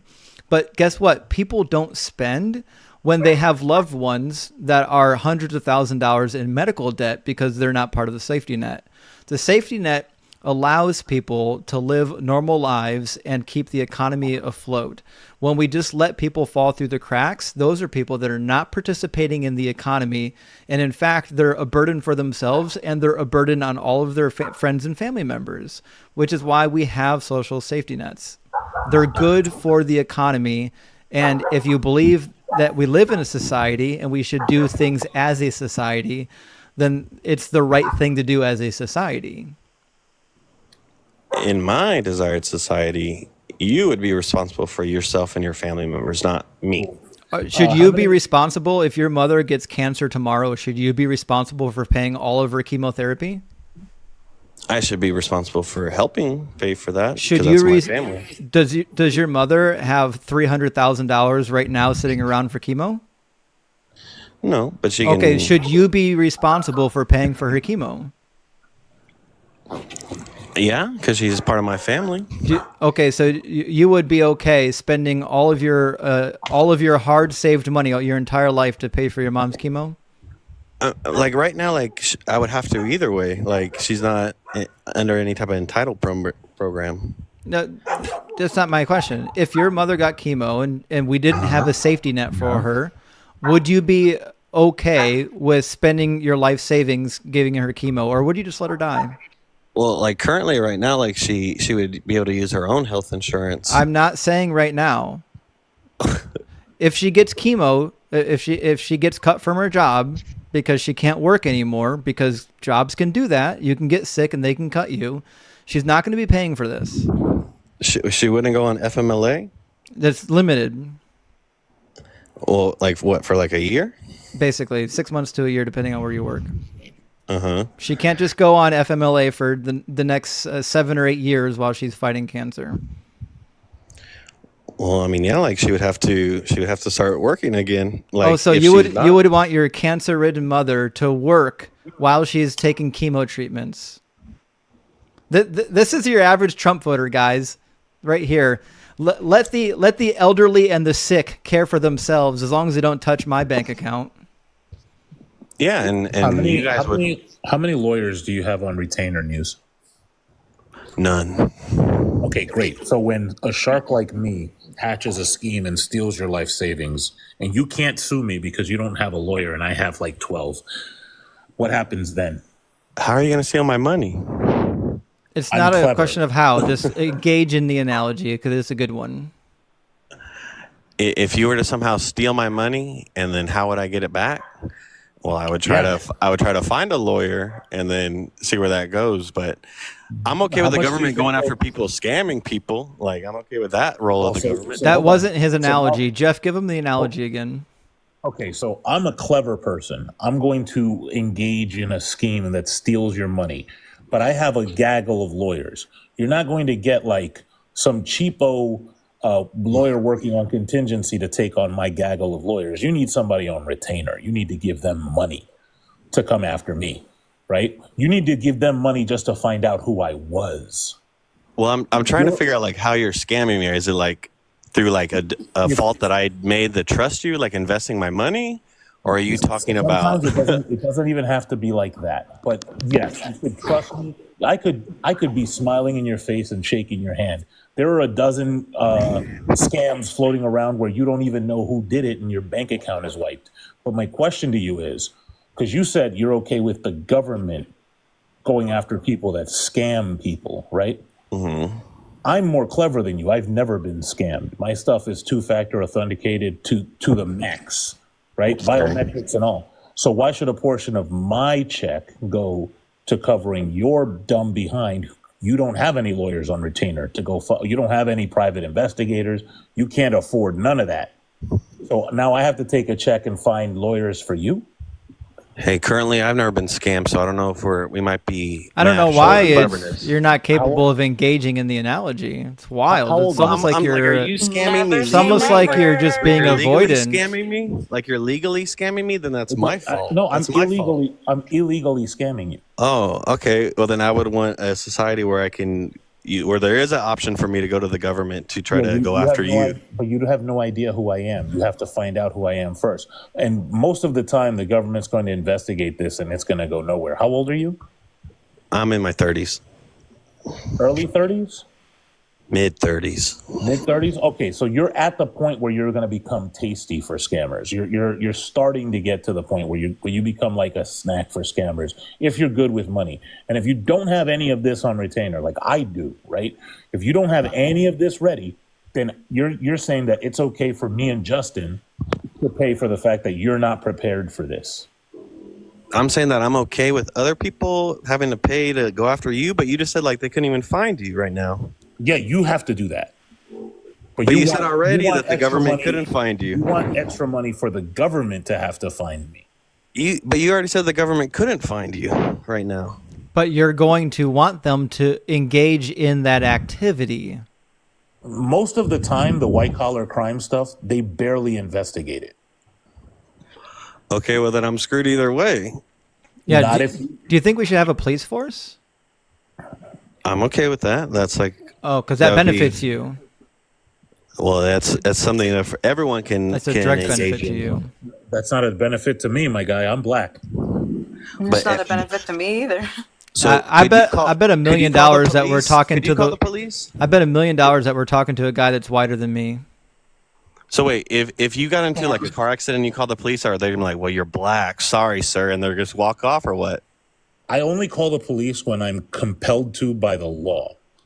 Like if you rob my house, I'm not calling the cops. News, do you think racism exists in the police force? Wait. We can go. Yeah, I'm sure there are. Definitely. Okay. Yeah. So the police force wait, doesn't help if you got into an accident and you call, do you call the police then, or what? Do you handle it yourself? No. Listen, if I get into an accident, I have to call the police. Okay. That's the law. So then you kind of benefit too, even though you are black, right? No, you idiot! I said I'm compelled to. But that's what I said. I said I only call the police when I'm compelled to by the law, because if I don't, it's a crime. And do you really think women are safe in the hands of male police? No, absolutely. No, not at all. Nope. It's funny, like he likes government when it has a direct benefit for him, but when it benefits somebody other than him, he doesn't like it. Weird how that works. For the lady, do you think that all men police are trying to harm women? That's not what anyone said. She said what? She just said, like, do you think a woman can trust a male police officer? They can't. She never said She never said every male police officer is trying to assault. That was your question. Do you think most are? Do you think most are? I'll say it. I'll give you what you want. Yes, most are. Yes. Okay. Well, y'all need to get on the same script.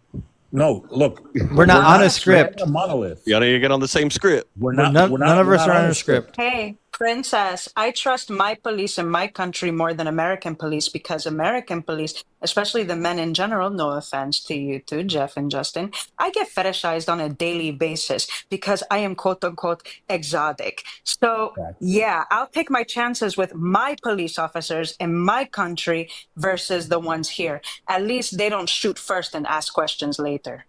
And regardless on my of skin end, tone. and on my end, I'm going to tell Most you, I cops stand. shoot first and ask questions later. No, listen, on my end, I'm going to tell you, 10 toes down. There's a reason why a majority of women that are assaulted or raped or whatever do not report, especially to the police. Well, okay, but I mean, it's probably like there's not enough evidence to prove. But I mean, they should, if they feel like they've been assaulted, they should be reporting that stuff. I'm telling you that there's a reason why they don't. Well, you're doing mind reading. It's not mind reading. They've told us. In fact, we Yeah, just talked to two of them earlier tonight. Okay, that could be that could be their interpretation. But like, do people who assault women get arrested? Like, does it never happen? Typically, no. Very rare. Only 2% of cases against sexual assault ever get convicted. Is that because the evidence is lacking? It's because It's because we live in an environment where we promote grape culture. There's like screw them women. Is that how they are? I saw Amber in the queue, and I tried to get her, and now she's gone. Amber, come on back. I think this guest might need to hear something. I'm gonna tell you that I'm gonna start insulting you. That's just because you're promoting grape culture. But again, how? Because you don't read. How many grape kits do you think right now are just sitting on shelves uninvestigated? There's probably a lot. Why do you think that is? Because they say, "Oh, fuck those women." They say that. Yes, 100%. Okay. So you give me here, Marshmallow Brain. Why don't you give me an alternate reason? Like I said, probably there's the evidence is not substantive enough. Evidence, you idiot. What? In the grape kit is the evidence. What do you mean? Like in how? 2022, there were 25,000 untested grape kits that law enforcement agencies across the U.S. Were just sitting on the shelf, not processing. It could be like they don't have the staff to process them. It could be, or they don't care. Yeah, or we're mind reading. They just don't care. They just don't if care. If they wanted to solve the crime, they would process the evidence. How many blood samples for murder do you think go untested? I'm guessing you're going to say there's quite a few. Not even close to as many as for grape kits. Oh, okay. Grape kits is an outlier in this field. And you believe that's because they're like, screw it, they're just women. Yes. Yes. Okay. That's the rebuttal from the grape apologists. Literally, like I'm asking you, and you're He like, probably because they has a don't couple care. of victims in his college. Because they don't care. No, I've I never can tell said you anything exactly like why that. that is. I can tell you exactly What why vibes? Jeff is saying that. Why? Because I've been through a trial myself where I had to testify. The reason is because the way that defense attorneys provide a defense for their client is to try to excoriate the character of the victim so that she does not look credible. That is the entire defense that's usually presented in these cases. And that's why women don't want to go through it. Or it's possible that they're like grape would have to prove you'd have to present some sort of like physical damages to someone, and maybe that's not present. The kit is the physical evidence. What is the like? What have what you is the never kit heard test? of a? I've How do heard you of not it. know what a grape kit is? Oh my gosh! I've heard of it, but like right, like is it just like if they say and then they test and then if they find that there's samples there, what? You quite literally take an entire test, including DNA and other samples from, we'll call it the affected areas, and it gets put into this kit, and then the kit needs actually processed to see what DNA is there, among other things. So they're like, but can't you also get a DNA sample from a consensual relationship? And that's exactly what they try to say in court. But it's also irrelevant. We're talking about the backlog of the kits. Injuries. But if you like, if you're not prove, if there isn't evidence to prove that there was like physical harm done, how can you tell that it was grape, or how can you tell if it was a mutual? Listen, we're not talking about what the tests mean. We're talking about why they're not processing them. You can interpret the evidence once you have the evidence, but they're not even processing the evidence. And you believe it's because they're like, screw it, they're women. Yeah, because they don't care. Okay, and that's mind reading. If they cared about the actual evidence that was submitted to them, they would process the evidence. But like you said, there's 25,000 in 1 year. Like, no, that was the current number. I think was it 2022. That was the current 2022 number. There has been an effort on a couple of states to fix the problem. So a couple state governments have actually passed laws mandating that the kits need to be processed in a particular time period, but a lot of the states don't have that. And there have been kits that have literally been sitting for years. I would agree with that. Like, if a man grapes a woman, I think that they should extend the punishment towards that to where it fits like on the same level as murder. I agree. Unaliving. Then why aren't they doing it? Because I'm guessing it's that when they have these, they're not able to test. They're not able to like process them because of staffing issues. They sit for years. Do you understand the problem here? It's not. If they get a kit, if a police department gets a kit, I grew up in a small town. My town had 15,000 people. We still had a police department of like 20 to 30 people. If they get a kit, there's no reason why somebody in that department can't process that within 30 days. It should be faster than that, but there's no reason why they couldn't get it done in 30 days with that number of staffing. It's ridiculous. Maybe you can educate me, but like, is a police officer processing it, or do they go to like some type of lab to do that? It gets sent out typically to a lab. But somebody has to send it out to the lab, and there are some big police departments that do their own processing. But the places where I live, like the small towns, they don't process them locally. And here's another sad point I'd like to point out, that a lot of these kits sit untested for years, and there's a statute of limitations in every state for prosecuting grape. Some of them are 3 years, some of them are 5 years. If that evidence is not processed within that time, then you don't have the ability to press charges on that case anymore, and it's gone. It's over. Your chance to get justice is gone. Just because they didn't process your kit, and that has nothing to do with the victim. I'm not saying it has anything to do with the victim. Like, we're in agreement that grape is bad, and they should try to get as much evidence as they can. But from what I've experienced, I've never met any man who seems to be in favor of grape. And like but y'all are telling me that there's like. Think they're gonna tell you that? Dude, the guy you voted for is in favor of it. He admitted publicly to doing it. When you're brushing your teeth, all you have to do is look up. Oh, are you saying that I'm a grapist? Oh, you're a grape apologist. Yeah, I'm a grape. I'm a what? Okay. Like, but y'all see where y'all are? You're saying that you are a grape apologist, therefore you are in favor of grape. I just said that I would want to unalive grapists, and you're saying that I'm a. But you voted for one, ironically. But you're lying. I'm lying. Okay, there's that mind reading we were talking about. No, I know. No, I don't. I'm not reading. Look, first off, I'm a prophet. I could read your mind at any time. But what I'm saying is, hey, one in the chat if you know that Jeff is a prophet. No, but what I'm saying to you is, you're lying because when I gave you a scenario in which somebody was graped, you came up with 12 excuses why it could have been, well, it could have been consensual. It could have been this. It could have been that, just to escape of admitting that there was a grape. If I were to see evidence, I would be against the person. But you guys consider evidence. If there was like signs of physical like abuse on the person, if there's some type of documented, like if there's type of bruising, if there's scratches on them, so if there's no physical violence. So if there's no bruises, they weren't graped. If there's no physical evidence, I cannot tell the difference between a grape, like a peaceful grape, and a consensual relationship. Did you just say a peaceful grape?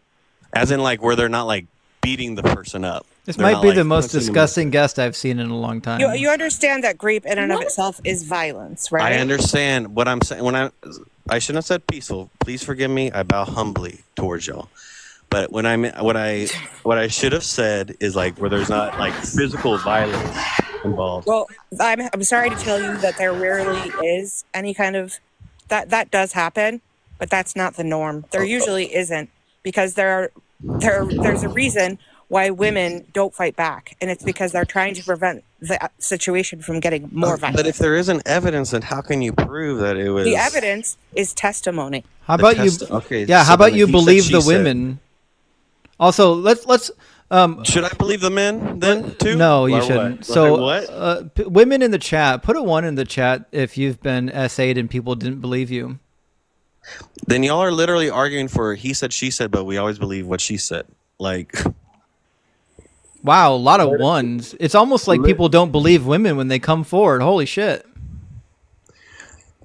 but y'all acknowledge that, right? You want it to be he said, she said. No, but we don't only acknowledge believe she that. said. We acknowledge that. That's literally what you just said. No. You said believe women. Well, what we're saying is that just because a woman doesn't have bruises up and down her body doesn't mean that she wasn't raped. That's a ridiculous claim.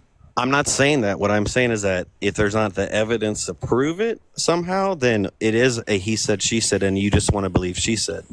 No. Not want to. Not Yes. want to. Yes. No. Yes. No. Yes. You idiot. Listen, You idiot. moron. Listen, marshmallow brain. I'm going to give you a scenario. A boyfriend and a girlfriend are on a date. They start engaging in coitus. Halfway through, the girlfriend says stop, and the boyfriend does not stop. He finishes, I'm going to use your disgusting term, peacefully, and then leaves. Was she raped? If we're going off based on what Yes. he says, but in a court, you know how courts work, No, right? Like, answer the question. Was she raped? Then yeah, she would be great. He gave a right answer finally. But now we're in a trial, right? You can't just say, well, she said it. Yes, she you can. said it. Yes, you can. Oh, well, I mean, what do you mean then? That's what testimony is. Okay, but are we not taking the testimony? If the guy says no, are we just like, whatever, you're just a guy? Well, of course you'd lie. If 2 people show up to court and one says it happened and one says it didn't happen, and then no evidence is presented, the case gets thrown out. That's how that works. Yeah, because there's no evidence. Yes. Testimony. I know, but there are many cases in which there is evidence, and the evidence often isn't somebody was bruised. I'm not. If there's like some type of if they have like texting where they're mentioning it, if there's like some type of video proof, right. then that's Usually more. when a rapist rapes a woman, he sends her a text message afterwards that says, "Now don't tell anybody I raped you, or you swim with the fishes." Are you serious? Did I say that? No, it could be like hey, things got a little out of hand or something like that, but they don't say don't tell anyone I raped you like your story. Things got a little out of hand is also a thing that doesn't happen. This is like some fantasy that you have from watching too many Lifetime movies. No, I'm saying like that was how he would message to like explain it. Not necessarily that's like what happened. That doesn't happen. Lifetime. I'm saying that's what he's saying, idiot. Dummy. That Dumbo. doesn't happen, marshmallow brain, ever. Dumbo. It does not happen. Okay. All right. I'm saying you're watching too many Lifetime movies, and you're I've never coming watched up a with all Lifetime of these movie. scenarios, so many scenarios to excuse grape. I'm not. I'm starting to wonder if I should check who you are and see if we can get your hard drive checked. Check his browser history. Holy shit. 1,000%. What do you think you're gonna find? You think all this great Know. porn? Well, listen, it's been good talking to you, but we got to move on to somebody. I don't want to have endless conversations with grape apologists. All right. He said, she said, but we. There you go. What a sick fuck. No wonder he voted for Trump. He hates social safety nets. He wants people to die in the streets, Never and mind, he's okay blaming the victims. Exactly what Trump would do. Where'd Jeff go? Don't tell me Jeff got reported. I think Jeff got reported. Oh man. So here's the other thing. Yes, grape cases are very difficult. We understand that. But a 2% conviction rate is abysmal. It's terrible. And that is not all just because there wasn't evidence. most prosecutors are not going to go forward with a case where there is no evidence to begin with. That's why so many of them don't even get to that point, right? Most, even police officers will dismiss you and tell you to just go home if you don't provide evidence. I didn't have any fucking bruises or cuts or evidence. Yep. And I believe you, by the way. Well, thank you. I mean, in my case, there was a history of stalking, harassment, and then there was a subsequent unaliving that happened by this person. So I had those things. But I did not have evidence of the assaults. And I didn't tell anybody because I was ashamed and embarrassed. So that's the reality. And I understand that this isn't going to change. Women are not going to feel safe to come forward and tell people until this type of rhetoric and this type of thinking changes. Because we don't feel safe coming forward because people don't believe us. And then even if they do, it's exactly like what this guy said. Do you think those people who say that, well, it's a he said, she said, don't end up on those juries? Yeah. Why didn't you scream? You know, it's the dumbest excuses. I mean, I can tell you, my vocal cord, I was so scared, my vocal cords wouldn't let me. Right. Yeah. Some victims even detach so that way they don't feel anything and they could just block it out of their mind. Yep. Yeah. Fear paralysis is incredibly common, and it's not just for the scenarios we're talking about. It happens in many scenarios. People Absolutely. It's the same reason why when the whole unaliving scenario was going down in my house, I couldn't scream either. It's the same thing. And, you know, my mission on this app when I came on here a few years ago was to connect with other survivors of firearm violence, since that's what I've been fighting for so long. Yeah. It's turned into trying to deconstruct rape culture because of what I've encountered on this fucking app. Yeah. And we're going to vote. Yeah. You know, people are voting one of them into office. Flanker 420, thank you for the $5 super chat. Flanker says, it's amazing how far people will go to defend Trump's actions and bring doubt, selling out all their values and humanity. I agree. It's a cult. That's why they do it. It's a cult. I'll tell you one thing, though. I know you guys aren't religious. Oh, no, you're fine, honey. I know you guys aren't religious, so I'll speak this on my belief system. The gods don't like ugly, and karma is going to whoop the ever-living shit out of Last Guess. Zeus as my fucking witness. I'm done. Yeah. We've got a new guest in, Katie. How you doing? Although I don't know if Katie meant to be here. I brought her in, but she has it unmuted. By the way, I didn't get it reported. My app just crashed, but it was a serendipity because like by dropping, I kind of reset the counter in case I do get reported. Neener, neener. And there you go. Neener, neener. Well, I mean, we're talking about politics and we're talking about some sensitive subjects. Somebody's going to get reported. Yeah. Rachie, welcome in. Hey, can you hear me? Yeah, we can hear you. Yeah. How you doing? Hey, I'm doing all right. Totally a Kamala supporter, but I just wanted to offer a different kind of perspective on the whole grape situation without going into too much detail. But I did actually have proof. Unfortunately, unbeknownst to me, there was a camera that caught all of what was happening. And it was actually because of that camera that caught everything that I did not report it, because I did not want that to go public, and I did not want that to come back on me, and I guess like the shame of it, if that makes sense. Yeah, that makes perfect because I do have. Oh, I'm sorry. What? That makes perfect sense, Rachie. Yes, thank you. So I'm in a profession where people look up to me, and I have a image that I like to keep up, and it shattered me. And I did not want that to be shared, because then it was like, well, it is my fault. And I know it's not my fault, and what happened should not have happened. But I just wanted to share that perspective too, that it's not just, oh, we won't be believed. We might be believed, but in the public shame that we go through.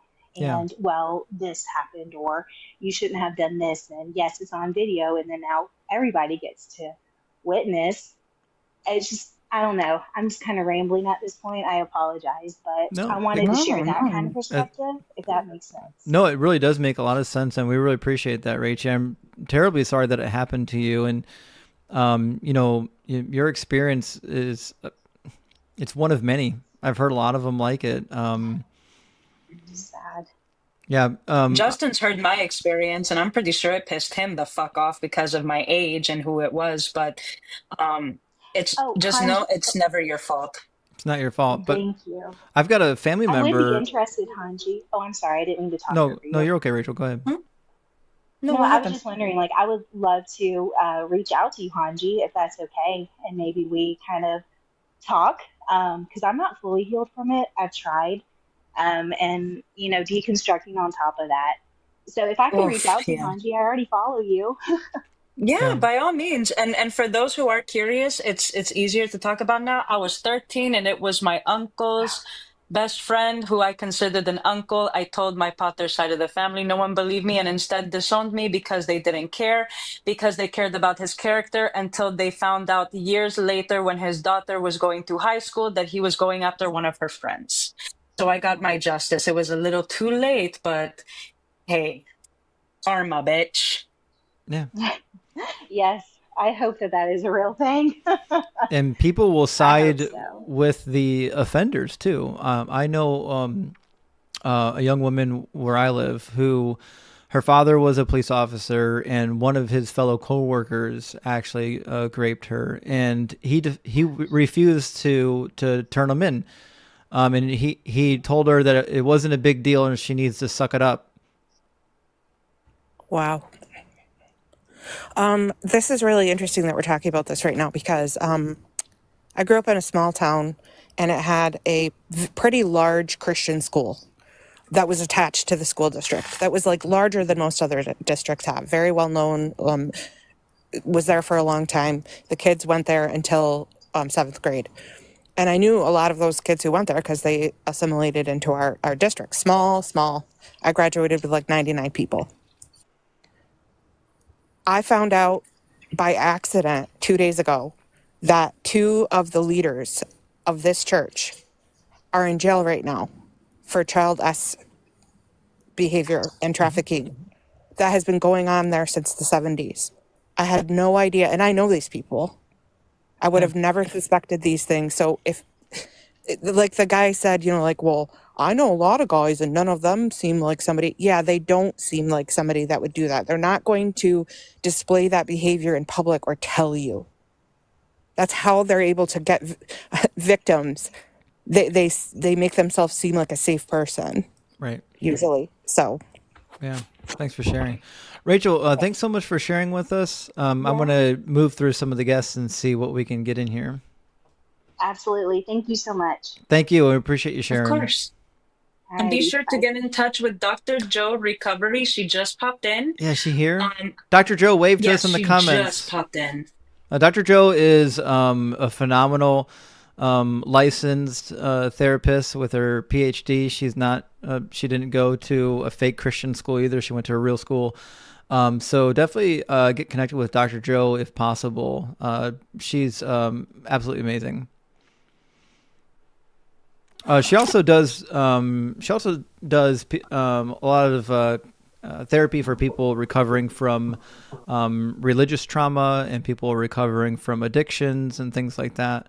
Burry, welcome in. I just got a message from Cameron.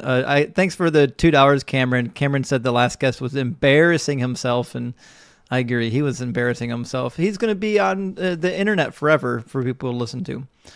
Burry, welcome in. Are you a Trump or a Kamala supporter? Oh, no, Kamala Harris. I just wanted to relate to the women. That piece of shit, I really hope you recorded his voice and got He's recorded. his name. He's on the internet forever now. Yeah, it is so fucking disgusting. Yeah. How can he be so cruel towards women? I've been essayed by a pastor. I'm sorry. And my cousin, I was essayed twice. How can these people be so fucking mean? Because they don't have empathy. That God exists. God is barbaric. They have no empathy whatsoever. They only care about themselves. Yep. Well, you're not alone, Burry. You're not alone. There's a lot of us that have been through it. My We believe you. child father nearly killed me because he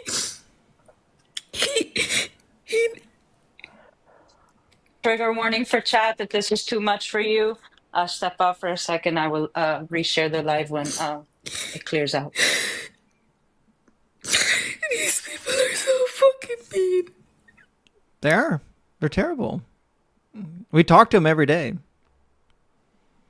Burry, if you follow me, I'll follow you back, and you can message me anytime and talk to me about anything you want. Okay?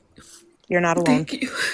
Yeah, you're definitely not alone here. I'm so disgusted because I have a daughter and I have to protect her.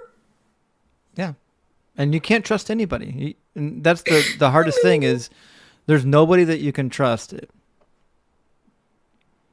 I have 3 daughters as well, Burry. It scares me every day. I understand exactly how you feel.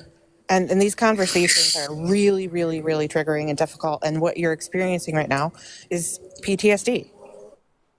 And it's totally, totally normal, even though it feels terrible. You need to find people who relate to you, who have empathy, you can talk to about it. I hope you have people like that in your life. And if you don't, I'm sure that Anji would be willing to talk to you, and so would I, because we've both been through those things too. Thank you.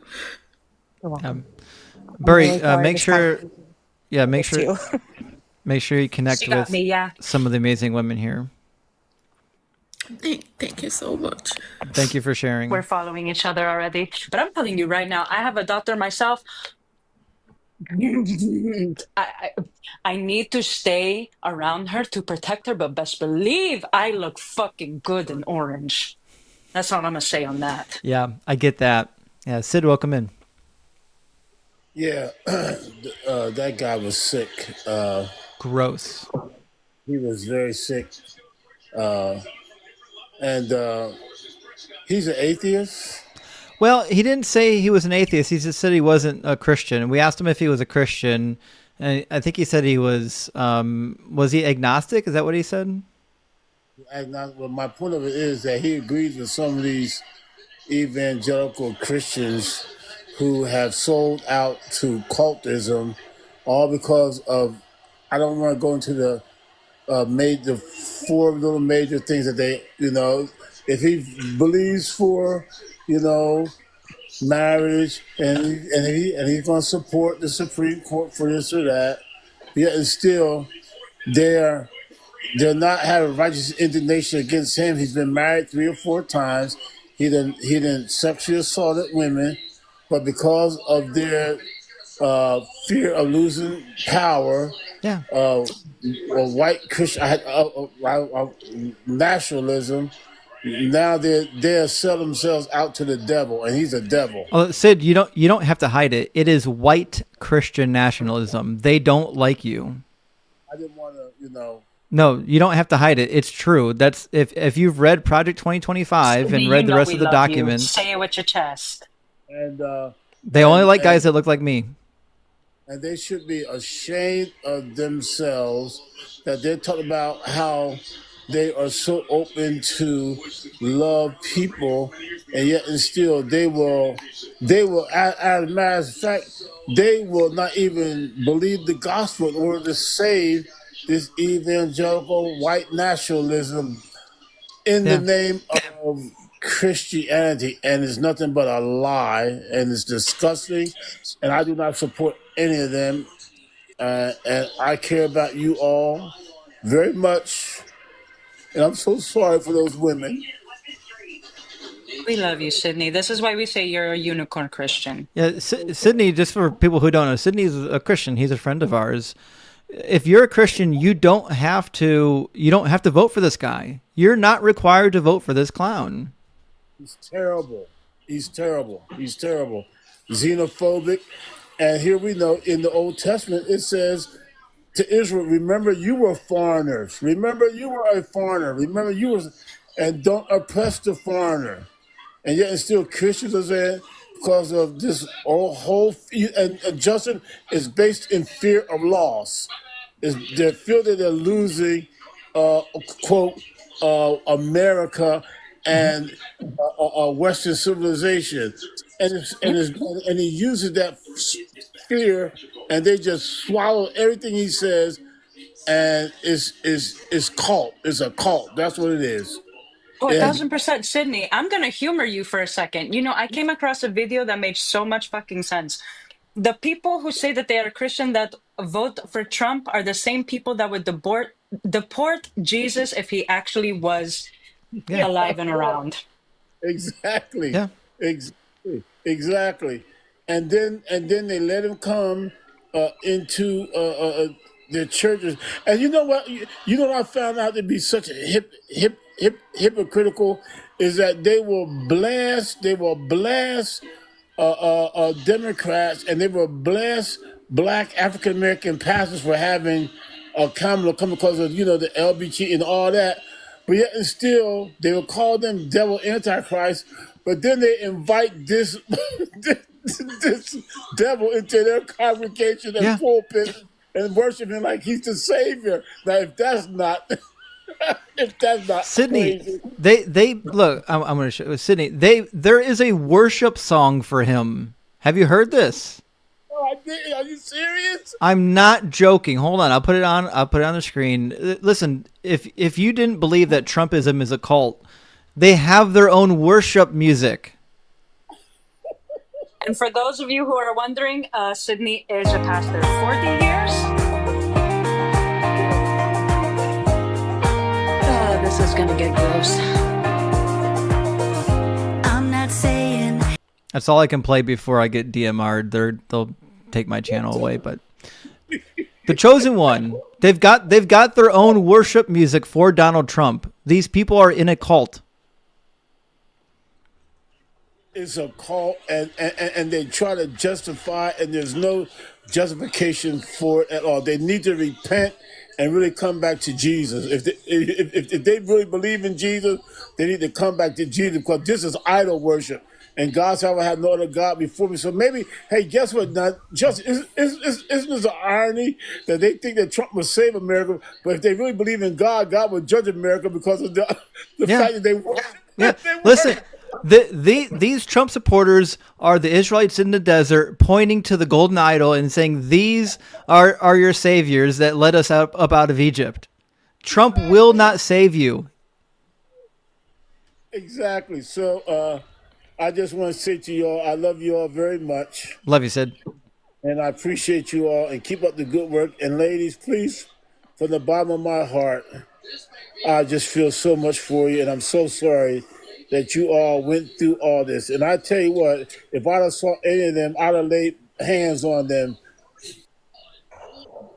Thank you so much, Sydney. It's really great to meet you. So good to meet you. God bless you all. So I love you all. I love you. I love you too, Sid. We'll talk to you soon. Love you too, Sid. You know what I'm gonna say? Zeus bless you. Sid's a good cat. All right. We got Vincent coming up next. I think we scared away all the Trump supporters. Vincent, how you doing? I'm doing all right. How about you? I'm doing well. Thank you for asking. Are you voting for Trump or Kamala? I am going to preface this with number one, fuck Trump. But number two, I wanted to be subtle about it. I wanted to. Good. I am so sorry. I wanted to actually relate with the guests that you have had up here, because I was also dealing with something similar when I was 4. Man, I'm sorry to hear that. It can happen to men as well as anybody, and even trying to be an adult, it's been hard, because I don't think about it often, but it does pop in the back of my head. Yeah. Like I am with anyone that has had to deal with that. Yeah, we appreciate that, and we're with you. And it doesn't just happen to women. I have 2 close friends of mine and a relative that were SA'd. One of them by a priest. I know that's not shocking at all, but yeah, in the church. It happened in the damn church. Anyways, yeah, I believe it. Vincent, thank you for sharing. We appreciate you. Of course, and I appreciate you for doing all of this. And also, Jeff, I fucking love you. Jeff is great. Jeff is fantastic. I was watching him on Brett's Live earlier. Yeah. Well, thanks so much for being here, Vincent. We appreciate you. I also try to course, keep it really subtle. I can tell. Oh, sorry. I didn't realize I didn't realize he had more to say. I'm sorry for cutting you there. I didn't mean to. Apologize. Although there is, has anyone seen this video yet, by the way? Being, of course, a Jamaican immigrant living in the United States, you are a staunch Donald Trump supporter. That's something that you've shared publicly on your social media platforms. Trump's got his own profits. So the question is that many may ask is why? At first, I wasn't, because I used to vote Democrat, actually, until I had a vision with President Donald Trump. God told her to do it. Bed, and the Lord took me in a vision. And in this vision, it's like he was showing me a lot of persecution surrounding President Trump, right? And he was being persecuted by the Democrats, because in the vision, you had Nancy Pelosi. She was there. The religious fervor that is attached to the MAGA movement is unreal. And for people who don't know, I assembled a small, tiny list of some of the more well-known Trump prophets, because there's hundreds of them. But also, thank you, Cameron, for the $2 on Venmo. Yes, say it again. Jeff is a badass. Jeff is a badass. I definitely recommend checking out some of these insane Trump prophets that are part of the mega cult: Charlie Shamp, Jim Baker, Greg Locke, Kat Kerr, John Enlow, Jeremiah Johnson, Kenneth Copeland, Dryden. This is actually a big TikTok channel. This is a big TikTok channel as well. Limu Kafour, and we just watched Sheena Williams. There is an absolute deluge of religious prophets that are attached to the MAGA movement that we've never seen in prior political movements. They literally think that they're going to win over the government and overhaul the whole thing and turn it into a Christian nationalist nation. It's unreal. Why isn't like the vision ever like go buy an unhoused person a house or go feed hungry people? It's always vote for the guy who gives you tax cuts. Right, because that's really what they want. They actually don't want society to thrive. They just want what immediately benefits them the most. Batman, welcome in. Hey, how you doing? I'm a Harris supporter. I'm voting for Harris, and it's early voting in Texas right now. And next week is the last week, so I'll be there by the end of this week or this coming week. But I just kind of wanted to say, man, you know, MAGA, they have perverted the most simplest, genuine things because of this cult-like mentality they have. I mean, right now, I was over here because I seen people when the woman was telling her story, people were texting red hearts. And MAGA has even turned that into a perversion for their own benefit, because this is something that they use to show that they're MAGA. And now it confuses you when you see people commenting that way.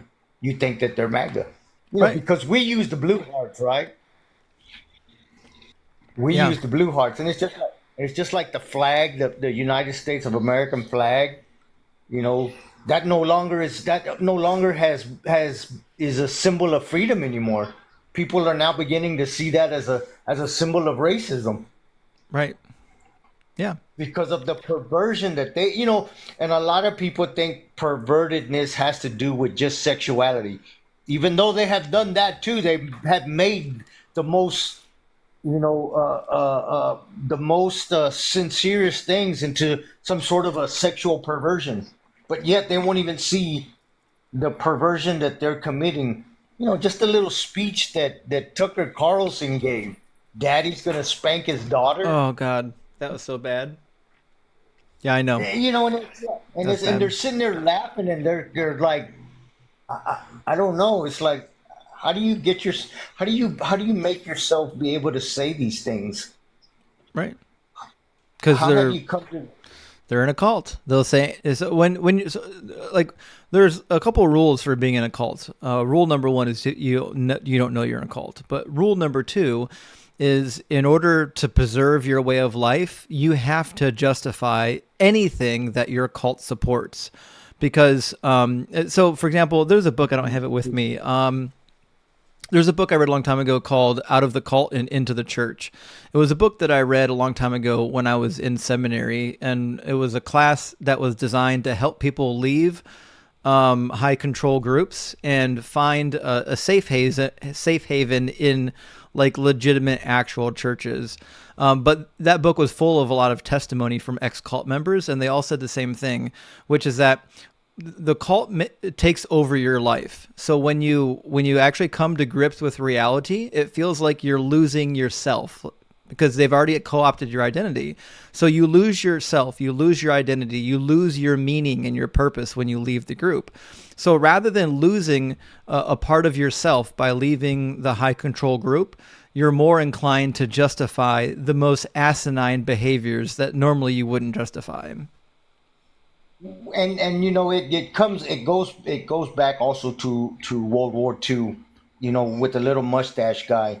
You know, the crooked cross, you know, that was a symbol of strength at one time. It was used by Native Americans and other cultures. But now when we see it now, we see it as a symbol of racism and hate and of anti-Semitism. But you know, even after those German soldiers, after that was done, you know, a lot of them began to like unalive themselves because they just weren't able to live with the reality of what had happened. Yeah. Well, listen, Batman, we're glad you're voting blue. Yes. I think we've run out of Trump supporters. I think this might be the end of our MAGA is a cult debate live. We didn't get a lot of MAGA supporters in here. I think they know it's a cult. I hope a lot of them are realizing and that they're coming out of it, but it's going to be bad for them. And it's not because of anything anybody has done to them. It's what they're doing to themselves. It's like watching drug addicts. I'm sorry. I don't know what the proper term to use on TikTok, but you know, people who are addicted to substances, it's like watching them slowly deteriorate, and you're trying to tell them, and they're saying, "No, I don't have a problem. No, I don't have a problem. I don't have a problem." Yeah. And eventually, it's going to collapse. Yeah, for sure. But that's the scary thing. That's the scary thing is when it collapses, you're talking about millions of people. Right. Yeah. But anyways, man, I appreciate you having me up. I just kind of wanted to make that point, and I wanted to tell the two ladies, Kitty, because there was two ladies that were using the red hearts. I apologize so dearly. MAGA has just perverted everything. And I thought that y'all were putting those as MAGA and disparaging against the woman that was speaking, because I've seen them do that too. Someone is speaking about some kind of a horrible event that they went through, and they'll sit there and make comments or, you know, put their little MAGA symbols, and it confuses you sometimes because of the things that they've done. Right. And for the two ladies, Kitties, I apologize. I followed both of y'all, and I've been following you for a while, Deconstruction. Hey, thanks, man. I appreciate that. So anyways, I appreciate your time. I got to go to bed, and I'm going to go be a Cowboy fan. You know, that's the way I see this MAGA cult is is like the Cowboy syndrome. Somebody's going to get mad at me tonight. Yeah, don't worry about it. I mean, it's okay. I don't worry about who's winning in football because my team's never winning. Well, the Cowboys are never winning either, so. Right. All right. Well, listen. Thanks for being here. Have a great one. Yeah. Well, we're out of Trump supporters. I don't think we're gonna get any more tonight. So I'll probably call it early tonight, and get a little bit of rest. But today's Sunday night, right? Yeah, today's Sunday night. Yes, my darling. Yeah. Wednesday night, we're going to be hitting religion hot and hard again. I think we're going to be doing God is Imaginary as per usual. So it should be a fun-filled night. But we only got a couple days left in the election. So we're going to be doing probably another Trump versus Kamala live. So look forward to that. You know, things are getting hot and heavy. Early voting's already started. I already voted early. So, you know, we want to catch people before they vote. You know, it's sexy when you vote early. It really is. Amber, thank you so much for being here and helping out with us. It really means a lot. Thank you. to have you here. Jeff, as always, thank you so much for helping out. Jeff is absolute wealth of knowledge, even though he let me talk over him tonight. You have a crap ton of knowledge yourself, bro. For something you don't normally do lives on. Yeah, I mean, I don't know. I used to follow politics. I stopped when my son was born a little over 6 years ago because there just wasn't time for it. And it was too much of a headache. I was like, you know what? I'm going to focus on my son. And then I really never got back to it until this election because I was like, well, shit, Trump might actually get elected. We got to stop him. Anyways, I love you both. Hanji, thanks so much for being here. Guys, if you're not following Jeff, Amber, or Hanji, of course I just said so. Oh, okay. Thanks so much for being here, guys. And we'll see you again on Wednesday night. Yep, see you guys Wednesday. Cyber raid, because apparently Cyber's going live. Oh, Cyber's going live. Mm-hmm. Let me get him on the screen because I don't think everyone's following him yet. Justin, thank you so much for having me. I really appreciate it, and I'm a huge fan. Oh, thank you so much. I didn't know that. I saw you in the guest queue. I was like, we got to get Amber up in here. Deborah's live too.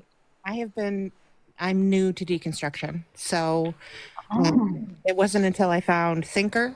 Oh, she's awesome. I love her. And then you, and then Joel, that I really got into the process. So I'm a simp for Thinker. Oh my god, who wouldn't be?